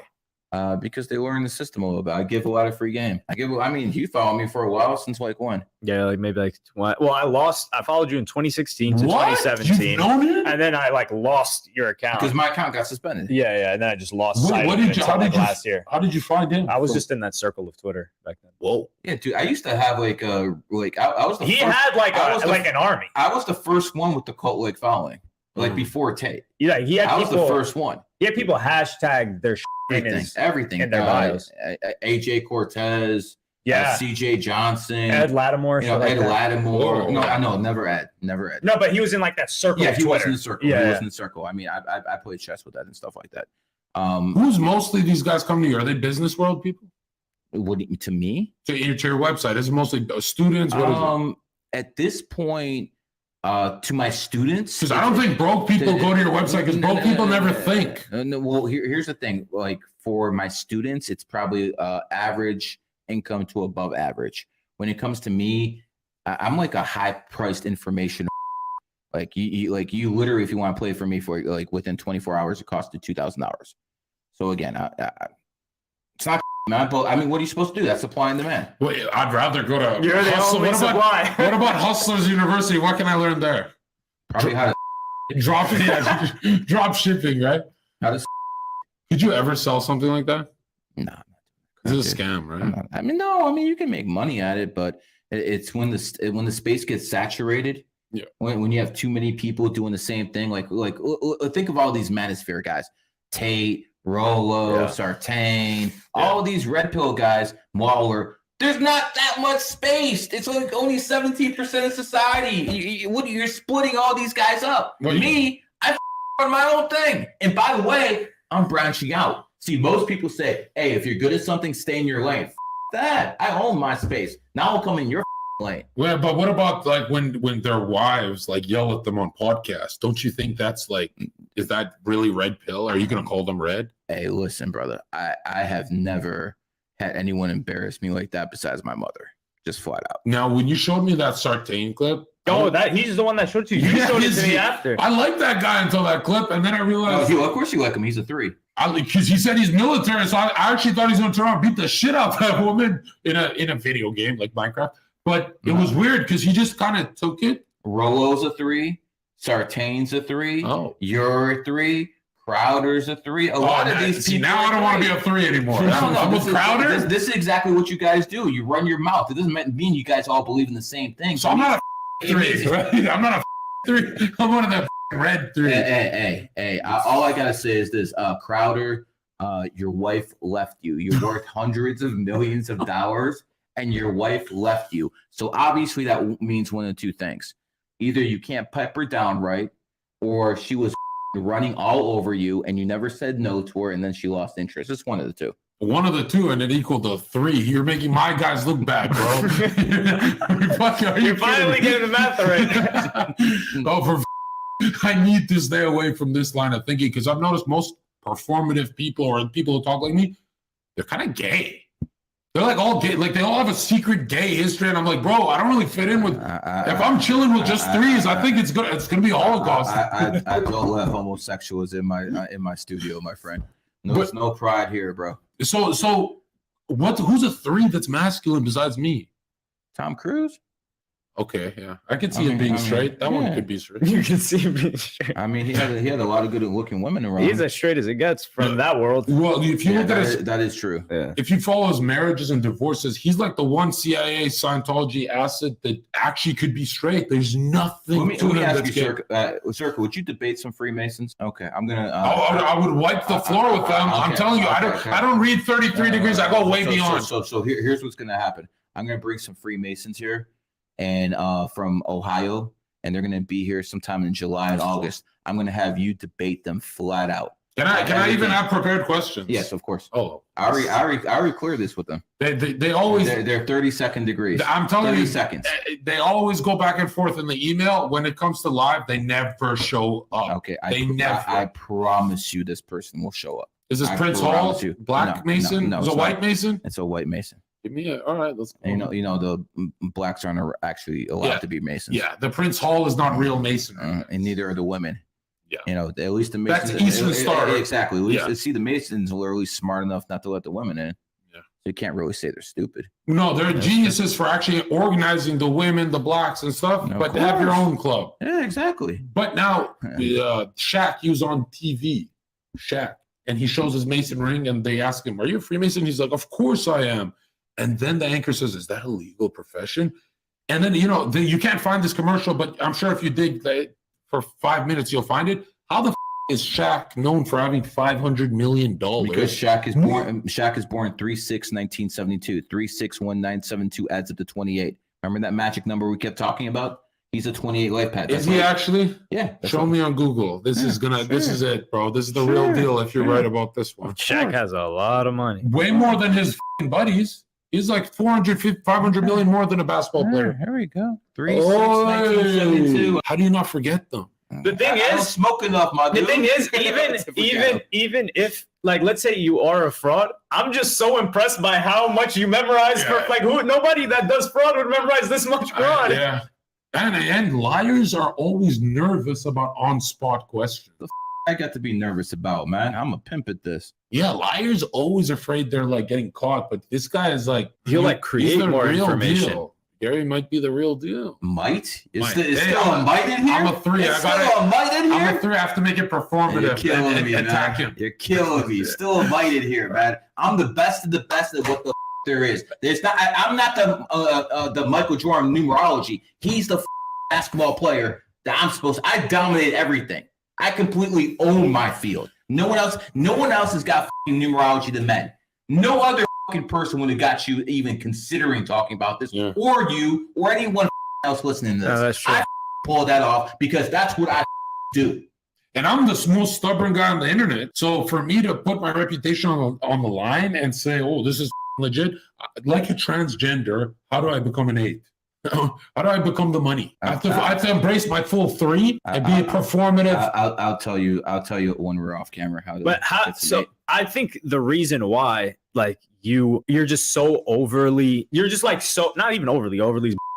You're just so masculine that men like see how you talk and what you say, and they're like, "Whoa, this guy, this can't be some gay shit that he's talking about. Just look at the way he speaks and presents." I ain't on that, man. All I can say is Zerka, Tate, Logan Paul, you're very, very lucky this technology wasn't around 20 years ago. I would have completely dominated everything. That's right. I would have completely dominated everything. I already got my bag. I'm not as hungry as I used to be, but I'm going to tell you what. I'm going to dominate this social media.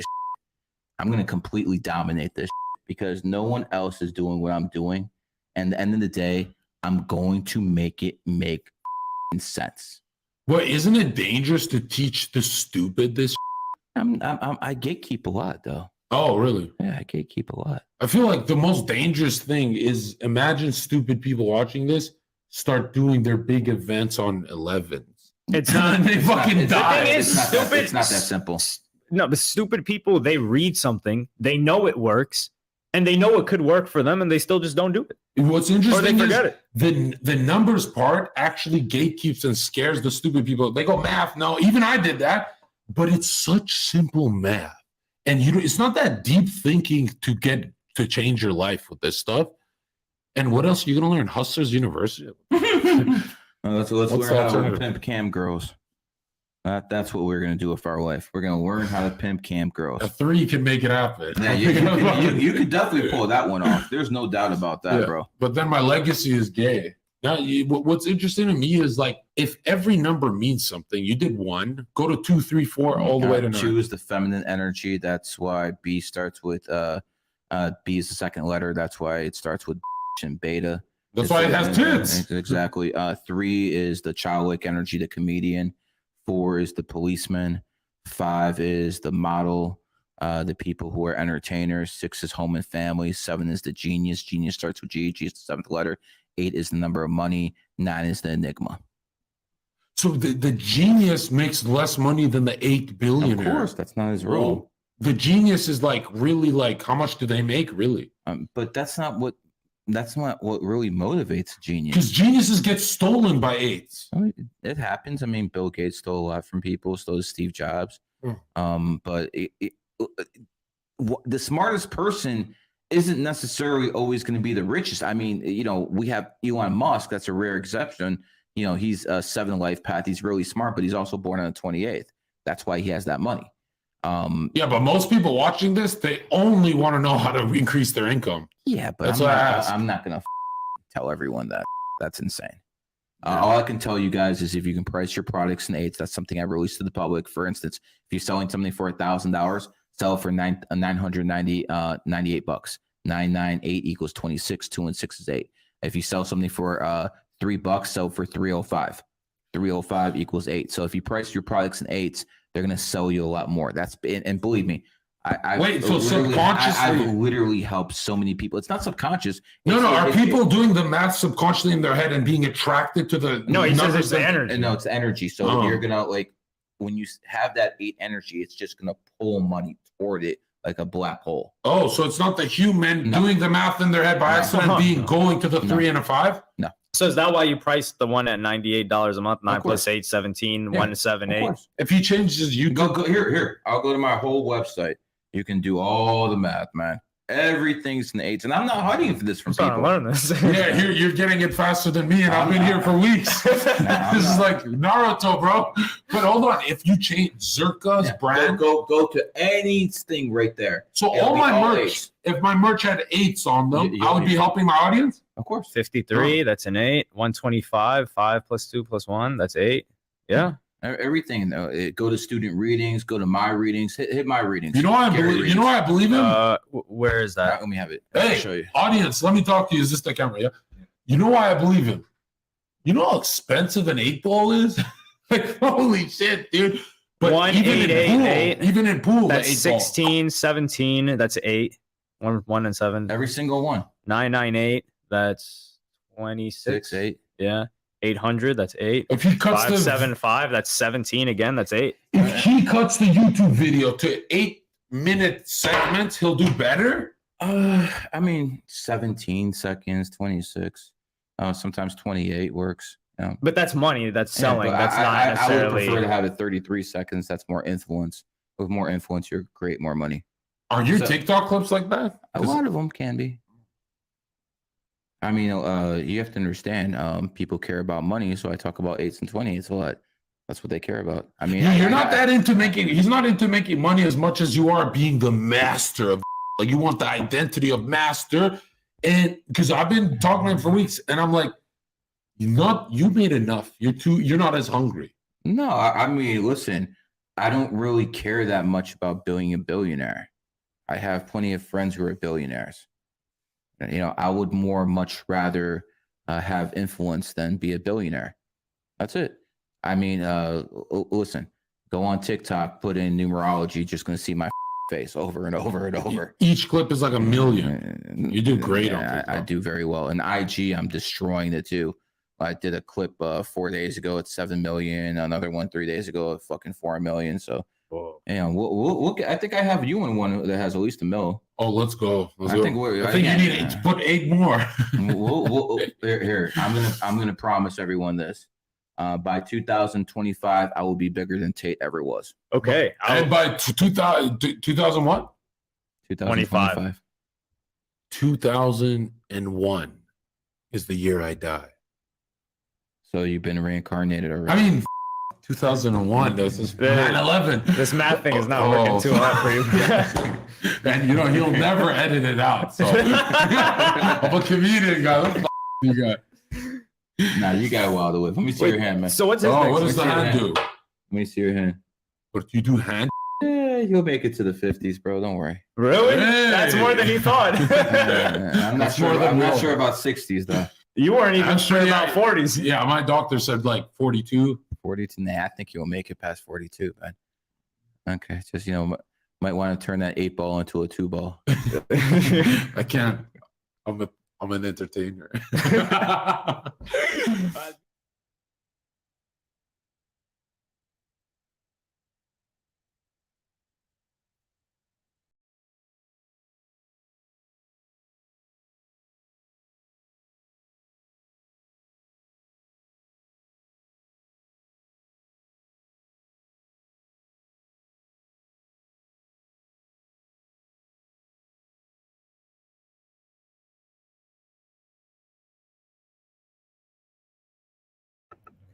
All right. Shout outs to everybody here.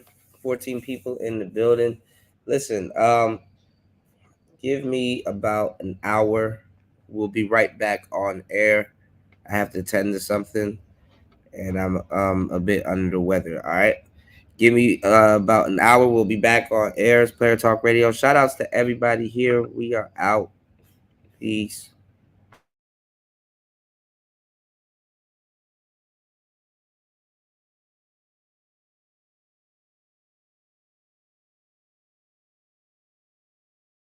First of all, I come from a long line of tricks and hoes. Yes, what's the eyebrow thing? I come from a long line of hoes. I'm not the first one, maybe in this generation, but it go all the way back to slavery time. And before then, with the Egyptians and the Moors, a long line of selling pussy. I'm not the first one. My auntie, my mama don't like me saying her name in my interviews. Grandmama, great-grandmama, great-great-great-grandmama. So was any of them in a $40 line? $40. It's an evil world we live in.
Jollof rice combination. Grand Rising.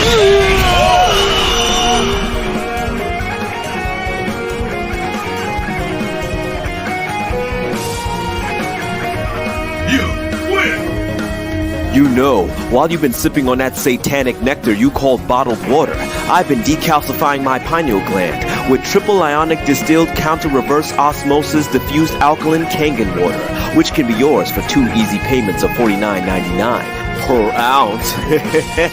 Call now to get what on earth he just said. Also, Hillary Clinton is a clone. Fuck you, nigga. You think you hard? Wanna talk shit? Pick up the phone, bitch. This the real shit right here. Shut the fuck up, you nitwit. You talking shit upon my shit, homeboy? You just a little punk ass, bitch ass, bitch. Fuck that. Thousands of niggas is waiting for your motherfucking call, and they all talking shit up on that ass right now. Big niggas. Thick niggas. Curvaceous niggas. Affectionate niggas. Mwah, nigga. You want that true nigga shit? Let's call the line off top. 1213-373-4253. Only $4.99 a minute. These niggas is desperate. You call me fucker? Man, shut the fuck up, you tropical snake. 80s niggas. 90s niggas. Sleepy ass niggas. Nigga. Broke niggas. Baroque niggas. Parmesan niggas. Mystery niggas, revealed niggas. Fake niggas. Famous niggas. I'm alive, fool! Sensitive niggas. Yeah, motherfucker. I'll fuck you up. And once